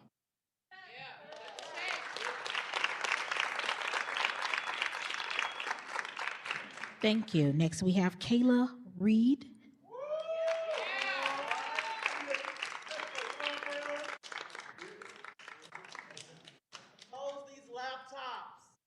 Yeah, I do want to say that that comes across really rude. It really does. Like from the audience, that feels like you can't give us that time. And that's rude. My name is Kayla Reed. I'm a resident of the 7th Ward. Spent a lot of my time in the 13th Ward at the Northside Movement Center. I'm also the executive director of Action St. Louis and Action St. Louis Power Project. And I'm going to testify from the Action St. Louis Power Project. I also want to name, I was supposed to be on vacation this week. It's my first one since the tornado. Here I am. I also had an appointment this morning to get an iron infusion because my iron is low, but I had to schedule that because I needed to be here. And those are the choices that we as organizers have been making for over 365 days. I have sacrificed my well-being, my organization's finances, our time, our reputation. We're being called dangerous now. We're on security lists. We're being called stupid, that we don't understand things. This board has disappointed me to the point that I could cry. And the reason that I have shown up so much for North City is because I grew up at 830 East DeSoto. That entire block that I grew up on, filled with grandmas and grandkids and people, is completely gone. No one lives on the 100 block that I grew up on as a kid. And there wasn't a tornado that took that neighborhood away. It was disinvestment and public policy. And we're setting up to do it again. And I'm looking at the faces of the people who call themselves progressives, who say they are movement candidates, prepare to vote out a bill that you know is insufficient. There is no champion of North City in this room, on this board, and I'm confused about what we all saw together. You all came to the people's response. You saw people suffering. You had this hearing across from homes that still have not been repaired. I'm disappointed, and I'm actually hurt. And what you feel from this room is trying to release energy that doesn't have to just be rage, because it's not good on our bodies. The trauma of politicians not responding to the needs of people is not good on our bodies. And I'm having dreams about the people who call my organization a non-service organization, crying for support. And y'all are about to screw them over for what? Downtown? They don't need it. They don't need it. But let's talk about the amendments, because I want to talk about transparency. Because I was supposed to be on vacation starting last Thursday. Instead, I've spent most of my time talking to members of this committee about these amendments. You are about to propose amendments that will send only $10 million more to North City in principle. 11 amendments, only one sends principal dollars to North City. Rasheen, you're going to introduce that one. It's coverage for the fact that you could do more, but that's what you're going to introduce. Don't put that on your lit next year when you ask for re-election, because it's not enough. There are more amendments addressing downtown than North. We believe in water. We agree with water. We need water. In negotiation for that, why can't we send more principal from downtown to North City? We spent the weekend talking about interest. Let's front load North City so we can send 150 there and let the interest from North City, because it will take the city forever to spend it, go back to downtown. Downtown does not have shovel-ready projects. You can talk about the riverfront all day. It requires state and federal matchings that have not yet been allocated. So why not send the money north where it's absolutely needed now and let the interest go back downtown? We have been reasonable because we wanted it all. And North City deserves it all. And for the last 15 years, this city has talked about equity. This city has picked up conversations about reparations, this conversation about racial justice, this conversation about equality. And this is the most that we can do for North City. People who asked us for support, people I have spent my getting investigated for, endorsing for. This is personal. Relationships will end behind this because what we have asked of you is fair. It's fair. I'm not stupid. I'm not unreasonable. I'm not emotional. I'm not dangerous. I'm a person who has spent the last year of my life and opened up my organization, my $2 million organization. And we have spent at least $1 million on North City. Every dollar we raised, while we had a building that needs to be funded, while we talk about competing interests, Action had a building with a $15 million bill that we still opened, and I still made sure every dollar we brought in, we gave to North City. Thousands of dollars that we didn't have to give, we gave. Hours of our time, we gave. And all you can give us in an amendment is $10 million. We asked for interest from downtown because they're not shovel ready. It's going to sit. It's going to sit in those buckets for years. Why can't interest go to North City? What I keep hearing is a phrase, political will. Political will. There's no political will for it, Kayla. There's no political will. It's a non-starter. No votes. No votes for people who are homeless. No votes for people who are starving. At Julia Davis, we set up food trucks next door to you all to just educate people about the hearing. We fed 250 people in 2 hours. And I had to tell dozens of families that showed up after 6:30 that we couldn't feed them. And a woman told me she lived in North City because that's all she could afford, and she was driving around with 3 babies in her car looking for food. They are hungry and they are in need, and all you have is $10 million and 2 years of interest. Make that amendment in perpetuity. It needs to be continuous interest from downtown. They want the money now. Where's their match and investment in North City? You all are better than this. This is the most progressive committee on the Board of Aldermen. It is. And this is what y'all are going to give people. This is what y'all are going to say to Black people, is that this is the best we could do. That is not true. It is not honest. And I'm disgusted. I am disgusted. Don't you lift up that boy's name again. Don't you talk about Black people again. Don't you talk about racial justice again. Don't you interview as saying what you can do for Black power. Running for higher office, wanting to be reelected, aspirations that you'll come and talk to us about as movement when you need us. But when movement has said that we need you, this is the best you got? Ms. Reed, thank you so much. To be ashamed. You ought to be ashamed. I have talked to more North City residents than any of you, probably except Shameen. And this is the best we can get? I got to go back and tell these people after they turned out to testify, after they signed the letter that we handed you, after they filled out your survey, after they showed up to testify again, after they called you and your voicemails are full, after they met with you in your hearings and your office hours, that this, after all of that, people who are suffering the most made time to give you all of that time, all of that energy, and this is the best you will give them? You don't deserve to lead this city. You are more of the same, and you ought to be ashamed.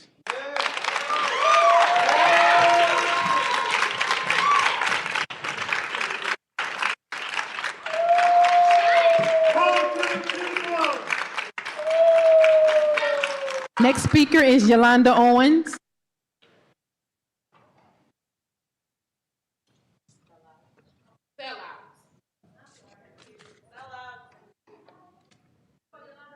Yes. Hey, everybody. Hey, my name's Yolanda Owens, and I'm so happy to be here.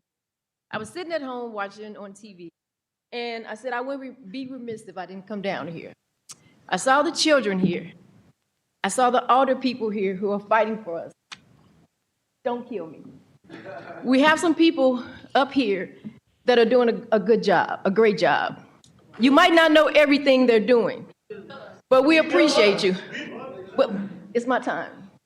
And I appreciate y'all, I really do. But I am for the 150. Thank you so much. Thank you so much for fighting for us. But I want to take y'all down a day in North City. You come out your house, you pass derelict LRA properties. You pass grass that's above stop signs. You give out money to countless people because they need something. We've had, I live in the 11th ward. It's not elevated. It's really not. Not North City side. You see gas stations that house drug addicts. We've just had 2 babies, children, young adults killed at one gas station and one corner store. It's not cool. I pass all of that to go to U City, to go to Costco, new Target, 3 or 4 new coffee shops, everything. Only thing I have in my neighborhood is White Castles, Taco Bell, some of the most wonderful brick and mortar restaurants that our people are trying to hold on to. It's not a black and white thing for me. It's an equity thing. It's not, this is before the tornado. We were a mess before the tornado. And a lot of people have gotten up here and they've said some good things. We depend on y'all. The blueprint is already there. I am in love with Central West End, but I refuse to move over there because I was born and raised in North City. Every school, and I've said this before, that I went to is closed. Scullin, Stevens, Beaumont. It's ridiculous. So please, please, please consider what our children have to see when they get on a bus. At least, Mayor Spencer, get our grass cut. Do it the right way. Tear these LRA houses down. Give us 150 like we're asking for. Let's level set a little bit. Just like the young lady said, it's gonna be a long time before you even spend that money. Let's use that interest for downtown. We love downtown. I love games and concerts, all those things. I love all people. But I don't feel loved by the city the way that we're being treated. Drive through North City. If you don't live in North City, drive through North City and take a look at what we're dealing with. Yeah, walk through North City. It's not nice. It really isn't. We just had 2 people killed. We're not elevated. We're underground. Thank you.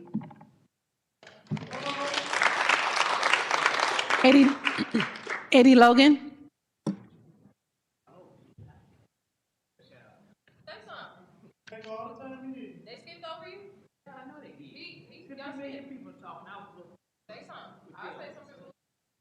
Hello. My name is Eddie Logan, and I've been coming down here for a couple of years now. Mr. Logan, could you speak into the mic? My name is Eddie Logan. I've been coming down here for a couple of years. I talked to Mr. Rashid one day, his secretary. I told him that I was involved in a federal scam that Arch City Defenders took care of. Investment properties. This stuff been going on for a while, and the people who's all involved in this, what are the aldermen still working here? When I told Cori Bush and I gave her the 5 files, one of the files Arch City Defenders took care of. That's the one that went to the Supreme Court. Stopped the housing moratorium that was going on here in St. Louis. Yeah, they taught me how to do this shit. Now, the other 4 files is stuck down at Cori Bush office. The files was names, everybody who was involved in this shit. It's been going on. Investment properties, black jobs,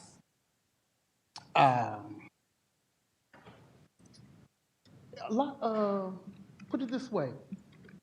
The two billionaires who had something to do with this was in with the politics. And I put their damn names on that file too. See, but what happened, Cori Bush lost the seat. But the file still ended up in the file. I called Wesley Bell. Mr. Bell said he don't know shit about it. But the federal judge, Goldstein, he asked me why didn't he get them files? And I was trying to find out. Because I already know who down here is crooked. Mr. Aldrich, like I told you who I was. My cousin is Pastor Mike Titan. Like I know you, I don't know you directly, but I know your family, Kevin, Sumner Bulldog. So I say I'm representing Sumner and Vashon, because I don't give a fuck about the rest of the city. That black community, my father was called Delmore Divide. So all that other stuff y'all talk about, I don't know nothing about. But you know what? I know who's all involved that work down here in City Hall. The building maintenance guy who got charged over there. Oh, it's more than just him. It's a whole group of them that's it's a whole group of them who work upstairs and building maintenance. That's why I laid back looking. That's why I said I'm not in no rush to rush this too, but like I see the politicians and everybody around, Arch City defenders, they got the files already. They processed half of it for me. So that's all I got to say. I'm gonna get them files to a Judge Goldstein. And I don't give a fuck who go to jail. I don't. That's all I got to say. Grace Costello.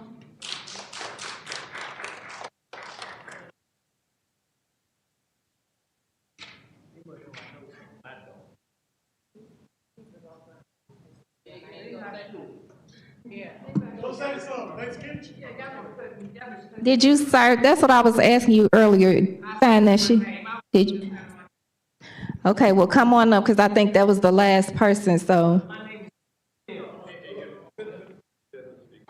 Oh, okay. Yes, ma'am. Please.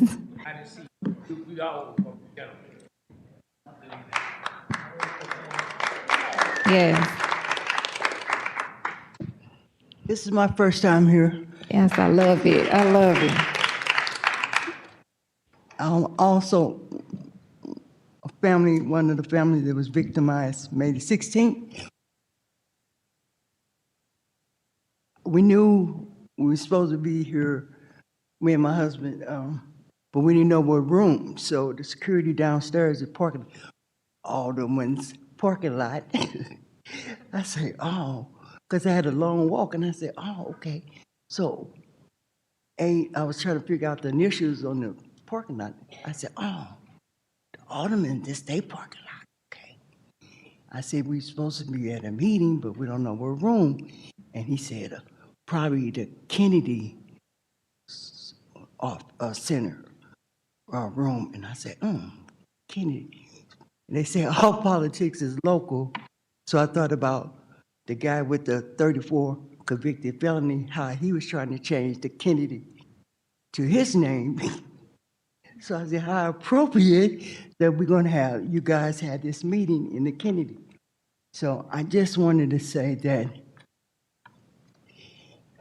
I've been here all my life, St. Louis, born in Homer Phillips, 77 years ago.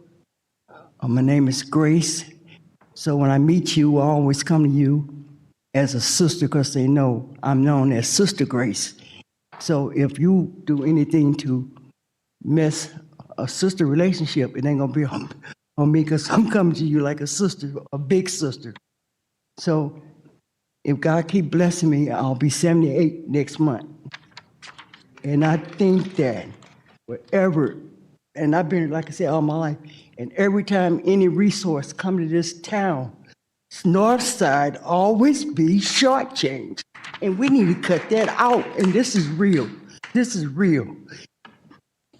Me and my husband been married going on 38 years. It's the first time I never thought I'll witness what I witnessed May the 16th last year. It took, it was this place. We just got temporary housing from this organization. It was so beautiful. I had a card in my pocket. We just got temporary housing April, I won't forget it because it was income tax day, April the 16th at Westminster Place.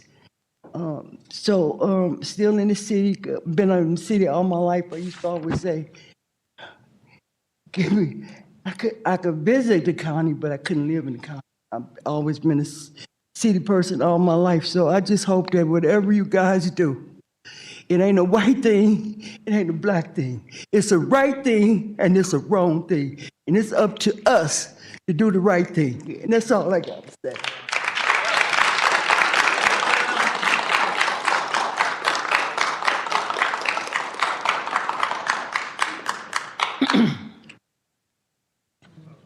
First of all, I want to tell y'all, welcome to St. Louis misery. My daddy, he's a contractor. He said this, I'm 68. I'm 60 when he tells me, downtown gonna take care of themselves. They always have. So don't say what they need. They saw that money they wanted. Things you gotta realize. Harry S. Truman said this. The white president, we only had one black. Harry S. Truman said, if you want the black people to be happy, throw them a bone. For once, don't take a bone. Take it all. That's what they do. I'm not telling you how to run your business because I'm not in your shoes. I stay in Greater Ville. I'm not even gonna call it a ward. I'm gonna say I stay in the Greater Ville area. Take your high heel shoes off, your pretty shoes, get your jeans on. Walk through there. Y'all show our street, not our street, y'all show our area and said, we in need of help. But you send the money somewhere else. The most devastated parts. I stay on a street called Whittier. I'm not afraid to say it. Guess what? You know that's Chuck Berry Street. We're going to do something. You know what you're doing? Walking right past, no, riding past, because ain't nobody stopping. And this is what we need to do. Quit sugarcoating stuff. We're grown people. We need kids to do things, but we're grown people talking. I don't have to cuss. I'm trying not to. I'm trying not to be mad. But I'm not going to tell you what to do with the money, but you got resources that you don't use. I heard a lady say, cut the grass, not run over the grass, cut the grass. Downtown, they keep it clean. Y'all got forestry, cut the grass, trim the grass. You got police. Now, this is our money. We paid for this, right? Ain't no police over there. They got people running junkyards because nobody's going down there. These are the resources that we paid for. So we know we're not tying up any money that we need for the houses that are not being taken. LRA, that's a joke. They're holding money for, they saying we can buy them. The restrictions you have for them, nobody can meet. The houses are falling down. LRA is a joke. Lie run what? Again? Take them down. Close the LRA down, clean the lots so downtown can see. We got some stuff down there you can build on. They said what the city do? Who's gonna be able to afford to go downtown if they have nowhere to go? What they wanna do is expand downtown? No. They wanna do some street work down in our area. They want more convenient way to get downtown. I'm telling you, the $150 million is not going to help for real if y'all not going to put no money or thought or heart into what you're doing. You know, that's all I'm saying. We got resources, use the resources. Maybe y'all might want to do it. U City, they cut their grass. They even have a rough area, but they cut the grass. Cut the grass. Start there. Tell the police, show up. He said harass them, but they love to do that. Show up. So the other people, I'm not gonna call them undesirable, but the people that are not desired would like to go somewhere else. We can start bending them. You can't run them, get rid of them, but you can bend them, you can disperse them. You have crime everywhere. Don't just say it's North St. Louis. You got crime in South St. Louis. You got crime in U City. You got crime. Okay, sir, that's everywhere. your time. Well, oh yeah, I forgot about West County. Sir, that's your time. That's my time, and I'm sorry. Can you make sure you say your name too, so we can make sure that we say your name for the record? We know where you My live. name is Henry Sims. I Thank forgot. you. I probably wrote my signature name. Oh, I don't okay. bother. That's what I was asking you earlier. Okay. I wrote Thank my you. signature Thank you name. for speaking. Okay, that's all I'm really saying. Start with your regular funding, and then you got your other money ready. Thank you. And thank y'all for letting me do that. The final speaker in the building is Ahasa.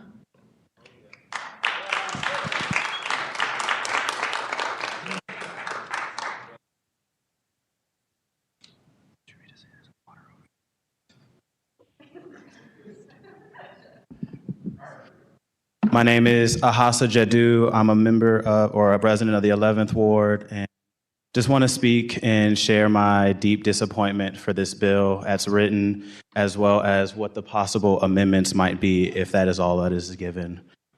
For generations, North St. Louis has lived with the consequences of the Team 4 plan, which was a vision that designated Black neighborhoods as depletion zones rather than investment zones. And today, after a tornado has devastated communities already carrying the weight of decades of disinvestment, this bill presents us with a very troubling message. If Blake's not still in here, Blake, I appreciate you and the questions that you offered this board.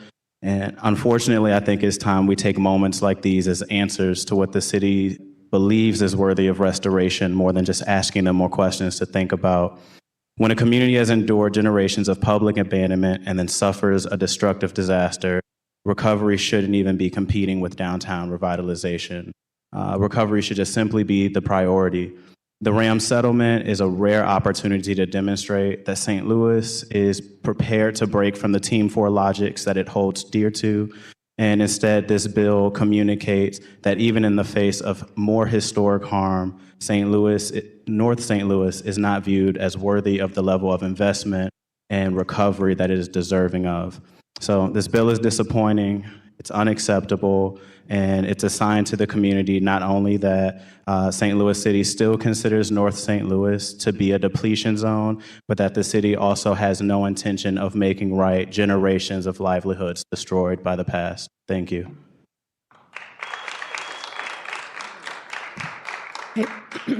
The next four speakers are online. And these are the final four speakers online. Can you all raise your right hands and turn your cameras on? You all swear to tell the whole truth and nothing but the truth? I do. Okay, thank you. First speaker is Evan P. Evan, could you give your last name, please? Hey everyone, my name is Dr. Evan Pardue. I'm a resident of the 10th Ward.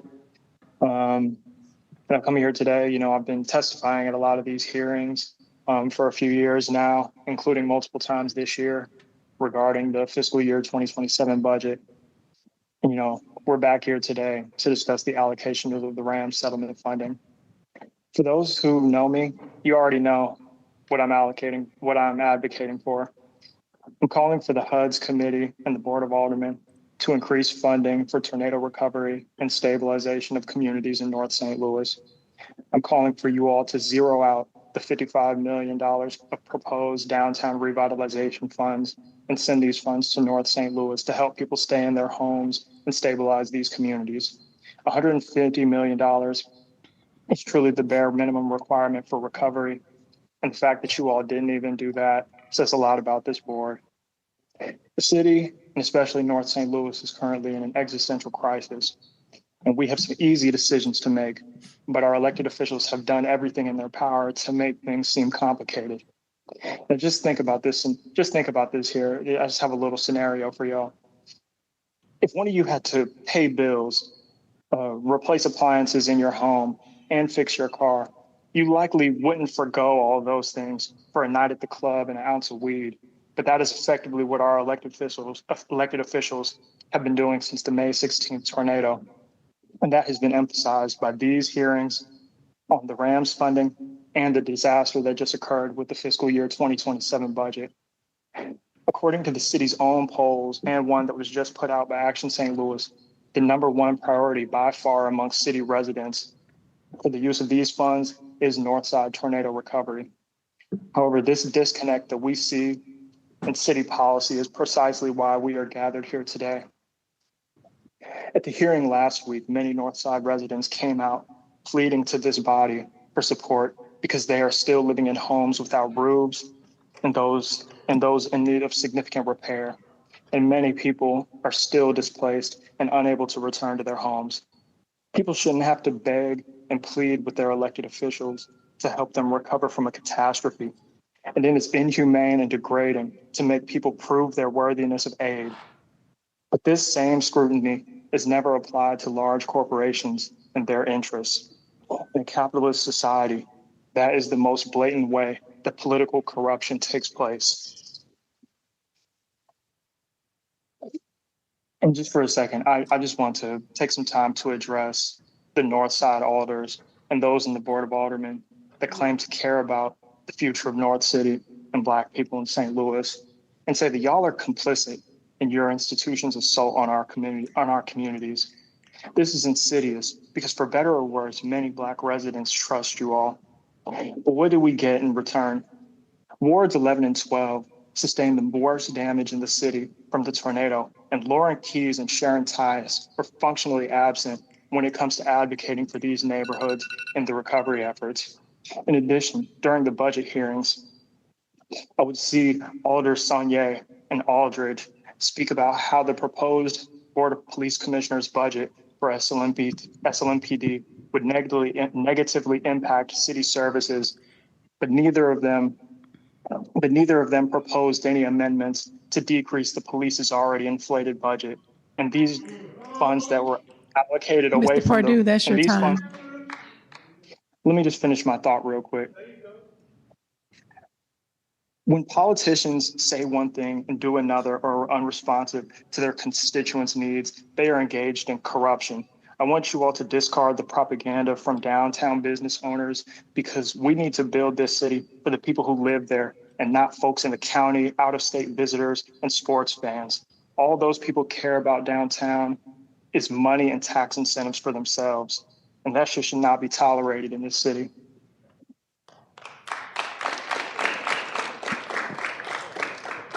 The next speaker is Margaret Williams.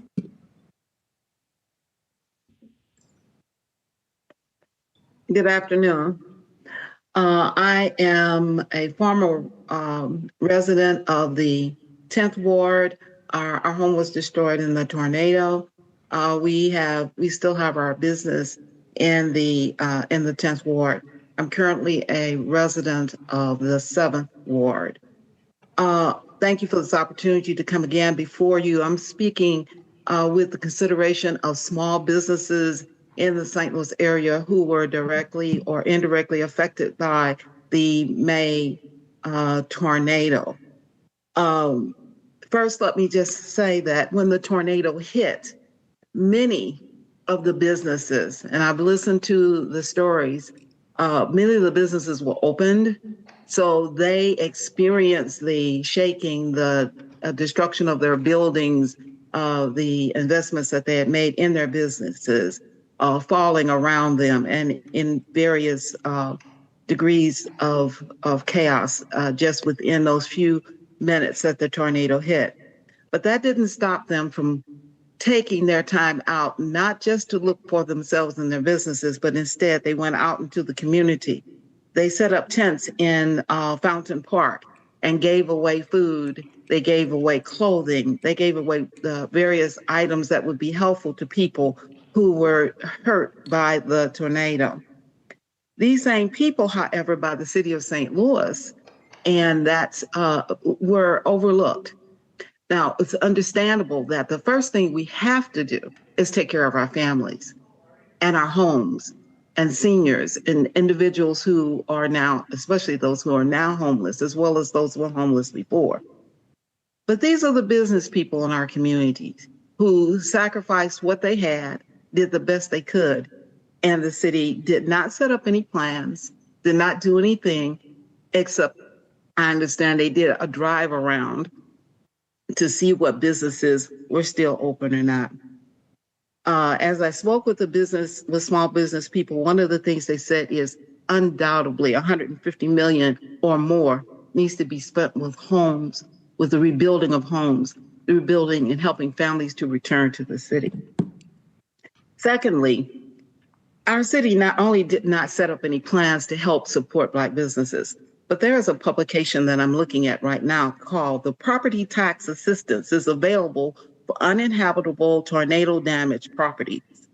And it has the office number and other things in this particular black and white and red document.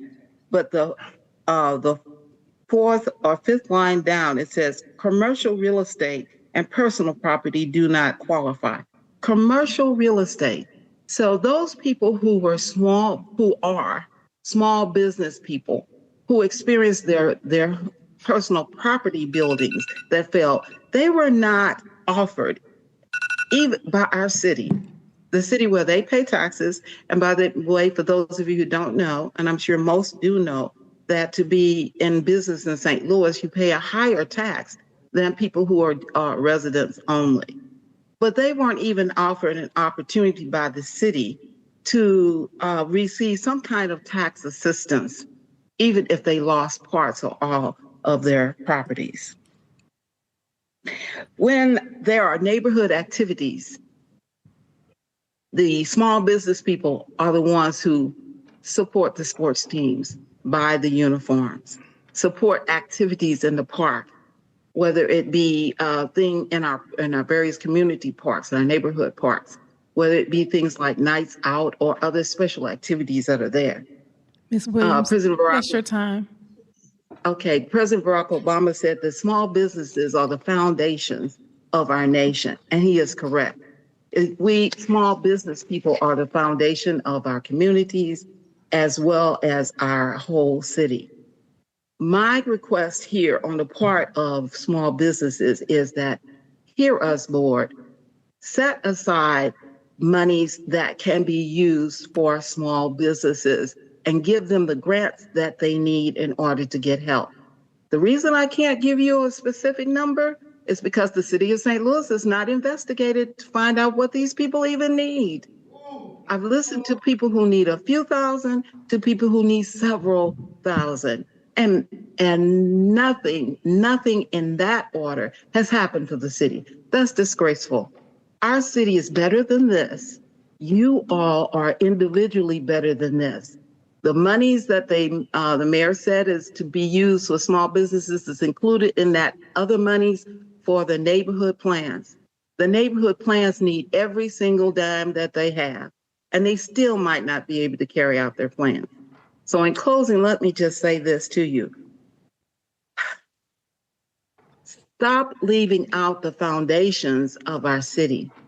The foundation of our neighborhoods, whether they were hit by the tornado or not, are still our small businesses, our restaurants, our beauty shops, our barber shops, our repair shops, our grocery stores, our convenience stores, our service stations that serve our community.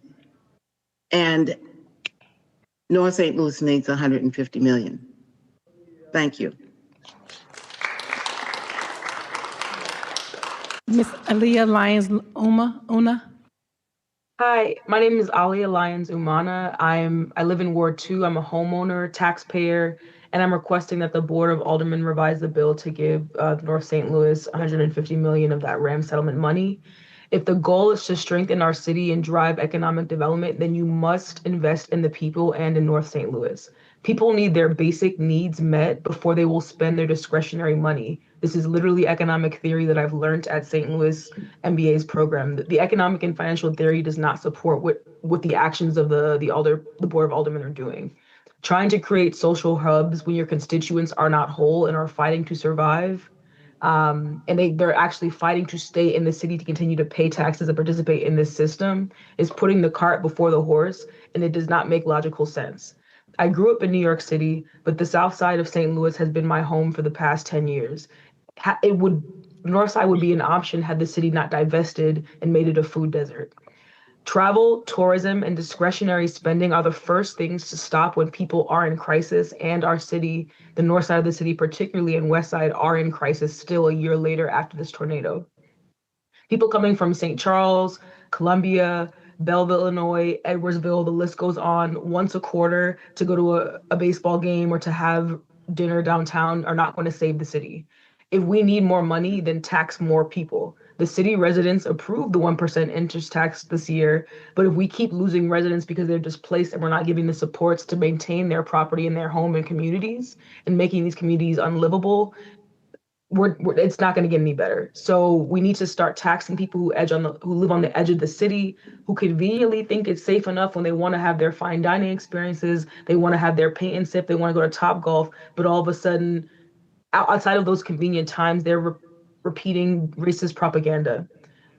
I got married in St. Louis to show my family that it is a great city, to show them that this is a place that I've loved to call my home. Let's have action to continue to support that. Even my relatives from the East Coast or people coming here for tourism, that's not going to save it. A visit once a year is not going to do enough. You have to take care of the people, your base, in order to have a sustainable, thriving city. If you let one big section of the city deteriorate, it does not bode well. To echo those who spoke before, we must also invest in youth specifically to support North City. So whether it's St. Louis public schools, the charter schools won't save us either. Look at New Orleans as an example. We need to have a robust public school system, creating young minds that can give back and help to rebuild and lead.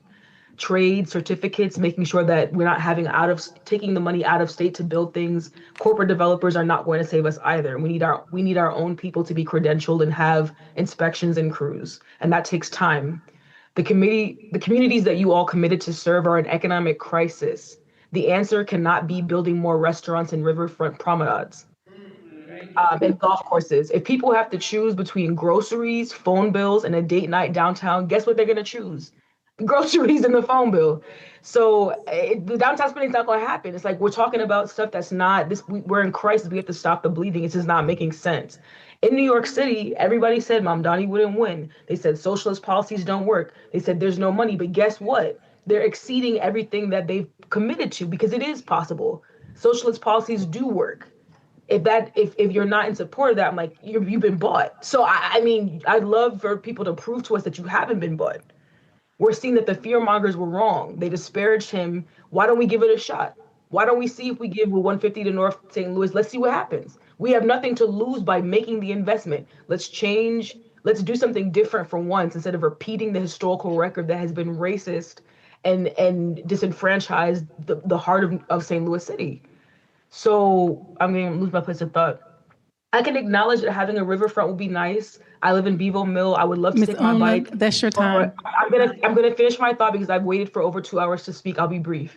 If we need more money, start charging the county and other Missouri residents flat rates to come to the zoo, the history museum, the art museum. People who live in the city should be able to enjoy these things for free, and everybody else in the surrounding areas that reaps the benefits of what we pay for should have to pay to rebuild that pot of money so we can actually support our city. If we had the data, we already have the data on how to make things better. An overbloated police budget's not going to do it. Public safety improves when people have their basic needs met. Healthy food, access to healthcare, safe streets, have safe housing. So if we don't have those things, we're not going to see an improvement. The police getting all that money is not going to do it. Random developers getting all that money is not going to do it. What's going to do it is rebuilding the north side of the city, giving those children something to do in the summer, free enrichment. So I'm asking that you all do better revise this this bill because what we're seeing is not acceptable. And saying that there's no money is also an unacceptable answer. Find the money. Go to DC. Compel people to take a bus and make public action. That's not, FEMA is not doing it. Okay, we'll find somebody else. That's unacceptable. Do better, please. You've been elected. If not, you'll be replaced. So thank you for the time. The next speaker is Dallas Adams. Hello, thank you to the committee for the opportunity to speak today. My name is Dallas Adams. I am a proud resident of the 3rd Ward in the Dutchtown neighborhood, and I have the privilege of working in disaster case management, directly working with people over the age of 60 years old. I also have the fortunate blessing of being one of the lead organizers of the largest self-organized committee for organizations and individuals across industries that are working in different capacities to stabilize tornado impacted communities. And today we had our bi-monthly in-person meeting. We spent most of our time talking about the ways that our organizations will be able to continue to say yes to stepping in the gap of tornado recovery. And as it should be a surprise to no one, money was the number one thing that we talked about. We need to find money beyond fundraising and federal grants. And we hate to think of the idea of when many of our contracts end with the first allocation of RAM settlement dollars, when that work ceases to exist because the funding will run out at the end of our contract period, which will be the end of August. What happens to all of the programs and the ways that we are stepping in the gap? And that is outlined in the RAM settlement dollars. I want to be really clear here to mention that when we look at the current allocation for home repair and recovery for people in the impacted communities, this is truly the bare minimum of what people need. I think people think if we just support housing, if we just support home repair, that people will be made whole, but we have a large amount of needs that we're going to have to find out how to fund. There are organizations that you've never heard of that are raising the call for this, that have stepped into their capacity, that have stepped beyond their scope of work to be able to step in the gap. And honestly, this is what happens when there is not a clear advocacy plan from the people who are elected to represent us.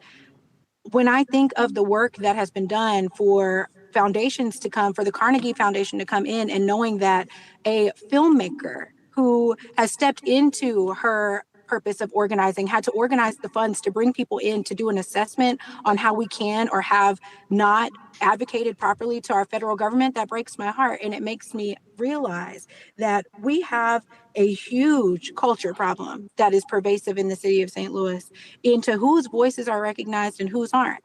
And that trickles all the way up to and down to downtown. I'm very disheartened to hear people get up and testify and say in rooms behind closed doors that if they don't get the money from the RAM settlement dollars, then they'll just take their 2-to-1 match and they will go do something else with it. I'm here to tell you that most of the work that I get to do as a disaster case manager is out of a direct result of philanthropic, unrestricted investment. And so when we think about the cultural problem, downtown is not a money problem. Downtown is a cultural problem. There are so many small businesses, to the point of Miss Williams, that are begging to do business downtown, that get met with hostility when they go to neighborhood associations, when they go to look for letters of support, because they don't fit the culture of what downtown should look like. Meanwhile, downtown is crumbling and vacant, and they need to be using their own assets, their own ways that they're already attracting businesses, and start thinking bigger about how they can generate revenue with what they have. And so with the rest of my time, what I'll say is, without these RAMS dollars being properly allocated to not only supporting the organizations and the people who are doing case management and recovery work, to supporting the contractors who are going to be stepping in to do home stabilization and repair, to be able to support renters and people who have historically had a housing payment of $0 that now need to spend over $1,200 for a 1-bedroom apartment in some of the most deplorable living conditions. We need every single dollar that we can get to go to tornado recovery and impacted communities. But what I will say is, if we do not receive the amount of money that we need from our RAMS dollars, knowing that FEMA's not coming to help us, knowing that the state is stretched thin, knowing that our overly stretched city budget is being demanded on more, then we will have to turn to our philanthropic partners who are already feeling the stretch of having to support programs beyond the programmatic missions that they are already willing to give to. So what I will leave us with is this. If there's anybody who is going to be taken off of the 2-to-1 matching fund from downtown because they didn't get the money that they needed, I know many organizations that you can give directly to that will be moving the needle and have continued to move the needle, have continued to stand in the gap, organizations you've never heard of that you can give your money directly to and make an impact in the city of St. Louis. Because if we lose what we have, if we lose the ground that we currently have in the city of St. Louis, we are barreling head forward into a unification that none of us asked for. We want the city of St. Louis to thrive. We want the city of St. Louis to stand on its own. We want to regain our population and our housing back. And our RAM settlement dollars look like the only opportunity if we do not get a organized advocacy plan for every single one of our representatives on every level of government to fight for the city of St. Louis. And I thank you for your time today. Our last speaker is E. Taylor, and he needs to be sworn in. You swear to tell the whole truth and nothing but the truth? We can't hear you. Make sure your volume is on because we can. Yep, I do. Okay. Sorry. Thank you. Please Excuse me. proceed.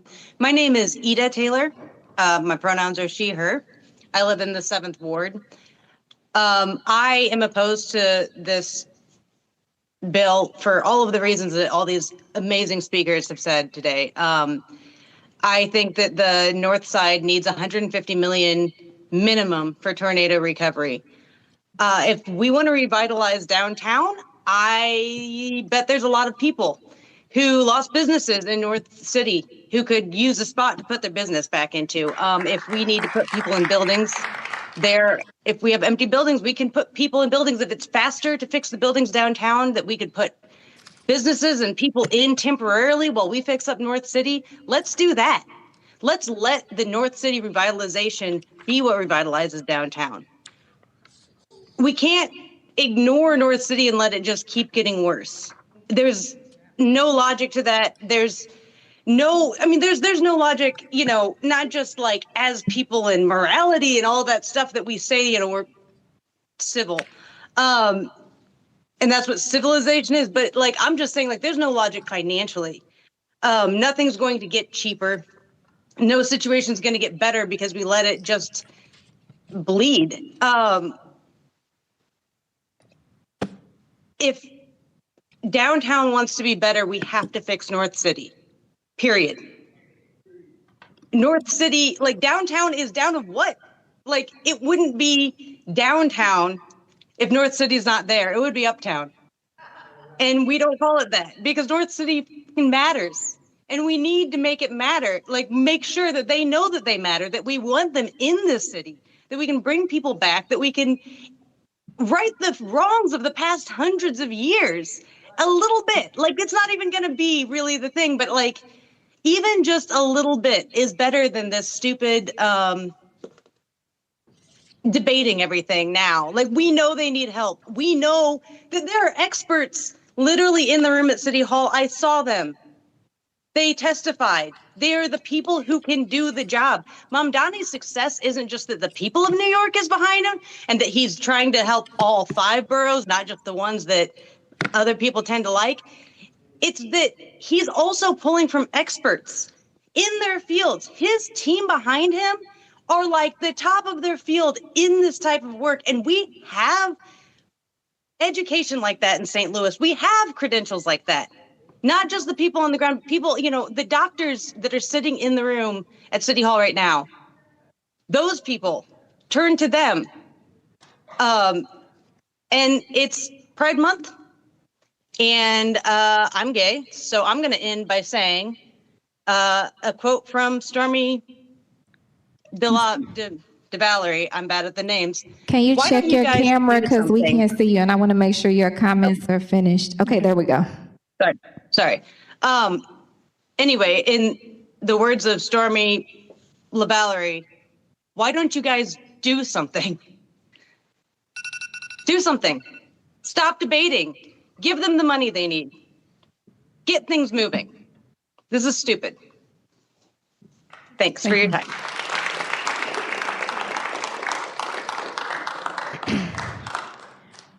Okay, as we call President Green up to speak, and I'm gonna run out to the bathroom and turn it over to Vice Chair Sanye.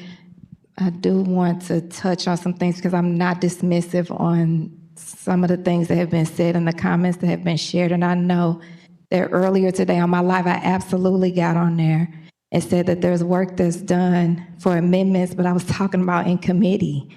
And this is all transparent. It's all videoed. It's all aired live. And this is the only opportunity for committee to hear from people. And if anybody is speaking to you all and telling you all that they can just drop an amendment and it's going to happen, then yes. I said it's performative, it's divisive, it's misleading, because just saying you're going to do an amendment and it doesn't pass, that's what it is. We have to work together down here. We have to be respectful of each other's positions. We have to respect who we were elected in our wards to serve and who we hear from. And so with that, it is performative to not want to be able to pass an amendment, to just announce an amendment. It is performative to not want to be able to get something done that's going to work, something that we can get done for the people. People are absolutely trying to work together for the greater good. And each one of these meetings, I thought we were doing the right thing to creating these opportunities. Because listen, if we would have went with the amendments that were at the first meeting that are absolutely different from these amendments, then that wouldn't have been fair to you all. So I'm sorry. And I'ma hate to lose some of the friendships and the relationships that I was threatened with, that I feel like I'm being threatened with losing. But if it's for me telling you the truth, if it's for me not playing in your face, then that's what it's gonna have to be. Because just like you all stand up for the things that you stand up for, I wanna be in position to stand up for you all as well. And it has to be communicative, it has to be honest. Please don't let people play in y'all face. I tell y'all this all the time. It's not. You taking the opportunity. I'm sorry. I'm sorry that you that's not what I'm saying. That's why I continue to open the door. That's not what I'm saying. And I want to be respectful of President Green's time. But I just want to be reflective since my comments were shared earlier today. I did say that. Now, nobody might not want to say it, but I'm going to say it because that's what I stand on. And I'm not afraid to be honest with people in these kind of situations or anything else. This is not about political will or not having political will. It's about telling you the truth of how the process and how the system works. And I'm not saying something might not happen that way or it might never happen, but this is the pathway. This is the committee hearing. This is where we work together to get closer and to closest to where we can get it done. So the comments that were made about work that gets done, that's not it. This is the work that gets done. These are the amendments that have changed. I'm gonna step out to use the bathroom. I'm turning the mic over to Vice Chair Sanye, President Green. And again, if me being honest is gonna be the problem with you all, then I understand that. I respect anyone in their position in that, and I will absolutely honor it moving forward. Thank you, Madam Chair and members of the committee. Before we take up any amendments, I want to first thank members of the committee for working closely with my office, the mayor's office, the comptroller's office, and most of all, working with each other to put these amendments forward. I also want to make sure that I'm thanking residents, members of the community, and advocates for all of the testimony throughout this process. Because of your advocacy, that we are able to get the bill to this point and are able to bring forth some of these amendments today that we are. From the beginning, I've had 3 goals for this bill. 1, to make sure we can get as much funding as possible for tornado recovery. 2, to make sure that our water department has the critical funding they need to protect our greatest public asset. And 3, to put together a bill that can pass the Board of Aldermen quickly, because we know people on the north side have been waiting for resources for too long, and we know that our water department is on the verge of not having any more money. Today, I look forward to supporting a number of amendments that get us closer to reaching these goals. These include allocating the $25 million from the reserve fund to support tornado recovery water infrastructure and addressing vacancy. Specifically, we'll be bringing forth amendments to allocate $10 million to the fund for tornado recovery and Northside rebuilding, as we cannot leave any money on the table when folks are recovering from a devastating natural disaster. In addition, I'm looking forward to $10 million to the water department being brought forth to ensure that our water department has what they need to be able to leverage other funds for our water infrastructure and to start to address the $700 million in needs that our department has. And last, we know that vacant housing causes blight on our neighborhoods throughout our city, and that even before the tornado, a disproportionate number of vacant properties plagued the north side and parts of southeast. An additional $5 million to the vacancy fund will build the long-term infrastructure that we need in order to hold absentee owners accountable for their properties, so we have fewer of these vacant properties that are a blight on our neighborhood. Additionally, I was proud to work with Alderwoman Saunier on an amendment to be brought forward to direct 2 years' worth of interest money from the downtown fund to the North Side Tornado Fund, which has the possibility of generating another $1 to $3 million for tornado recovery. Along with the interest accrued by the Tornado Recovery Northside Fund that will sit in that fund, an additional $4 to $8 million could be used for long-term recovery as that money generates interest over time. To be clear, these are also conservative estimates based on how the overall fund is performing currently, and those numbers will be heavily influenced by how rapidly recovery funds and funds for downtown are used. The longer those funds sit, the more interest is gained, but at the same time, we want to make sure that we are getting funds out the door quickly. Last, I am looking forward to supporting a number of technical amendments today that strengthen the bill purpose more clear. I want to acknowledge that this is an imperfect bill and that no piece of legislation alone can address the extraordinary level of needs that we have in our city. We're not fully addressing tornado recovery, and I will own that. We are not fully addressing our water department crisis, and I will own that. But what I will also own is that from the beginning, I've said that this isn't a first step or a final step, but rather one of the many steps that we have to take to address all of these crises.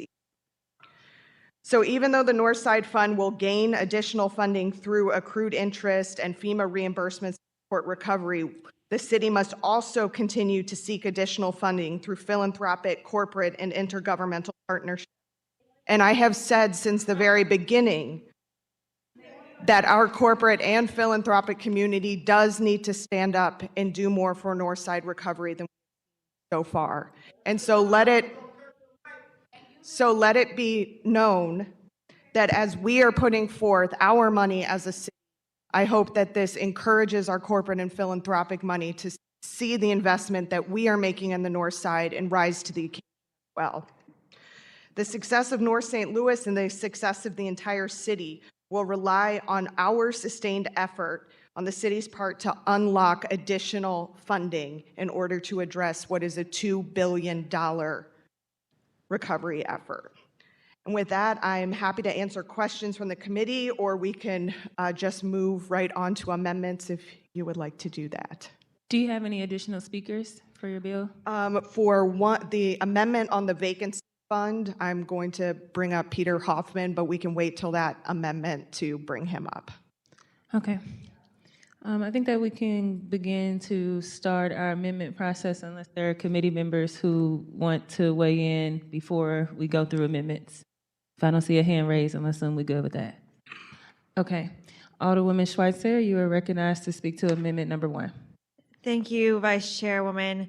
I really appreciate you giving me the time to speak today, and I appreciate everyone who came today. I had really good conversations with folks after our last hearing, and just appreciate the feedback and the information. So I know a lot of you already, everyone here in the committee, you heard me say it once, if not a million times, that we need to make sure that we have safe, clean, reliable drinking water in the city of St. Louis.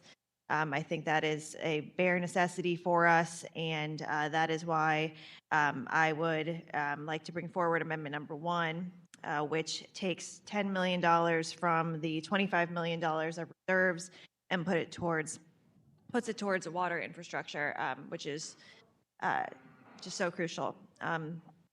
So it should have been in front of you since the first day. We've been talking about this. I wanted to be really upfront with what I thought needed to happen there. And with that, I would move to adopt amendment number 1 to Board Bill 22. Second.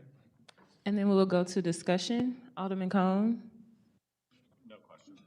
Excuse me, who seconded? Alderman Cone seconded.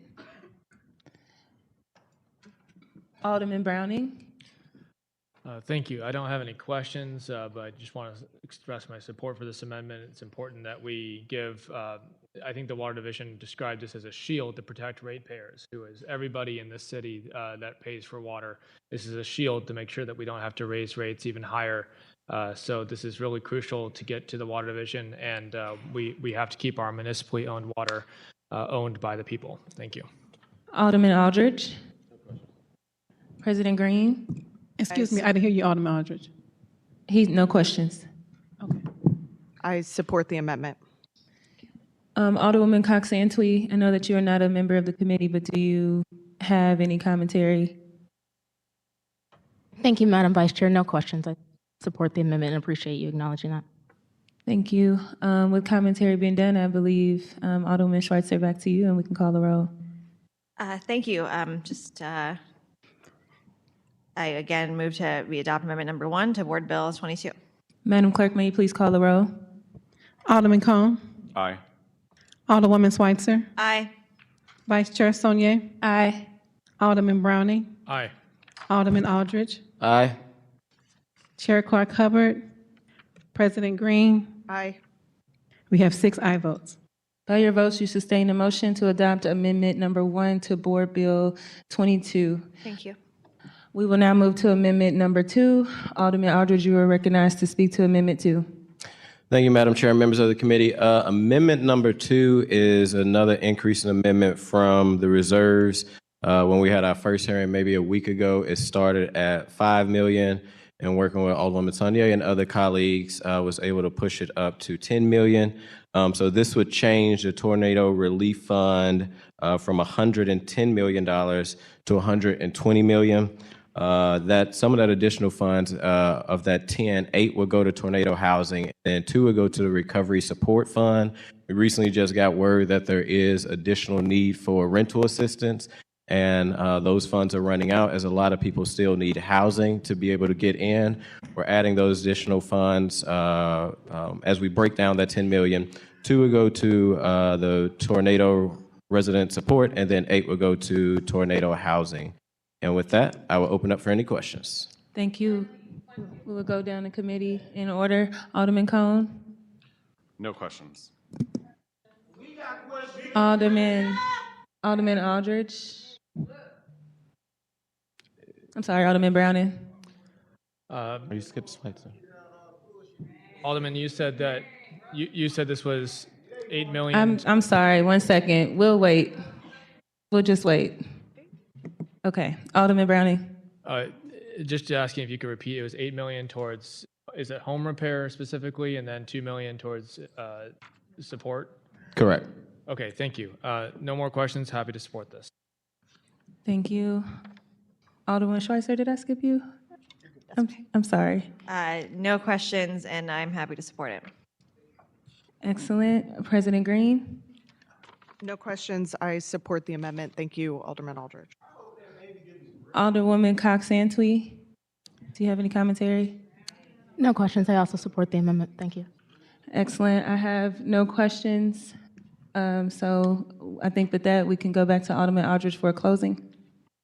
I renew my motion. I'll make a motion to pass amendment number 2 to Board Bill 1 or 20, what are we? 22. 22 as amended. Second. Madam Clerk, may you please call the roll? Alderman Cone, Aye. Alderwoman Schweitzer, Aye. Vice Chair Sonier, Aye. Alderman Browning, Aye. Alderman Aldridge, Aye. Chair Clark Hubbard, President Green. Aye. I have 7 aye votes. Thank you. We will move on to amendment number 3. Alderman Cone, you're recognized to speak to amendment number 3 to Board Bill 22.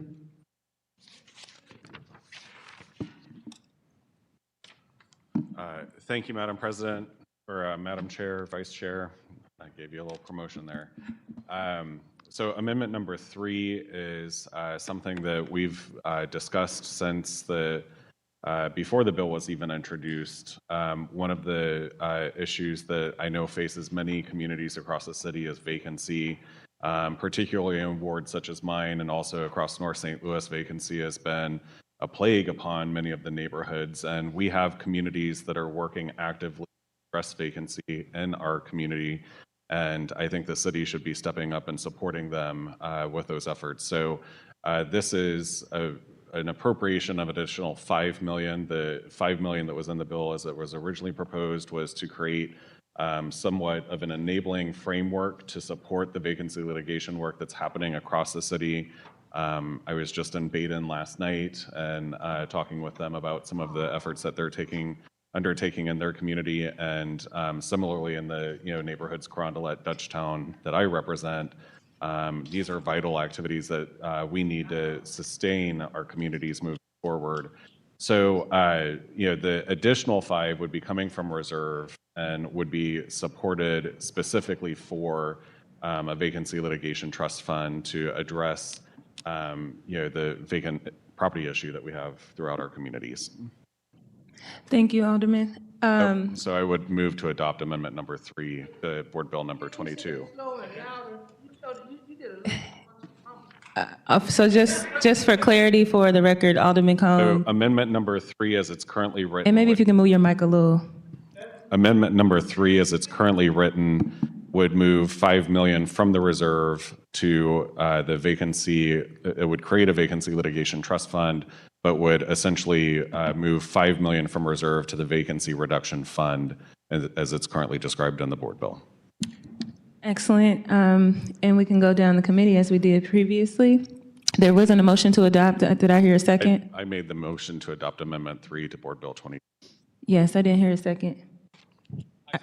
Okay, seconded by Alderman Browning. And Mr. Hoffman, I know you're here to speak to this amendment, but actually I'm going to just go on the glyph and say that all my colleagues are familiar, and because the public cannot comment at this point, I think we'll just leave it here. I think we all understand what this is for and what vacancy litigation does. Alderwoman Schweitzer. Thank you. This is about the text of the amendment, and I didn't notice this with the previous one, and I apologize for that. The part of it that talks about the amount of the reserves is at $25,000 in the amendment number 2 and amendment number 3.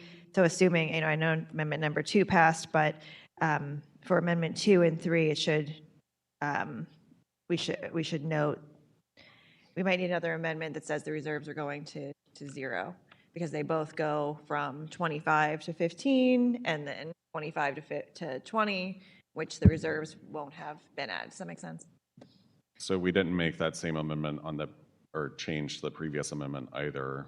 That's what I'm which would have saying, if I didn't reflected- notice I know, it. but generally speaking, when these things are happening and the amendments are rolling down, it automatically updates as the previous amendments changed those allocations. Okay, So as long as that's for the record, I make sure that. understood. Yeah. So I think in general, and it does say in the plain text version that this is taking $5 million from the reserve and putting it towards the vacancy fund. Okay. Thank you for this. I appreciate this a lot. I know how much vacancy affects places in my ward, and when when there are vacant properties, they tend to spread, and neighborhoods really get hit. So I think this is a thoughtful way to make sure that one of the city's biggest issues, which is vacant properties, vacant housing, has more resources, which it desperately needs. So thank you very much, and I appreciate this amendment. Alderman Browning? Thank you. I'd second those comments. I think vacancy is one of the biggest issues in the city, and it's hard to have a neighborhood without neighbors. So really appreciate this amendment, Alderman Cohn, and happy to support the work to really fight vacancy in the city. I think that's going to be very helpful.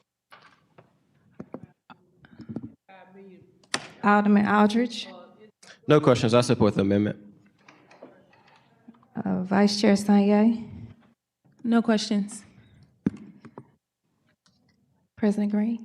No questions. I will say that I do think that this is a very important amendment that, as all of us know, we have a lot of, is that working? We have a lot of slum landlords, unfortunately, in our city who sit on these properties for years and years and years. And what this fund allows us to do is actually have the city have a litigation fund to be able to go after these bad actors like Paul McKee that we need to be going after. But we need resources to do that. And so I think this is a really important infrastructure for our city to build. Kansas City has had a fund like this for a very long time, and it has made great strides in addressing their housing vacancy issues. And so I'm looking forward to supporting this amendment today.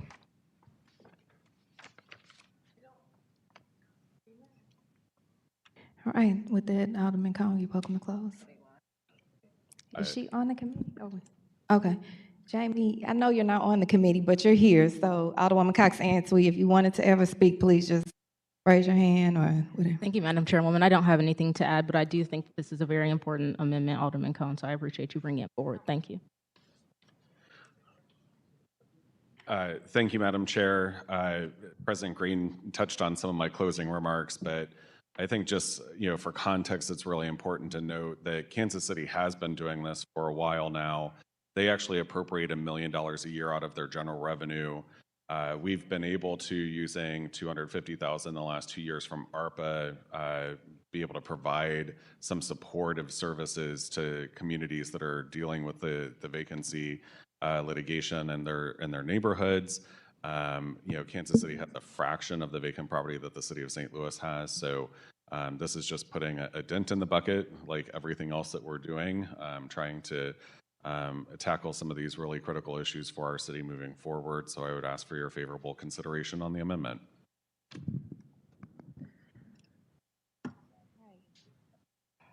Madam Clerk, you can call the roll. Alderman Cohn. Aye.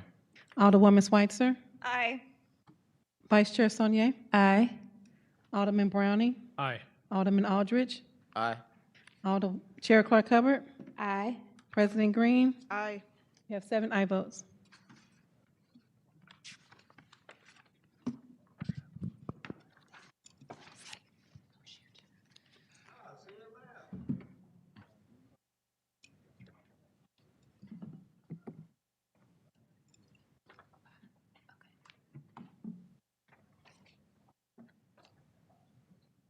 Alderman Browning, you recognize 4. Thank you.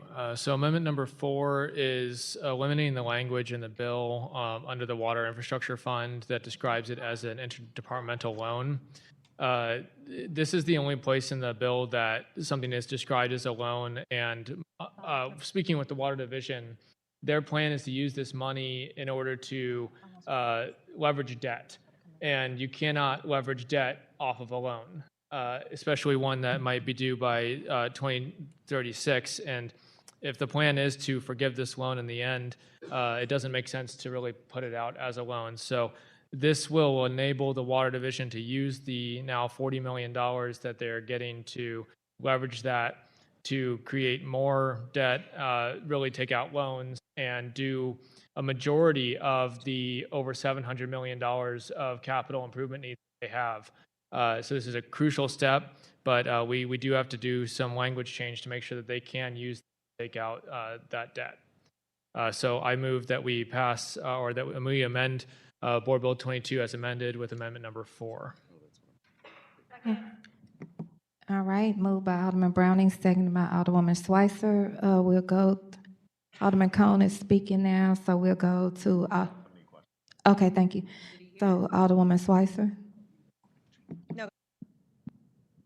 Okay. Alderman Aldridge? No questions. Vice Chair Sanye? No questions. President Green? No questions. All I right. support the amendment. Thank you. Okay, Madam Clerk, please call the roll. Alderman Cone. Aye. Alderwoman Schweitzer. Aye. Vice Chair Saunier. Aye. Alderman Browning. Aye. Alderman Aldridge. Aye. Chair Clark Hubbard. President Green. Aye. We have 7 aye votes. All right, let's see. Alderman Aldridge, you are recognized on amendment number 5. Thank you, Madam Chair, members of the committee. I move that we adopt amendment number 5 to Board Bill 22.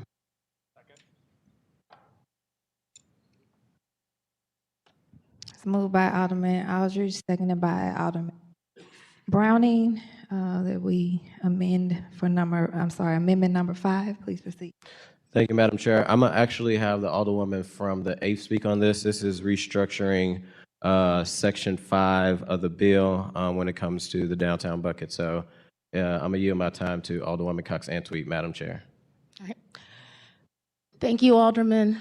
Madam Chair, if I'm able to proceed, I appreciate you allowing me to come today to speak on this particular amendment. And I want to start by acknowledging, I know it's been mentioned many times, that even though I don't sit on this committee, I understand that the downtown bucket in particular has garnered a number of questions from the community, and I wanted to take this time not only to speak to those, but also to address some of the comments that have been made and the questions that the community reasonably asked about this amendment in some of the details. So I want to start by saying a couple things. One, I do agree with a lot of what has been said from the community. I fully recognize that $150 million is not enough to address the scope of the work that needs to be done on the north side. Really, truthfully, we're talking about $2 billion worth of work. And I think that this is a small drop in a long-term project that I know we all have to work on together. In the same vein, I know this bill doesn't do enough to address the needs that we have for the water department as well. In terms of the question of the $55 million for downtown, I want to talk about a couple of things, and I want to speak directly to some of my residents and my community members that have asked why downtown isn't getting more, why we haven't had more allocated to downtown. I think the community has answered that question for a number of people today, and that is why the number is at the $55 million. So I want to speak and acknowledge that as well. This amendment seeks to do 3 things. This amendment.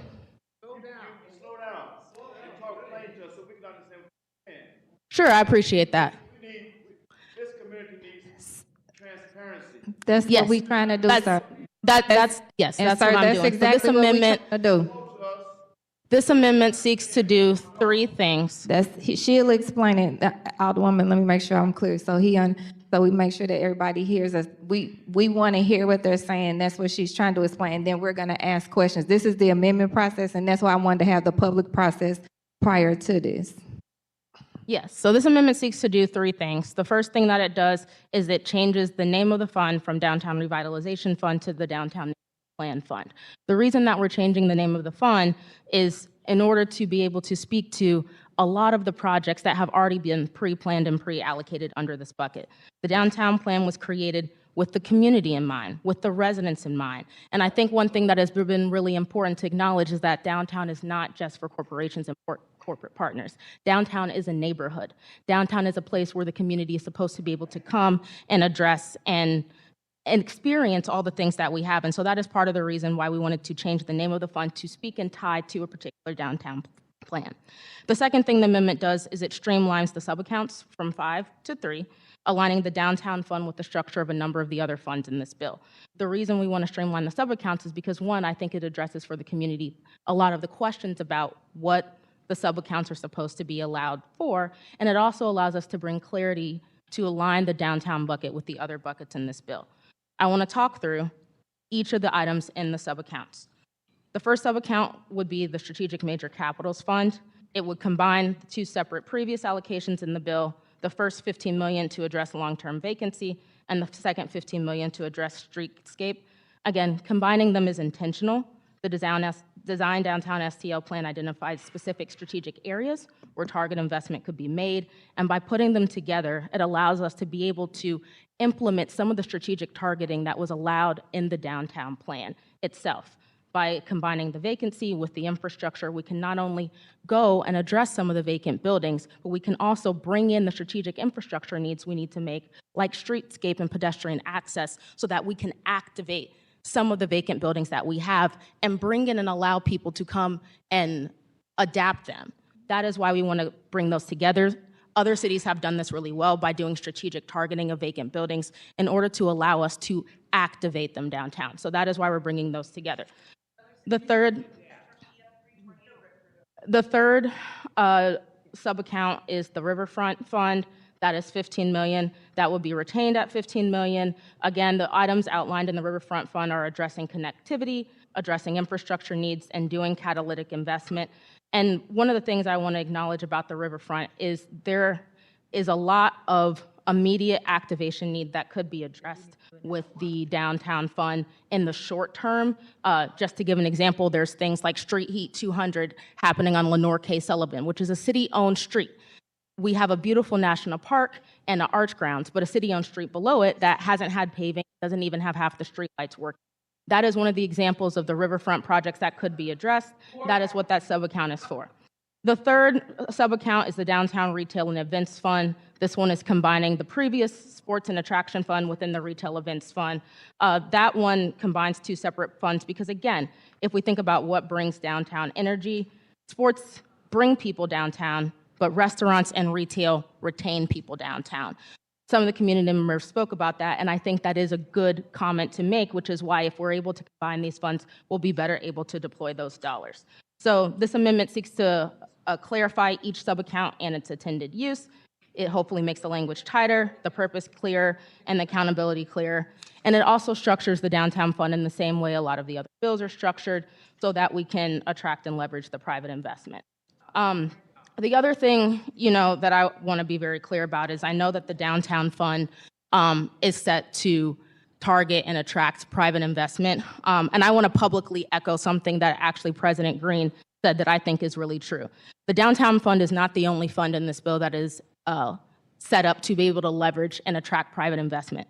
And that's intentional. And I don't think the downtown fund should be the only fund that is getting philanthropic support. I want to be very clear on that from the public. I think that we do need to call on our philanthropic partners to support other aspects of the bill, and I want to say that publicly. That being said, I think it's very important that if we are going to invest in downtown, we invest in downtown the right way. I think we've made previous attempts to put resources in downtown before, and that hasn't worked. And the reason it hasn't worked is because we haven't grounded our investments in downtown from a perspective that focuses on the people of our city. We focus on targeting corporations and things like that, but we haven't focused on the people. And so I think that is what this does, and that's why I wanted to bring this amendment forward. So I hope the committee will consider it. Okay. All right, we want to.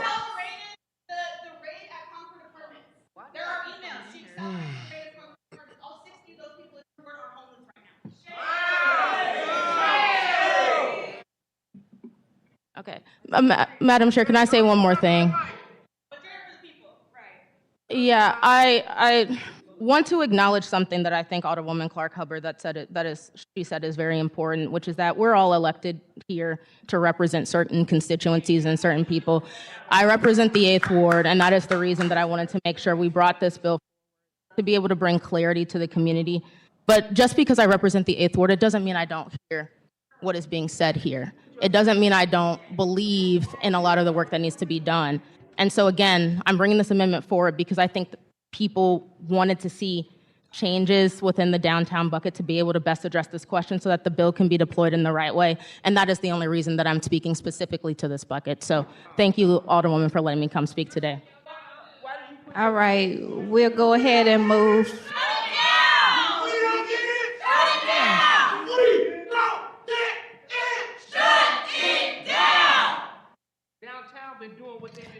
Alderman Cone, did you have any, we'll go ahead and move forward in questions. Alderman Cone. Alderman Browning. I'm sorry, Alderwoman Schweitzer. Thank you. We've talked about this a little bit, Alderwoman Alexandria, about the position of thanks of the current bill has $15 million laid out for it specifically to address things in infrastructure of downtown, especially around pedestrian access, sidewalks, ADA plan. These are things that I know just are really important in the city's responsibility. I have a concern about coupling the strategic investments in downtown that are largely privately owned buildings with the sidewalks and street improvements that I think was, to me, the strongest part of the downtown bucket, which I think I've made clear to anybody who cares about downtown that the thing that I think is most important for the city to fund downtown is the part that the city is really responsible for, which I think is making sure pedestrians walking around are safe, and that the streets are well maintained. So I guess my concern with the amendment as it's written is that by coupling these sort of large-scale, long-term vacant buildings, which we all know could end up draining the entire fund without having any amount specifically to make sure that streets and sidewalk improvements happen, I don't think that's a great idea. So I know we've been talking about that back and forth, and I'd be interested in just hearing more from you on that, how to make sure that the streets and sidewalks, pedestrian infrastructure is prioritized. Certainly. What I will say is that infrastructure is a major priority of a lot of the downtown improvements. I think, again, the reason that we're trying to couple some of the buckets in the bill is to streamline and simplify what is being addressed. I would view infrastructure investment in the same way that I view strategic capital as a whole. So taking the city's dollars and putting them toward projects that otherwise wouldn't get funding. I think when it comes to large vacant buildings, as you said, the purpose of that portion of the bill is to allow the city, if it should need to acquire a vacant building, to be able to acquire it. So then it would come into public property and public domain. It wouldn't be going toward private buildings. So I want to make sure to be clear about that. I also agree with you that I think infrastructure is something that is a major priority. Part of the goal of what we want to do is be able to target that infrastructure investment in holistic areas so that the infrastructure investment can be paired with maybe the private acquisition of a vacant building or doing things like environmental sustaining improvements to make the building more appealing to someone to be able to acquire it from the city. So I don't think they would have to operate separately, and I don't think that it would take away from the general infrastructure use of the fund. I think the reason we're trying to couple it is just to streamline that use and better explain what we're trying to do with that. In another part of the amendment, it does have a clause allowing, with no less than a certain amount for a portion of the third bucket here within. Is this is a situation where we could put in some sort of amount that would go to these street projects that we could try to get to? Yeah, so I know we've discussed that, and again, I'm not opposed to that. I think part of, again, the reason we're trying to keep things a little bit more simple, but if you wanted to potentially allocate a certain amount to be spoken to for infrastructure in that section, I'm not opposed to that idea. However, I think that section in itself and the way it's written would accomplish that. Okay, yeah, I guess Alderwoman Schweitzer, let me just provide some clarity for the public really quickly. You all will get a chance to comment again after the amendments. So this is not, we're not expecting this to finish, but you all will get a chance to talk before the amendment is officially adopted. I'll just wait. Okay, Alderwoman Schweitzer.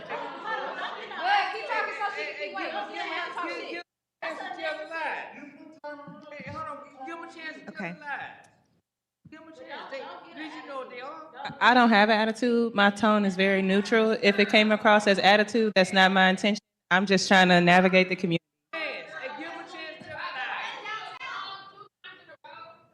Give him a chance now. Like y'all knew this would happen. Y'all aren't listening to us. You know how people have these numbers. Go ahead, Alderwoman Schweitzer.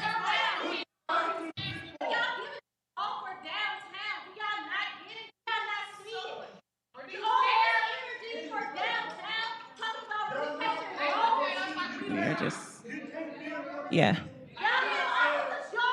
Yeah. We're gonna go. I make a motion, we go into recess. It's second. It was moved by Alderman Aldridge and seconded by Chair Clark Hubbard that we go. We have to vote on the previous roll. All in favor? Aye. Aye.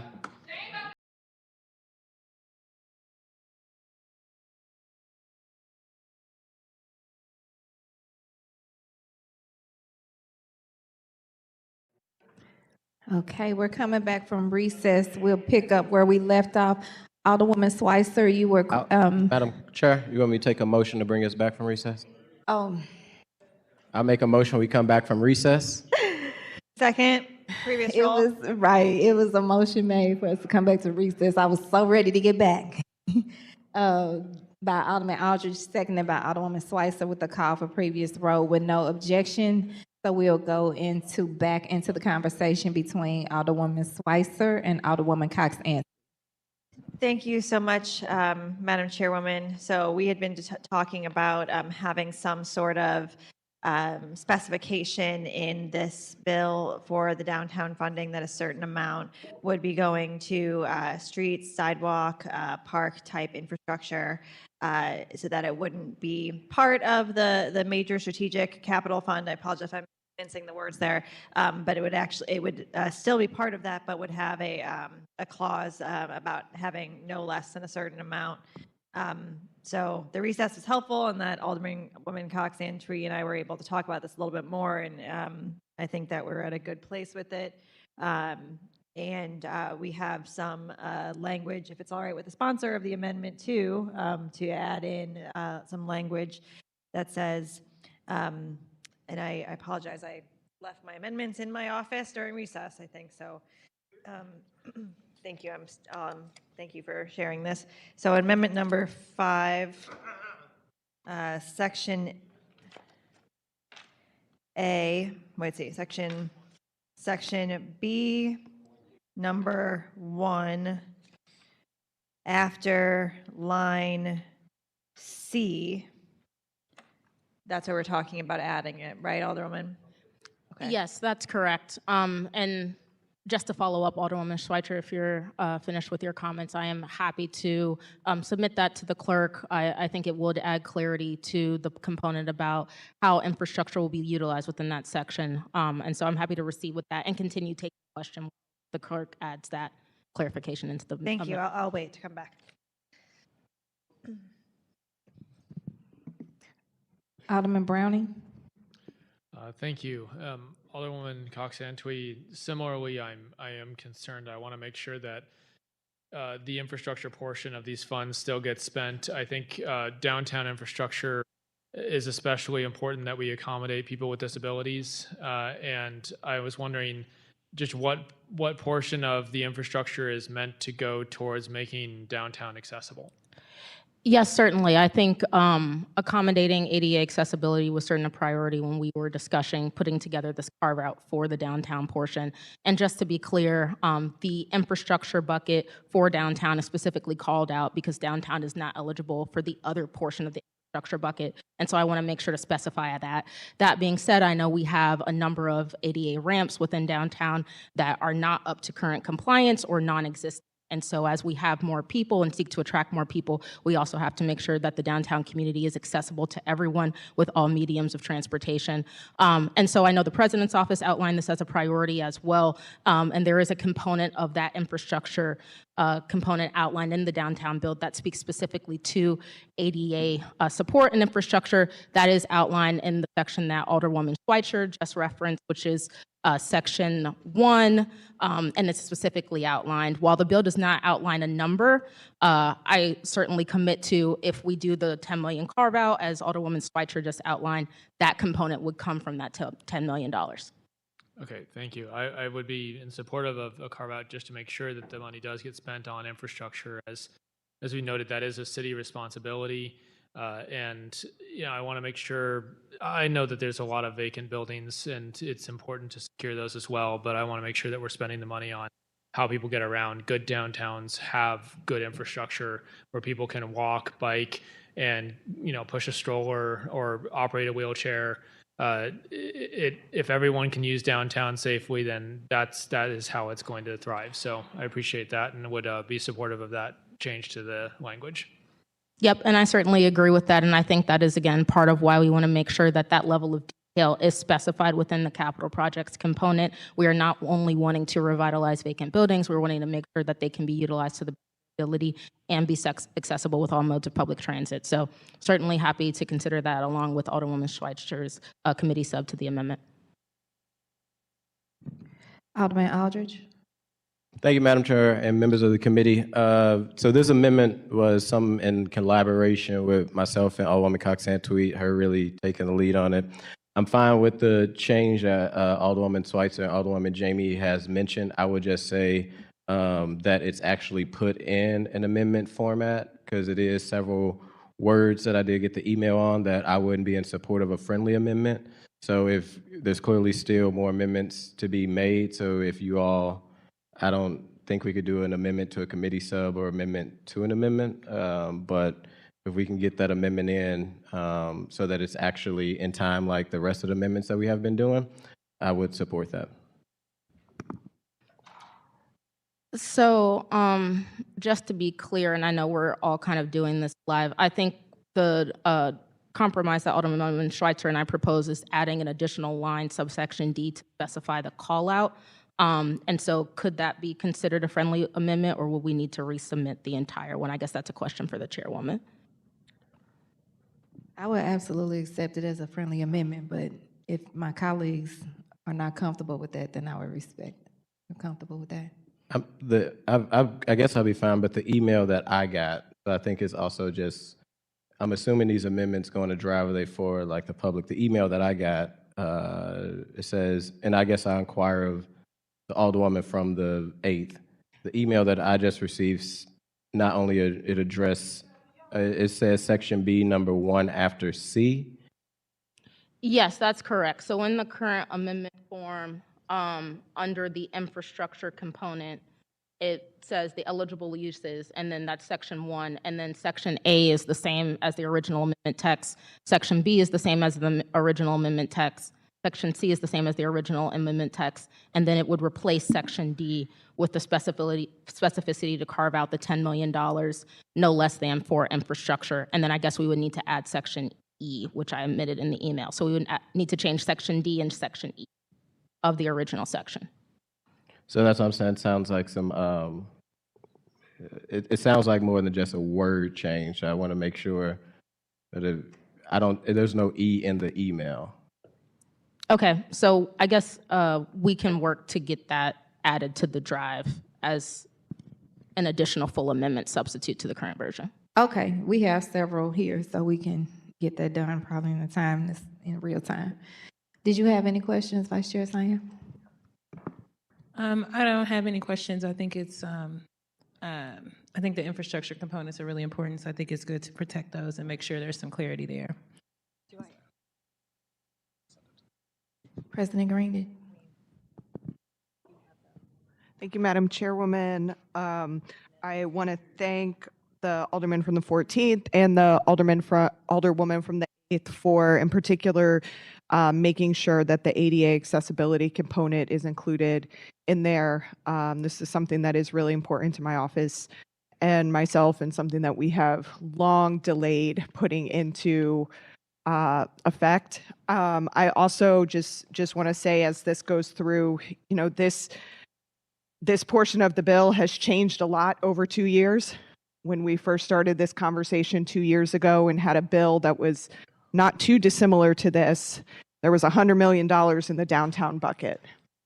that was then amended down to 75 million. And at that time, we only had 40 million in that bill for North Side. And so the fact that we're at 55 today, I think does show a lot of progress of this body in the way that we have organized our priorities in this bill. And I know Alderwoman Cox Antwi and Alderman Aldridge, we've all had to have some very tough conversations, and I appreciate that in the way that we have gotten to where we are on this bill. So I support this amendment.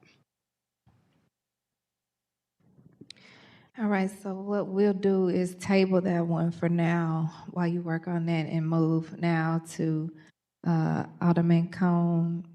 You're recognized on Amendment 6.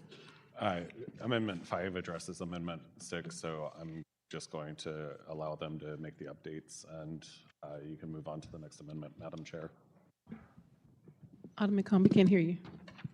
He asked to hold on that one if we get till after 5. So we'll move to recognize Alderwoman Sanye on Amendment 7. Thank you, Madam Chair, members of the committee. Amendment number 7 essentially proposes that we take the interest funds from the downtown fund that would be generated and that we move that to the tornado impacted fund. I think we've had a number of conversations and been talking about this for a long time, that it's important that every dollar that we can, I've spoken to, every member on this committee about this, and I've been very vocal that I think when it comes to the RAM settlement dollars, the difference between the down bucket and the water bucket versus the tornado recovery bucket and North City bucket is that there are other economic opportunities for these other buckets. For the tornado impacted bucket, we really cannot guarantee that there will be, we know what's going on with FEMA, that is actively being dismantled. We know that we're in the process of trying to get state funds to trickle down, but it is a long process. We're not sure what's going to happen. RAM settlement dollars are really the only dollars that we kind of have direct control over and know what's going to happen. I know that there are a lot of interest and a lot of desires in these dollars. And so I think as opposed to other options that were on the table from talking to my colleagues, it just seemed like the best way to try to get whatever additional money we could would be to essentially take the interest that is in the downtown bucket and move it to the tornado impacted bucket. And again, I'm certainly open to questions, but my primary reason for doing so is, again, that we are not sure how other funds will go, but we know that we have thousands of folks who are place right now who are in need of every dollar that they can get. We know that as far as the downtown bucket go, there are some other economic opportunities. There are several pieces of legislation that have moved at the state. There are several SIDs, there are special business districts and things of that nature that can help to fund downtown, and those economic opportunities simply do not exist in North City and in the tornado impacted area. What I did want to say is a question for the chair is right now the amendment in front of us says it would be from July 1st, 2020, that this would go until July 1st, 2028 for 2 years. I would like to do a friendly amendment to make it to 2030 for 4 years, pending that is okay with the committee. If the committee is uncomfortable with that, I do have an amendment in the drive that has 2030, and I can certainly send that to the clerk and we can come back and revisit it at the end. I'm okay with going ahead and talking about that now. Alderman Cone?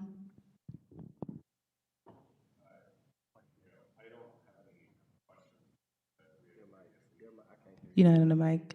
Thank you. I don't have any questions, but I know the Alderwoman and I had previously discussed the we had previously discussed the period that's in the amendment, the text of the amendment. I would just need to have more time to discuss and deliberate with respect to the potential impact of that.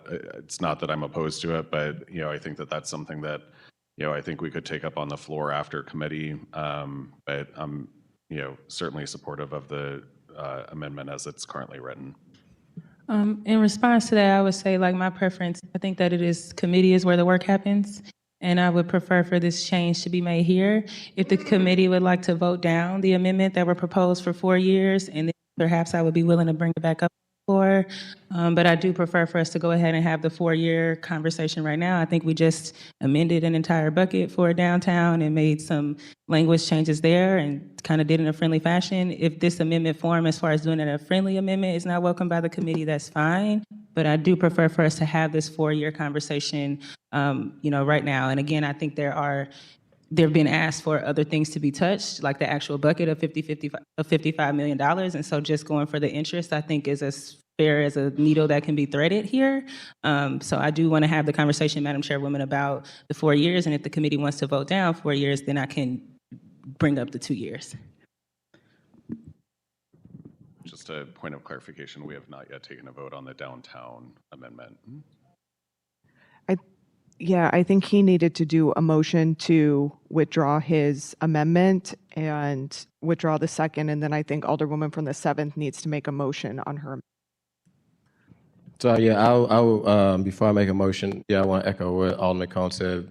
The changes that was made, one of the downtown one hasn't been adopted, and two, those conversations happened ahead of time. Were in the drive, and but yes, we have not adopted amendment number 5 because it won't be a friendly amendment. The Alderwoman from the 1st and the Alderwoman from the 8th are working on the actual language to then make sure that encompass amendment number 5. But I would draw my motion to adopt amendment number 5. So noted. Madam Clerk, do you remember who seconded that motion? Alderman Browning. Okay. So now we're back on amendment number 7. Okay. I think the first point of clarification would be just from the committee, do you all prefer for me to send in the other amendment that would, formally have July 1st, 2030 to make this 4 years and discuss the 2-year and the 4-year options separately? Or are you all comfortable with a friendly amendment to make 2028, 2030? I think that's the first point that has to be committee consensus on. I'm comfortable with a friendly amendment or with discussing rather the friendly amendment. Are you all? Is anybody opposed to that? So we can continue discussion? Okay. So right now we are with the friendly amendment. Madam Clerk, make sure you state how you changing it on the record. Yes. So with the friendly amendment that would be happening, there's specifically a line that says all interest earned on funds held in the Downtown Revitalization Fund shall be allocated annually to the long-term tornado recovery fund until July 1st, 2028. The friendly amendment would be to change that to 2030. It further says all interest earned on or after July 1st, 2028, and all repayments made on loans from the passage of the ordinance shall be retained in its original sub-account within the Downtown Revitalization Fund until appropriated according to the provisions of this ordinance. So that 2028 number will also be changed to 2030.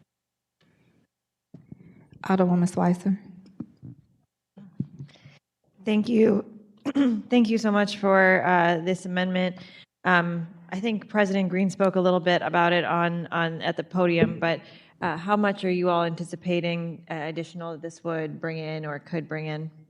If we make the friendly, then we anticipate that it will bring in at least another $5 million, which is my interest for moving from 2 years to 4 years. We have one amendment that proposed 10 years that would take us from 110 to 120. And this amendment will hopefully take us from 120 to 125. Again, it is contingent because this is based upon the interest that the fund draws. And so it will follow the pace that the downtown pace moves. And obviously, the more things that are moved out of that fund, the less interest that are accrued. But, my interest in wanting to do that friendly amendment is hopefully to at least get us to a $125 million point for the Tornado Recovery Fund. Okay, those are my questions. Thank you. Alderman Aldridge. Alderman Browning first. Oh, I'm sorry. Alderman Browning. Thank you. I guess I don't think I have any questions. Back to Alderman Aldridge. Thank you, Madam Chair. No, I will support the 4 years. I would say if this committee vote on it, if we're doing it like that, I don't see why not then, have an amendment afterwards that make it just indefinite for the funds, which that was kind of an ask in the call. So I'll support the 4 years, and if that's an appetite, I think, let's just do indefinite. It does not take away from the 55 million, but it will make all the interests that are on the downtown bucket go to Northside. I am fully open to that conversation. The committee is open to that conversation. President Green? I'm good with the amendment. All right, do we move, you want to make the motion? I would like to make a motion that we pass amendment number 7 with the friendly of changing July 1st to 30 to Board Bill 22 as amended. Second. Madam Clerk, please call the roll. Alderman Cone? Aye. Alderwoman Schweitzer? Aye. Vice Chair Sonier? Aye. Alderman Browning? Aye. Alderman Aldridge? Aye. Chair Clark Hubbard? Aye. President Green? Aye. We have 7 aye votes. All right, let's move forward to Alderman Aldridge on Amendment 8. So Amendment 8 would not touch the Amendment 5 part. So Amendment 8 on page 7 of 21 it's in Section 6. What it does is strikes out revitalization fund and just insert the downtown neighborhood plan fund, because once we adopt Amendment 5, those name changes. So we want to make sure that reflects that in the rest of the bill, and open up for any questions. Alderman Cone? No question. Alderwoman Schweitzer? No questions. Alderman Browning? No questions. Vice Chair Sanye? No questions. President Green? No questions. All right. You're welcome, close. I renew my motion. I make a motion we adopt Amendment 8 to Board Bill 22 as amended. Second. It was moved by Alderman Aldridge, seconded by Vice Chair Sanye, that we adopt Amendment number 8. Madam Clerk, please call the roll. Alderman Cone? Aye. Alderwoman Schweitzer? Aye. Vice Chair Sonier? Aye. Alderman Browning? Aye. Alderman Aldridge? Aye. Chair Clark Hubbard? Aye. President Green? Aye. We have 7 aye votes. All right, moving now to Amendment 9. Alderwoman Schweitzer. Thank you so much. Amendment 9 is regarding the recreation centers and the public infrastructure section of the bill. Right now, the recreation centers that are allowed because of their location within EJI 1, 2, and 3 leaves out the 12th and Park Recreation Center and the Carondelet Park Recreation Center. Out of all the recreation centers in the city, it makes it so those ones are not eligible to receive any of this funding. I think people who go to recreation centers in the city of St. Louis come from all over the city and go to the recreation center that's usually closest to their home or where they happen to be.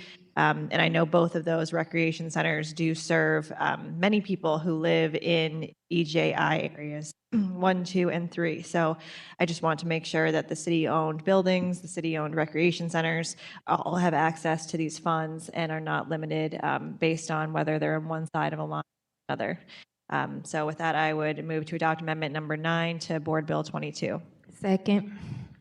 As amended, thank you. Second, we'll go ahead and go down the line. Alderman Cone.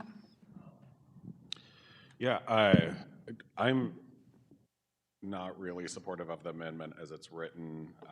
I don't believe that should be stricken out. I do think that we can amend it so that it prioritizes funding and EJI 1, EJI 2, but just removing that altogether, I think is problematic. Traditionally, those are areas that have seen the largest amount of disinvestment, so we should try to prioritize our public funding as much as possible using the Economic Justice Index. So I would be opposed to the amendment as it's currently written. Alderman Browning. Thank you. I'm in favor of this amendment. I think Alderman Schweitzer is right that rec centers are used by everyone in the city. I mean, maybe you go to school near it, maybe you work near it. Like, you end up at a rec center. I can't count how many times I've ended up at the O'Fallon Rec Center. It's important to make sure that every single one of these centers is supported, and I don't know that the EGI takes into account the condition of each rec center, and so I want to make sure this money goes towards supporting. I mean, this is literally the part that's supporting our youth. So I'd like to make sure that we do that for everyone.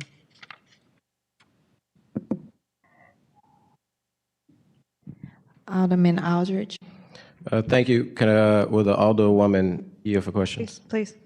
So by removing this language, what are the ones that are barred from this? The 12th and Park Rec Center and the Carondelet Park Rec Center. Okay. And I know 12th and Park may be like south side, but it is in an area where a lot of residents in Peabody, which are majority Black, would not be able to tap into this funds with the current language. And I think we had somebody here from the public talk about how young people are at 12th and Park right now. So with this language that is in 12th and Park in a predominantly Black neighborhood would not be prioritized for being able to get funds, correct? It would not be able to access it at all. Okay, well, I support it. Thank you. Vice Chair Sanya. I guess for clarity, Alderwoman Schweitzer, can you speak to what this changes as far as the eligibility? It wouldn't be prohibited from getting the funds. And can you clarify that my understanding is correct that one of those recreation centers are across from the Peabody, the Clinton Yeah, Peabody? the 12th and Park. I guess because of the way the EGI map is designed, that is cut out. Sure. I do tend to lean towards Alderman Cohn's viewing of the importance of the EGI language when we're given resources, but I know that recreation center is kind of in bad shape and it's right across from, a public housing that is definitely important to our city. So I just want to make sure that we had on record how that would actually impact the bill, is that it would basically allow the 2 recreation centers that are carved out based on EGI to be allowed in, and make sure that it was on record that one of those are across from, a place that is definitely in the EGI center, but I guess because it's across the street, it doesn't quite fit within the metrics in the EGI plan. So thank you for that clarity, Alderwoman. Thank you. President Green. Thank you. I do just want to clarify that the language in the bill before this does say shall be prioritized by the following criteria. So it's not that other places couldn't get funding as it's written right now. It's that we would prioritize based upon EJI 1, 2, and 3. So I just wanted to clarify that. But I do support this amendment. I don't think it makes sense to leave 2 rec centers out of the entirety of rec centers in our city out of eligibility and or out of prioritization.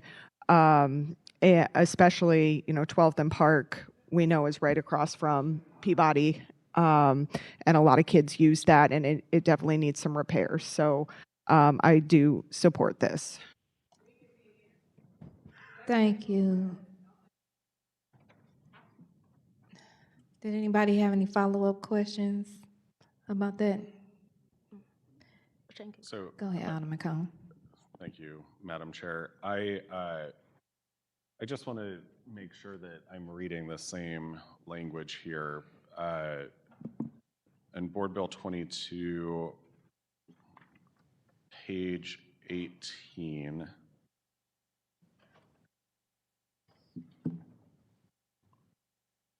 So the way that, Madam President, you just said that it's written so that its recreation centers are prioritized, but the way the bill is currently written says that it would only be recreation centers that are located in high-need areas as indicated and measured by the EJI. So one of the suggestions that I was hoping for was that we could, instead of removing the EJI altogether, was to do exactly what you were asking or stating was in the bill, which is not, but adding language saying that we should be prioritizing the funding for those areas that are on the EJI that are listed as high need. So instead of striking it all together, which is what this amendment would do, I was hoping that we could do the amendment so that it would simply say that it would prioritize rec centers that are in those EJI areas that are of most need. Can I respond to that real fast? If you look at page 18, line 9 and 10, it says fund prioritization capital projects shall be prioritized by the following relevant criteria. And then it goes to D, recreation centers located in the EJI. So it is prioritized right now. We would just be striking out the EJI 1, 2, 3 because it only leaves out just 2 rec centers right now. So if that's the way it's written, then I think I would still remain opposed to the amendment, because we still have the opportunity to fund those other 2 rec centers. This would just be prioritizing rec centers based off of the disinvestment that those communities around them have also seen. So I would be opposed to the amendment as it's currently written. Remain opposed. Yeah, I appreciate that, Alderman Cohn, and I see what you're saying, and what the argument you're making is that the available in page 17, line 1, it says available monies within the Public Infrastructure Fund shall be used exclusively for the purposes of, and then it lists many things, but 7 is supporting the redevelopment of recreation centers. And then it goes into fund prioritization. So that's section 4, and then that talks about recreation centers which are located in high need areas. So I guess there's 2 things here. I don't know if you're listening to me. Okay. One is that rec centers in general are listed as eligible use, which is important. But then the fund prioritization, I don't want to unintentionally remove recreation centers from the number 4 thing listed on the fund prioritization. So earlier you recommended something specific in terms of line, so number 4, number D, so taking the amendment that I have, how would you have that read? I don't have it in front of me. I believe I recommended doing a friendly amendment. So on your amendment number 9, it would say beginning on page 18, line 19, and it would strike out the term strikeout, and it would say include the following words and figures, and then after recreation center projects, insert the language which should be prioritized based off of their location in high need areas. So like. So, because I guess I would say that I want to keep recreation centers as one of the priorities of the fund. Because if we strike that whole section, it takes it out as one of the priorities of the fund, which is not what I want to do. So I appreciate you flagging that. But I guess because of the use of these recreation centers across the city, I don't know the conditions of all of them to know how it should be prioritized based on an infrastructure need. So I don't know if I'd want to keep the EJI language, and perhaps it should just have D, recreation center projects, and that's it. So that it's still a priority of the fund, but it gets to the point that I'm trying to make, that I don't want these 2 recreation centers to not be included, if that's sort of a kind of mid-level compromise. Yeah, sorry, Alderwoman. I've always agreed that all rec centers should be applicable for the funding, but I do remain firm that I think that we should be, prioritizing those off of the EJI, the Economic Justice Index. So, I'm happy to work on an amendment with you if you want to continue the conversation with the other amendments for the bill as well. Sure. I think that Alderman Cohn has made some good points, and I want to be respectful of that while still making sure that just recreation centers in general are prioritized within this fund. Yeah, Madam, thank you. So I guess for my amendment, Madam Clerk, is to strike out everything. Do you mind if I? So on the amendment, instead of where it says strike out the following words and figures, recreation center projects, striking out after that, so that I can bring it over and show it to you, but that it would allow all recreation centers to be listed as item D in fund prioritization, instead of having anything clarifying that certain recreation centers would not be able to be funded. Yeah. I don't know if you can hear me. Thank you.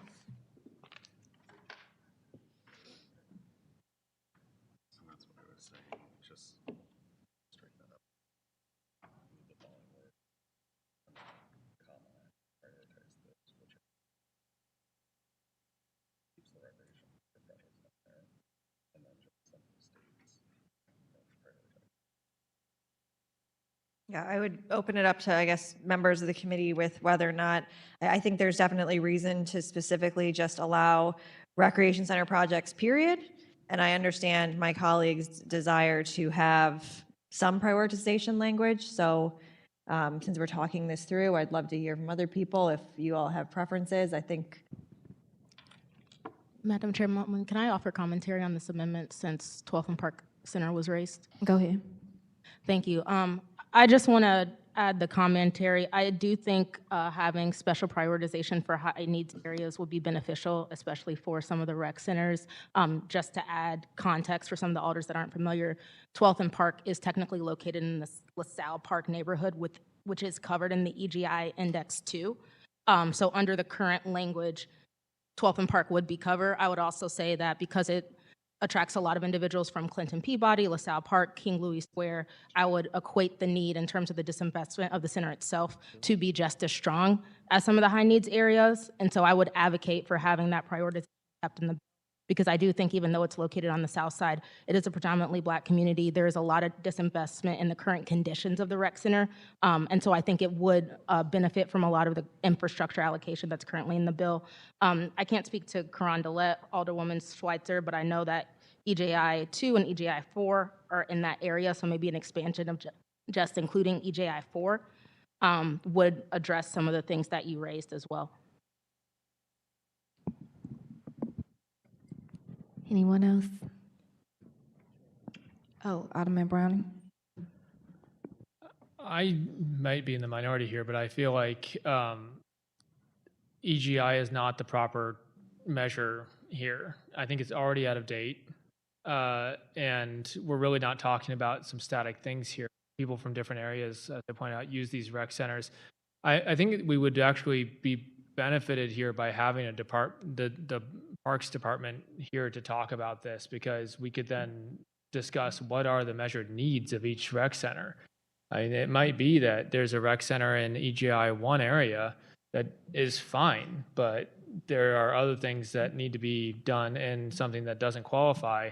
And it would, if we had, Director Hayes here or Commissioner Hayes or anybody under a staff here to talk about it, it might be very beneficial to knowing what's needed at each rec center and how they would prioritize some of these funds. So I think we're having a conversation in the dark here and not really speaking to the needs that.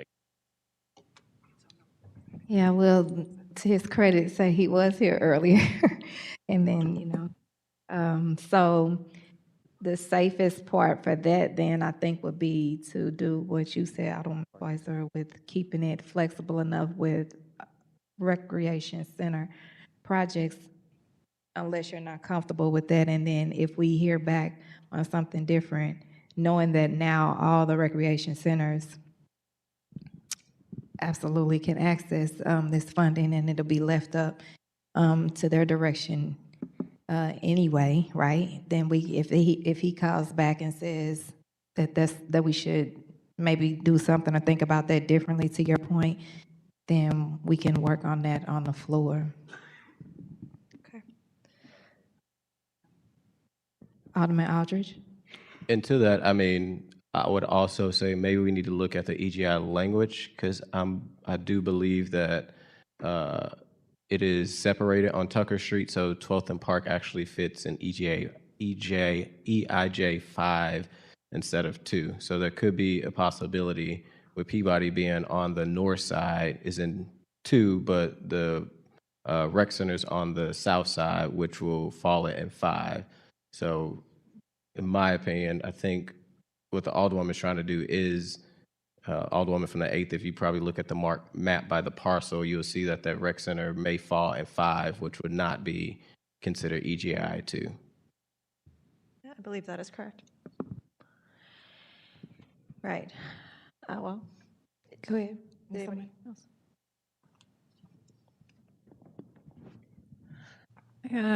I guess now I'm kind of confused. I would like some clarity. Can we pull up a map and look at the EJI index? Does the specific recreation center that is near the Peabody Clinton housing, is it in which economic justice index is it in? My understanding is it is not an EJI 1, 2, or 3. So, yeah, I think, are you finished? Yeah, I mean, for me, I would love to hear from the Alderwoman of the 8th again, given that this is within her area and given that I would assume you're probably the one that maybe is the most familiar maybe with the current state, given that the staff is not here to speak to it. I would be very curious on what your, specific thoughts are. I would say off the top of my head, I definitely feel like that recreation center should be included because there are so many children that live within that housing project, but I think you might be able to speak better to the current state and condition of that recreation center in a way that I can't. So I would be curious to that, but I will say just in terms of the conversation, that is an area where there are primarily Black families, Black children that are lower income that use that recreation center. So I definitely would want to see something that would make sure they do it. But then again, to Alderman Cohen's point, from my understanding, the current language does not disqualify that recreation center. And so I would say, like, with the clarity from the Alderwoman of the 8th, if she feels that the current condition is okay and the current language would allow for it to be eligible for investment, then I would probably lean with Alderman Cohen on this particular matter.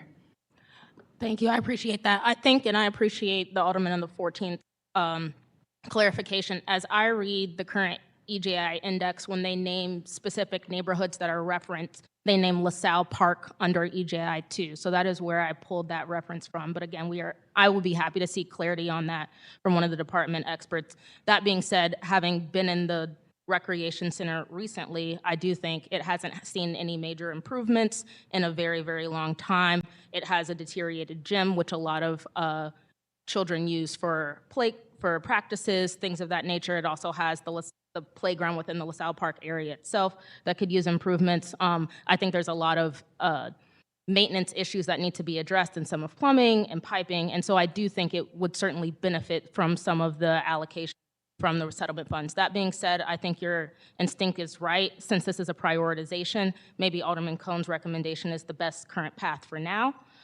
because it does not preclude it. But I think striking it all together would eliminate the actual prioritizations of areas that maybe need more need. And so I don't want to get rid of that consideration altogether as the department heads prioritize how funding is spent, because I do think this rec center would rise to the top in terms of current improvement needs that it has. Thank you. Yeah.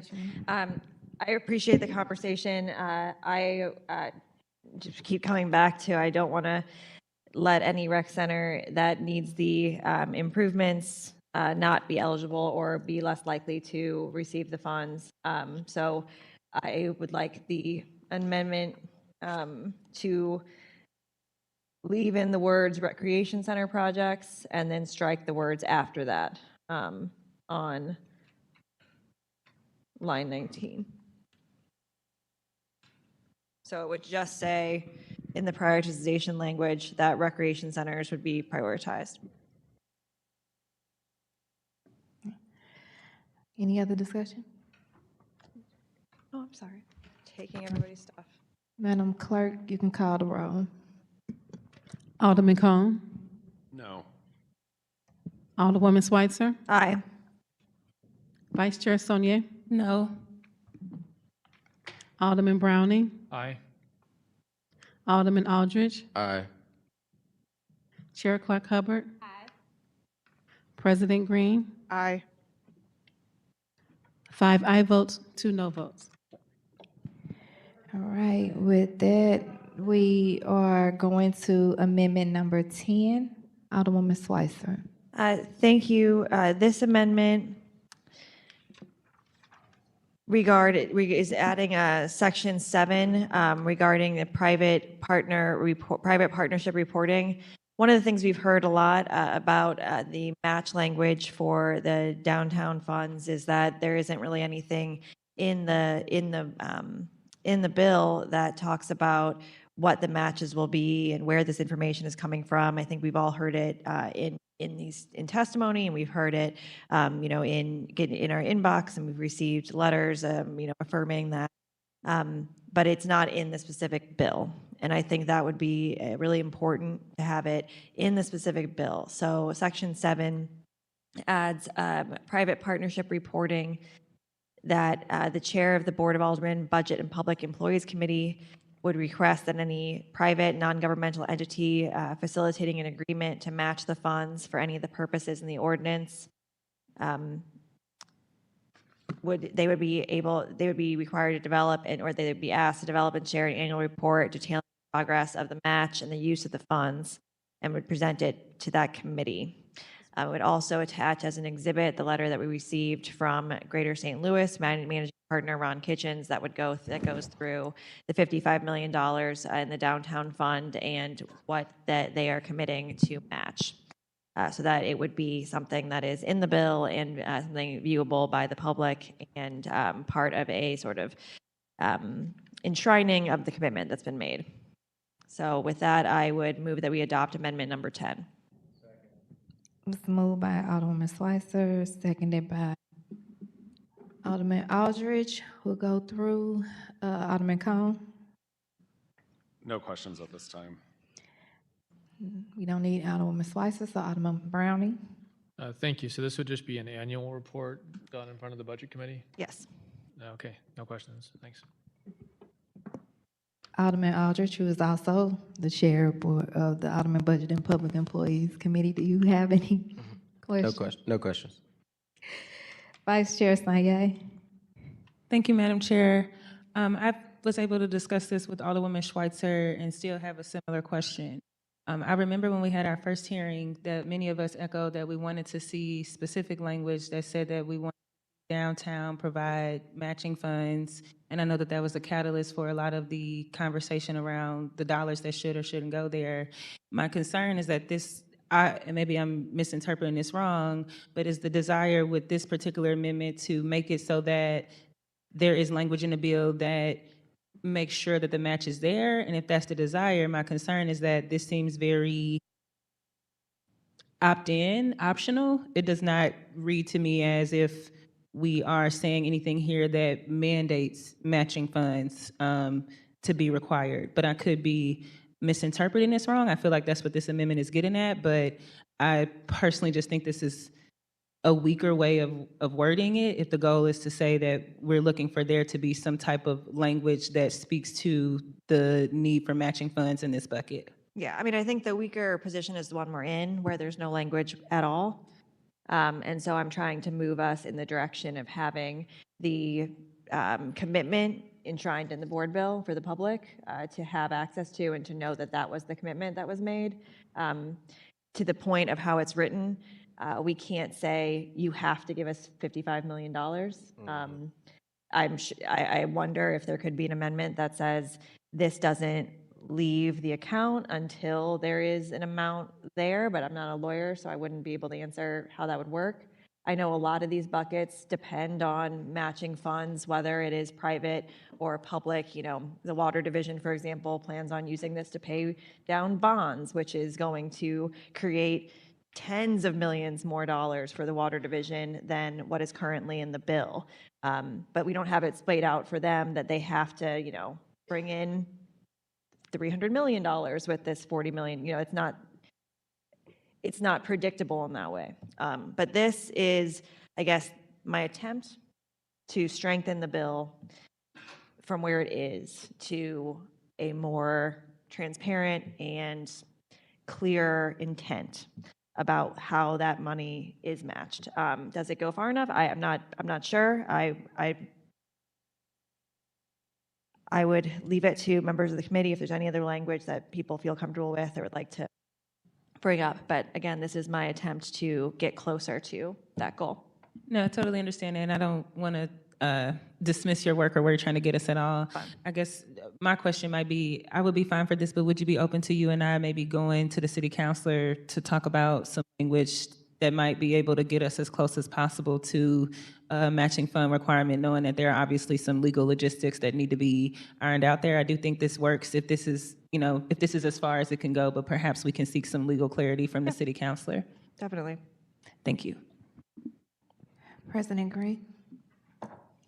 No questions. I appreciate the Alderwoman from the first for working with the office on kind of trying to figure this out and, make, my mic is broken, I think. Just to make sure that the commitments that have been made are memorialized in legislation. And it was part of what we were working toward, knowing that, as the Alderwoman from the first said, we can't, force a non-governmental entity to give us money, but we can make sure that commitments that are made are memorialized in a piece of legislation that we can refer to for the rest of our years. Thank you. All right, Madam Clerk, you can call the roll on Amendment 10. I'm sorry, Alderwoman. I don't know who made the motion. Alderwoman Schweitzer had made the motion. And Did who- I second? I seconded. Alderman Aldridge seconded. Thank you. Alderman Cone. Alderwoman Schweitzer. Aye. Vice Chair Saunier. Aye. Alderman Browning. Aye. Alderman Aldridge. Aye. Chair Clark Hubbard. President Green. Aye. 7 aye votes. All right, I think we can go back to, are we ready to go back to Amendment 5? We're ready to go back to Amendment 5? I'm sorry, not Amendment 5. Oh, right, okay. They are running together now. So we'll go back. You all have had the discussions that you need to have? Okay. We'll pick back up now on Amendment 5. I'll make a motion that we adopt amendment number 5 to Board Bill 22 as amended. Second. It was moved by Alderman Aldridge, seconded by Alderwoman Schweitzer, that we adopt amendment number 5. I know we had discussion about this earlier. Is there any No need for no more. discussion? Okay. Madam Clerk, please call the roll. Alderman Cone. Alderwoman Schweitzer. Aye. Vice Chair Saunier. Alderman Browning. Aye. Alderman Aldridge. Aye. Chair Clark Hubbard. Aye. President Green. Aye. 7 aye votes. All right, we'll move now to Alderman Cone with Amendment 6. It's taken care of at 5. We got amendment 11. So we're not doing amendment, you all don't want to do Amendment 6? Okay. Alderwoman Saunier, you're recognized on Amendment 11. Thank you, Madam Chair. Members of the committee, just to provide some context for amendment number 11. Right now, within the board bill, there is $70 million that is being proposed to be allocated to long-term housing recovery efforts, and it identifies some eligible uses, but it is not specific in terms of what that breakdown would be. Specifically, I feel like we've heard over and over again from members of the committee of a particular interest of wanting to make sure that we are investing dollars just as much as we might invest, just as much funds might be needed for demolition, that we're also having a conversation about housing preservation and vacant unit rehabilitation and construction of new housing. That is within the bill that is in front of us, but it does not specify an amount. The amendment that I have in front of us does two things. It specifies a proposed amount that is at $15 million, but it also specifies that the Affordable Housing Commission would be the one to be over these dollars as opposed to the Office of Recovery. for the public, I want to be fully transparent that this is probably the amendment that currently has the most questions surrounding it. Obviously, the Office of Recovery has been driving a lot of this conversation and doing a lot of this work as far as any of the dollars we've advocated towards being tornado recovery related. My issue to be, or my concern to be very transparent, and that, you know, I've thought about this back and forth if I want to have this conversation, but I think we should at least have this conversation on record, is that I think that we have to talk about, are we putting dollars within a department that is best suited to do the work? And so given that the Office of Recovery is founded by executive order, that is founded in response to, you know, the tornado, a natural disaster, but that it has no experience with development, it has no clear process for vetting or contractors. It has no relationships with existing developers. And so might it be best for us to instead go to a department that is created by ordinance since 2003, that has a website where everything that they do is especially transparent, that you can see what they're doing, where they have experience for over 2 decades of doing competitive rounds of funding. They have relationships with developers, they have relationships within communities, and so they have the experience and the expertise. And I want to be clear that this is not necessarily to say, this is to just make sure that as a city, we're having a conversation about the unnecessary reinvention of wheels. I do not want to see us pass this bill and then a department has to spend another 6 months to a year with consultants and contractors developing processes that other departments already have in place. And so that is my motivation for bringing this amendment forward. I know that some of my colleagues may have questions sort of about the Affordable Housing Commission and their capacity to do this. And to that, I would highlight that of the just under $20 million that the Affordable Housing Commission received from ARPA dollars, they have gotten over 90%, and I believe actually it's over 95% of those funds out the door. That is higher than what can be said for any other entity within the city that does development work. And so I think that's really important context. And also when we had a budget committee hearing, I was able to ask Director Griffin, who is over the Affordable Housing Commission, on the record, if she had capacity, if we were to give her dollars from RAM settlement, would she have capacity to scale up the work that she already does, because they already do this work, but they would have more dollars to do it at a higher scale? And she spoke to yes. I think this is really important for us to have this conversation. And I will also highlight that this is not proposing that things that I think should be in the Office of Recovery be moved. So this is not proposing that the Affordable Housing Commission get their hands into anything demolition related. It's not proposing that we have them do any of the home repair work or certain things for FEMA eligible properties. This is a very specific carve out that is tailored to purposes that the Affordable Housing Commission already does, and if given the dollars, would have the ability to scale up and do. I'll also be transparent and say that this does not have the support of the Office of Recovery or the Mayor's Office. And I think the reasons for that are really clear. I think they prefer to continue what they have going. And while I respect their right to feel that way, I don't want to be sitting here a year from now and people telling us that things still have not moved, things have gone to more contractors or consultants. And I've also heard some concerning things in terms of some of the funds that are out and contractors that are doing work right now from folks who are maybe out of state that are not, you know, within our city doing the work. And so I think all of that context is really important as we get into the discussion with my colleagues. And I have been able to have this conversation with a majority of you all off the record, but I think it's important that we have it on the record. And for me, I just want to make sure that we're thinking about not just optics, but actual impact and how the dollars are going to hit the ground. And I think that having a conversation as a city about if we're reinventing wheels that already exist and if that's taking longer time to get housing that we know is desperately needed, that perhaps we should be relying on departments who have the capacity and the demonstrated track record and relationship experience doing so.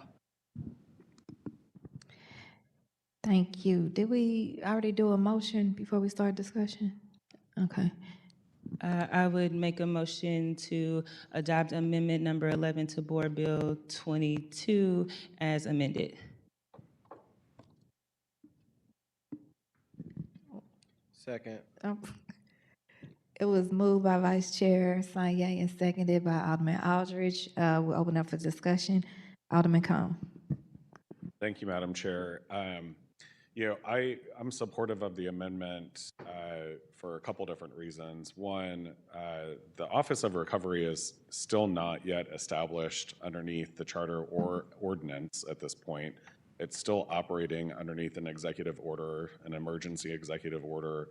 And I think when we're talking more long-term funding and long-term building, replacement, repair, et cetera, we should be having conversations around where that money goes, because the Office of Recovery is not established under the charter right now. And I've had this conversation with the administration. I understand, their perspective on it, but I disagree with them. And so, I'm supportive of the amendment because I do believe that where we can put money that's most appropriate to, get, speedy access to funds is important. And so, the alderwoman from the 7th, has assured me that she's had those conversations with the, director of the Affordable Housing Commission, April Ford Griffin, and that, she's indicated that she's able to move that money and get it into the, hands of the people who need it most. So I am supportive of the amendment. Thank you. Alderwoman Schweitzer. Thank you so much. And I appreciate the time to have a conversation around this amendment. I know we talked about it a little bit on the phone earlier today. But to Alderman Cohn's points that I think are really pertinent is, what is the length of time that the recovery office will exist, and at what point do those functions get moved into the departments that are already doing similar work or the same work? For the home repair section of, the tornado recovery,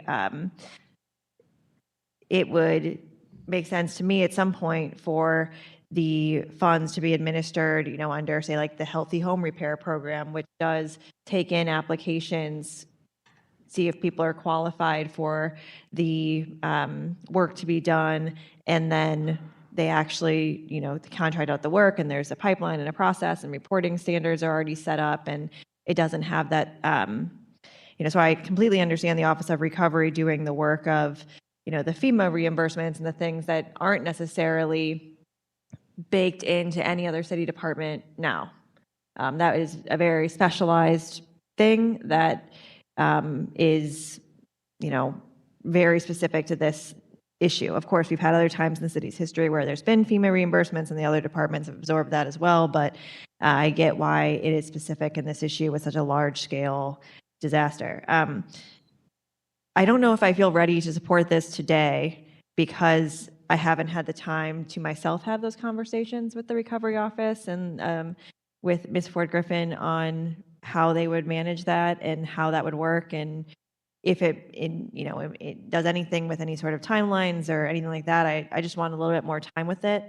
So I really appreciate the spirit of the amendment, because I think that when we're talking about how we move from kind of the immediate response to the long-term sustained rebuilding vision, having that baked into everything that we do at City Hall is so important. So having it be a separate thing that's only authorized by executive order, that has to be separately, that kind of operates outside of the city structure in a way.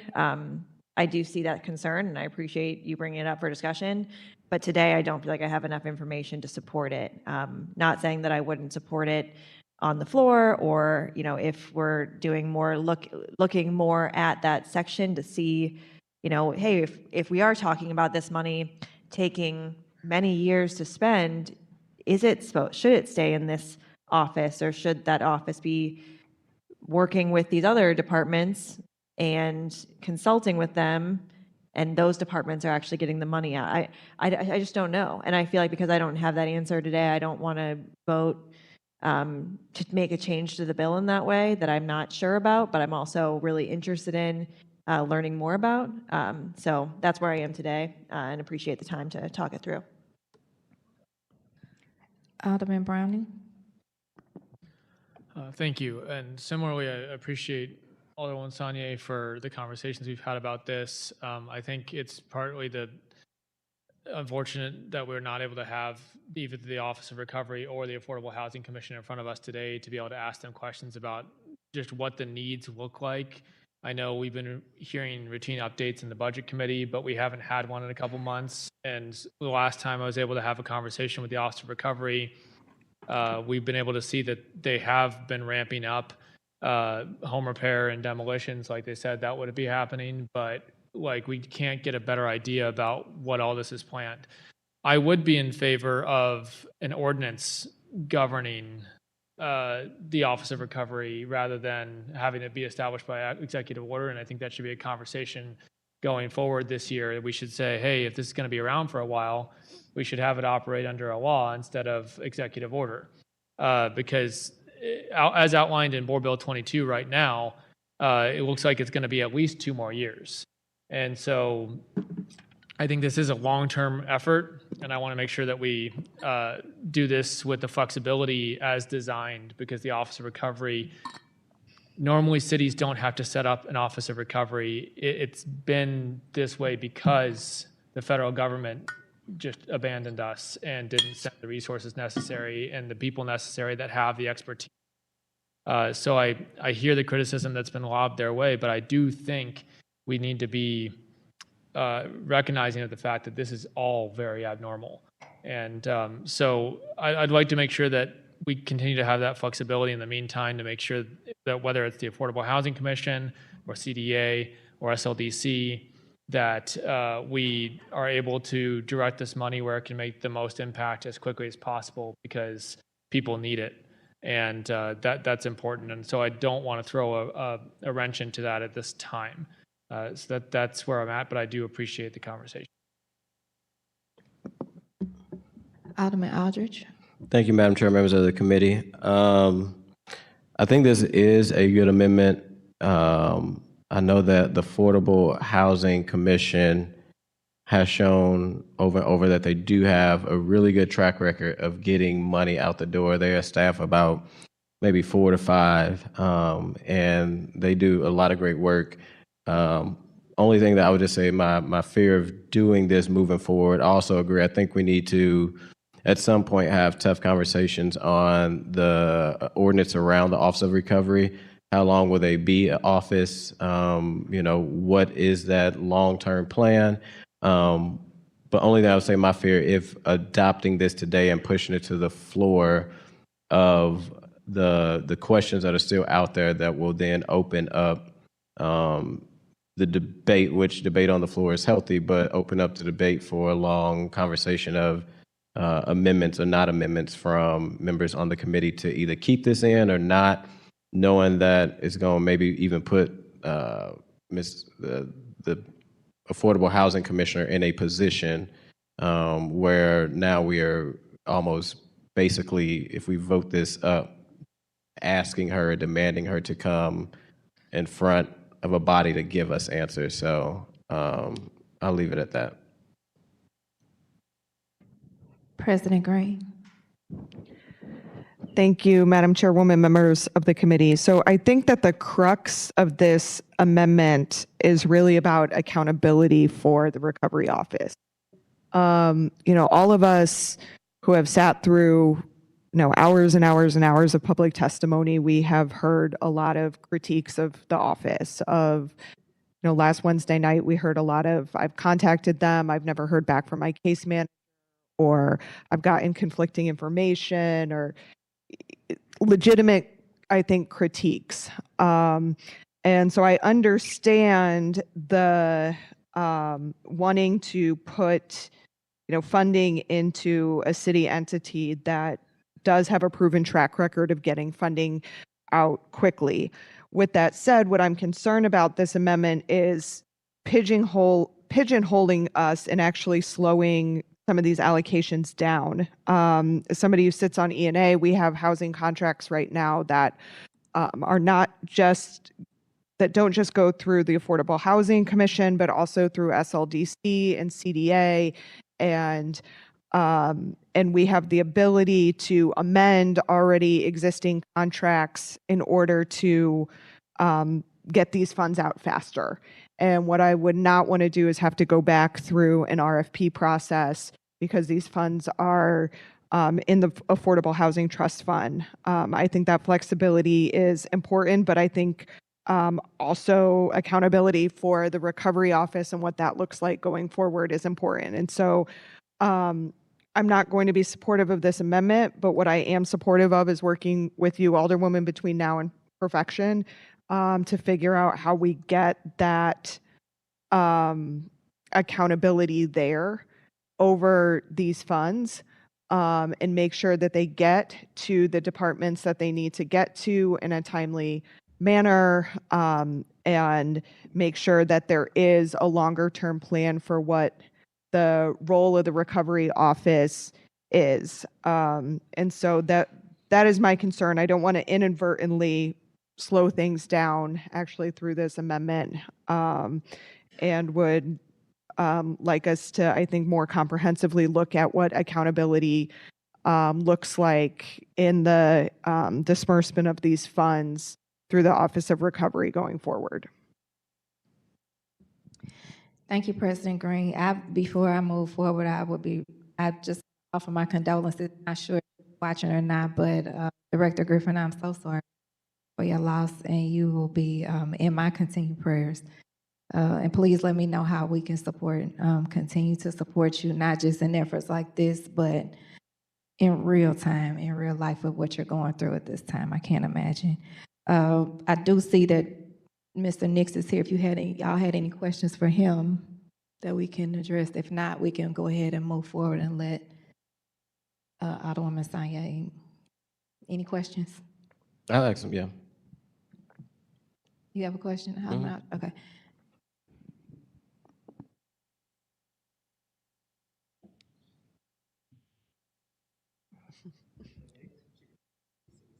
Your mic off. Julian Nix, Chief Recovery Officer for the City of St. Louis.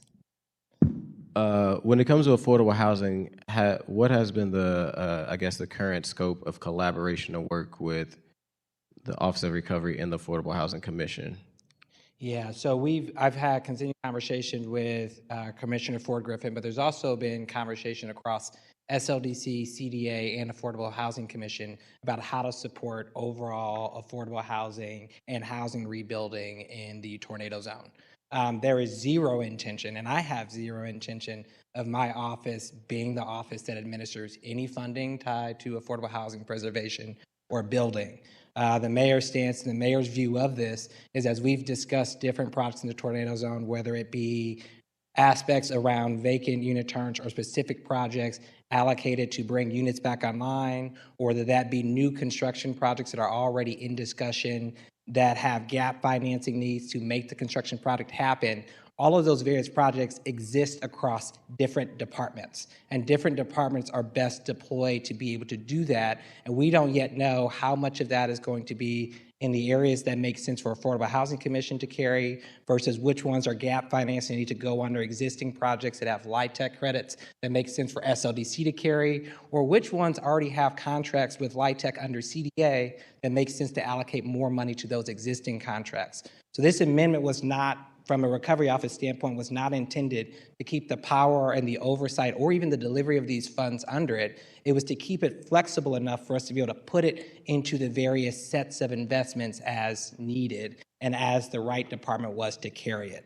But I'll say the commitment from our office is I have zero, and our office has zero intention, or as Alderwoman Sonia said, expertise in administering actual funding grants for housing preservation and housing rebuilding, and we have no intent to do so through this work. So similar to how we got allocated vacant unit turn money during the earlier part of the tornado that was given to CDA and that was given to Affordable Housing Commission to administer, we would do that same approach with this, with alignment with those three departments. And so the conversation to date with Director Ford Griffin has been a more immediate focus on specifically some of the CDC nonprofit properties that we know were impacted by the tornado. Examples are groups that have 40 to 120 units that have not come back online, primarily because they have gaps between their deductible and their insurance and the full cost of repairs. And so right now, the focus has been an initial NOFA that can help support that work as what their team would oversee, while we identify what those other projects are that require financing in collaboration with SLDC and Affordable Housing Commission.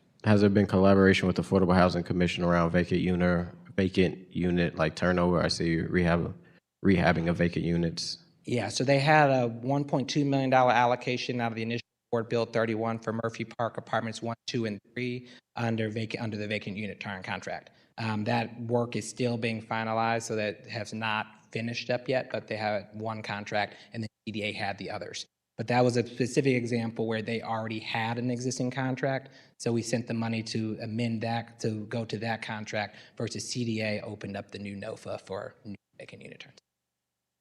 Okay, no questions right now. I'm done.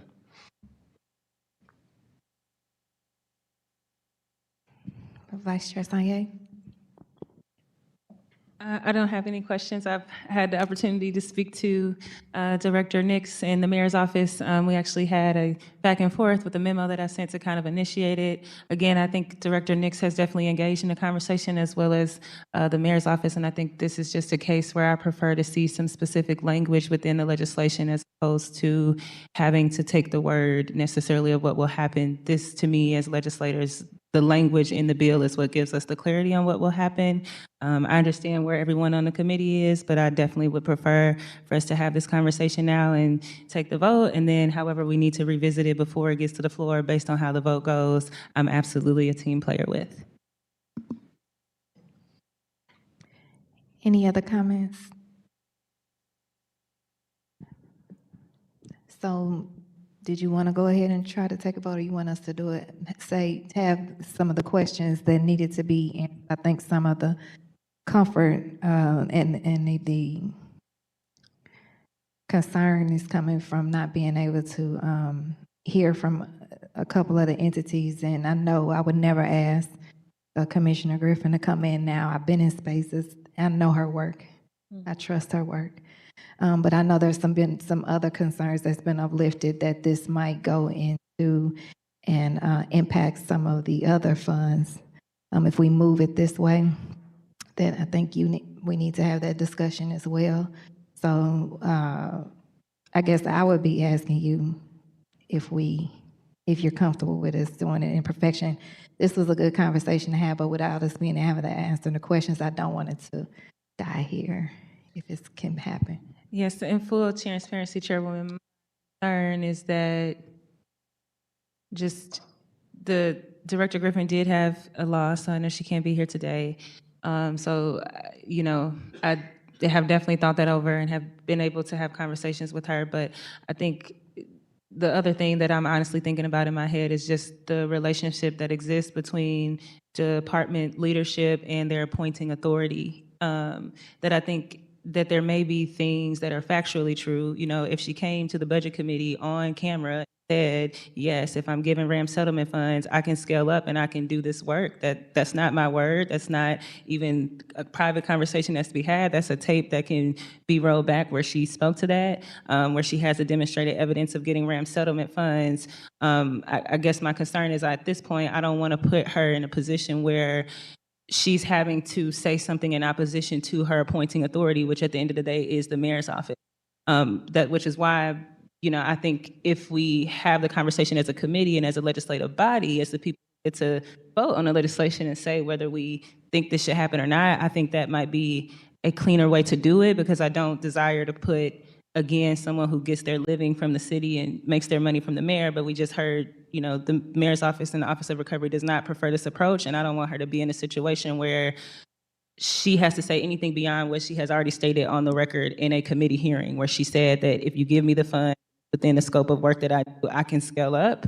I just don't want to put her in that position where she might have to say something counter to her appointing authority. I would rather this be a conversation between the legislative branch and the executive branch. If the department has the capability, then to me, the conversation is now between us on kind of how we prefer to do that. So I would love to just kind of hear my colleagues' feedback on me raising that flag and that concern, and to make sure that we're being fully honest again about the fact that this is someone with a demonstrated track record, but also essentially the mayor's office is her appointing authority. And I just don't want to put her in a weird spot. I think this should be a conversation between the legislative branch and the executive branch.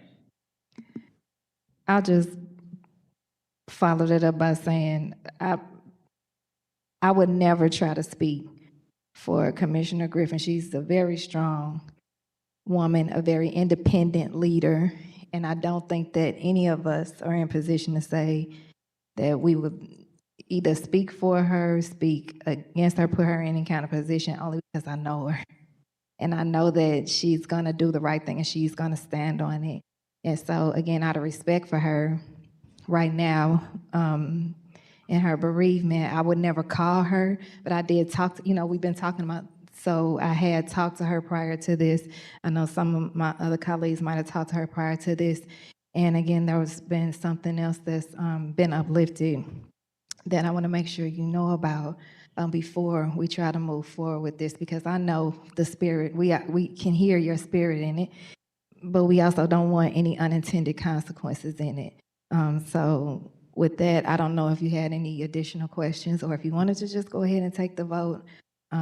You have a right to do that in your position, but I do just want you to note not just that, but some other things that have been uplifted, if this might impact some of the other funds in that bucket. I guess, are you specifically referencing President Green's concerns about the contracts as far as other things that might tie up funds? I think maybe if we can get Mr. Nix up, I can ask a more specific question on what maybe an unintended consequence could be if we move it versus this way versus keeping the flexibility that President Green talked about being in the amendment now. Yeah, I guess there's a few that we don't know the outcomes for. So let's say we land out with these are the right 15 to 20 projects to fund. And some of them are contracts that are existing contracts with, like I said, LIHTC agreements with CDA or existing one with SLDC. We'd be authorized and forced to run everything through Affordable Housing Commission, which could require it to be a new contract and could kind of create those types of unintended impacts. We also have kind of the broader situation of what if there's not $15 million worth of the funded projects under the top priority in this area, we'd be pushing that through Affordable Housing Commission. And I think the third is then also as we start to balance out and start to validate the home repair side of the funding, this $15 million will be set aside specifically for affordable housing preservation, which means those dollars cannot be chosen to be prioritized for home repair if that was a gap or the core area where we want to focus. So those are the three areas for the board's consideration that it could impact in terms of the discussion around where you allocate those dollars to. Do you have an idea in your mind of how much you would envision, if the concern is that some of that 15 million may end up tying over to funds that are needed for home repair? Do you have an idea of what, if it stays as it is, where it's fully under kind of the jurisdiction of your office, what would be the minimum that you would be allocating to these specific purposes of housing preservation, vacant unit rehabilitation, and the construction of new housing? Yeah, so we don't know how much because we don't have bids yet from all of the groups who would need funding to do that. I will say right now, the earlier discussions with Director Griffin around the first form of ANOFA is closer to what we know is identified as around 4 to 5 million as that potential, but we don't know the full amount yet for a lot of the other products. So we're still in conversation with SLDC around all the products that are in pipeline, for example, that are housing development projects, because they kind of keep that full list to try to understand gap financing, but we're not prepared to say exactly where those dollars will go or should go based on the projects that they're. Do you think that we could identify what that minimum number would be to bring the amendment back up on the floor by the time this bill would be up for perfection? Do you think it's possible for us to identify a minimum amount that would be this language, but might alter the $15 million amount since it says a minimum of $15 million? We could change $15 million to a lower number. I guess I'm saying if I was willing to hold on this amendment, but I still have a desire to see the Affordable Housing Commission specifically get some funds for this work, might it be possible if I was willing to hold this today that we could figure out what a minimum number would be, such as the $4 to $5 million, and bring it back up for perfection on the floor? Yeah, so until we have a NOFA where we're actually able to review the sets of applications that come in, anything would be a estimate. We're not going to get those exact numbers till we have a full NOFA, validate who's eligible, and then kind of what that allocation would be from a pipeline. So I wouldn't say I'd have the confidence to come back with that number in the next week or the next week or month. Our plan, if approved at the board bill as is, would be to open up, at least for the first round of funding that we know exists, a NOFA that would be up to a certain amount, see how many applications come in. If there's more that's eligible that we don't have enough funding for, we would give it more money. If there's less, we would take it back and then reallocate it to other purposes or uses within the allocation of this board bill. But I can't say I know exactly what that minimum number would be until we get those applications in. But I think that really highlights my concern that right now there is no plan, and right now the Board of Aldermen doesn't necessarily have any say-so or oversight in what that plan is based on the legislation that's in front of us. Yeah. So what I will say is there is so if you wanted to write an amendment that would say we want a certain affordable housing and housing development, you would say that could go to any of the departments that do the three with a minimum amount or a minimum number. If the interest is to decide how much goes to home repair versus how much goes to kind of the broader developments. I think the goal of this was for it to be able to be flexible for the degree of development projects that'll come in within the scope of that. And then for whatever we did not have enough funding for, whether we had too little funding for, we could allocate more or less. The goal of this whole fund was for it to be flexible for unknown needs. We have had conversations with some of the different CDCs, nonprofits that have some funding needs. But of course, we haven't talked to every single building owner and gotten every development financing, because that's a lot to ask them to do before there's a guaranteed board bill for funding to support those work. But we do know there's a pipeline that could qualify for up to $5 million. We just don't know if that's all going to qualify when it pencils out. Would you be more open to something that's a little bit more flexible in terms of, I think to President Green's point, some of this to me is about accountability and just, I really don't prefer to be at this point in the game a year from the tornado and things to still be up in the air and not have clarity that we can provide to residents. So I'm wondering if maybe, is there an option to maybe have a discussion about, again, we don't necessarily have to do this right now, but to have a discussion about having the process of the funds within this bucket move via resolution. That way we could be abreast of knowing what is going on and where things are, as opposed to kind of the process right now where the money moves and we kind of hear about it after the fact, or hear about it if something goes wrong, but are not necessarily involved in the decision-making process. Yeah, I would say that's ultimately up to the board. Naturally, coming back and bringing it to a resolution would require that as an overall act and an overall process that could slow down the broader aspect. But I think that I will leave that to the board as a decision on how they want to proceed forward. I'll say from a mayoral perspective and flexibility perspective for speed, would prefer to maintain the optionality as we learn about the various sets of projects to put the NOFA out, see what those results are, and then allocate dollars accordingly. But if the board has a different desire, then I think that's you all's course of debate. Understood. I think that completes my questions for you. Then I guess I would come back to my colleagues and just want to ask you all, clearly my agenda, my intention here is that I just don't want us to honestly be given blank checks. I really want to be involved in the decision-making process to know what's going on. I'm looking for a little bit more specificity in the legislation, because that is what we can hold folks accountable to later. And so I'm curious from you all if I was willing to hold this. I think similar to what President Green mentioned, are you all open to having a conversation on the floor where whether it's a resolution that has to come back in front of us, but kind of an agreement amongst us that we will talk about how we can get some more specificity and accountability and involvement as decisions are made, and be willing to go ahead and hold this. But I'm just curious where my colleagues are in that matter. I would be open to that. Yeah, I'd like some more time on this one as well. Thank you. Yeah, I'd also appreciate the time and think that, again, we should be looking at an ordinance to govern Office of Recovery, especially if this is going to be around for 2 years, and that might even lend the specificity that you're looking for.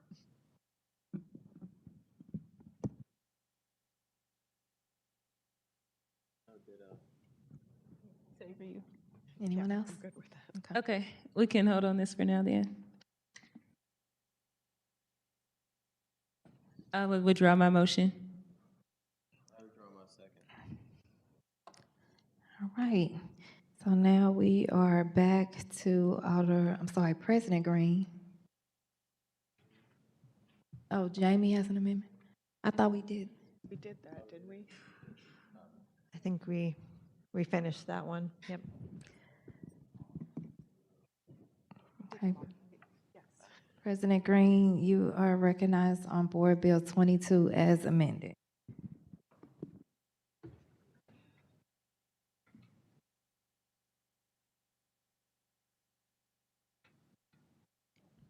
Thank you, Madam Chairwoman and members of the committee. I won't belabor it. We've been here for a long time today, but I do want to thank members of the committee for your collaboration on this. I want to thank members of the public for engagement, impassioned testimony, and also just want to take a minute to, I think, go down memory lane about where we've come from on this. When we first got these RAM funds a couple years ago, and we did a process through the Board of Aldermen, and we had competing bills and all sorts of, things going on. The bills that we had at that time were allocating $100 million to downtown, which subsequently became $75 million to downtown. And the last version of that bill that we had only allocated $40 million to the north side. And so fast forward 2 years later, and we are standing here at a place where we are about to pass out a bill that has roughly $125 million for north side tornado recovery. We are at a place where we are finally establishing a long-needed vacancy fund for this city, so we can start to address this blight. We are at a place where we are investing in our greatest public asset that, we are known nationally for the quality of our water, and it needs to stay that way. And we are at a place where there is $55 million going into downtown. And so I will say everybody in this process has had to give and take. And unfortunately, part of the legislative process sometimes is none of us get 100% of what we want, but we get to a place where we can all move forward. And that is to me, the number one, besides getting funds that are out in the,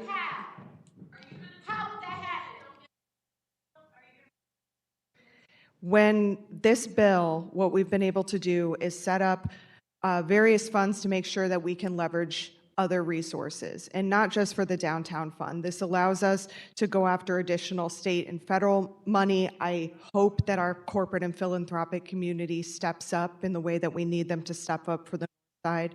But we have taken, I think, strides here, and I appreciate the hard work that this committee has had to have, that the really difficult conversations that have had to take place. And I also appreciate that advocates and activists here. I mean, I have spent countless, I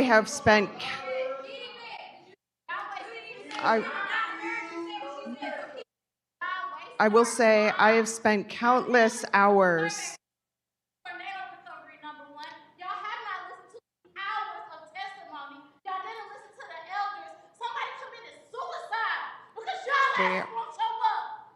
We are passing a bill today that puts tornado recovery as our number one. We are passing a bill today that prioritizes our water department. And we are passing a bill today that, yes, does provide some funds for downtown in the order that they were in the community feedback that we have gotten. with the bulk of resources going to the folks in our community that we know need it most. And so with that, I would just thank the committee for your tireless work on this and ask for your favorable consideration on voting out Board Bill 22 as amended with a do pass recommendation. All right, I know that we made the announcement earlier and we didn't have anyone sign up, so with that, if there's no other comments from colleagues. I make a motion, we pass Board Bill 22 as amended out with a do pass recommendation. The motion was made by Alderman Aldridge and seconded by Alderman Cone that we pass Board Bill 22 as amended out of committee. Madam Clerk, please call the roll. Alderman Cone. I'm sorry, I didn't hear you, sir. Alderman Cone. Thank you. Alderwoman Schweitzer. Aye. Vice Chair Saunier. Alderman Browning. Aye. Alderman Aldridge. Aye. Chair Clark Hubbard. Aye. President Green. Aye. 7 aye votes. Thank you. All right. We will now, did we have any written testimony, Madam Clerk? Yes, they are all in the drive. It's over 600 comments in the drive. Okay. Any announcements? We have none. We were all present today, so we don't have any excused members.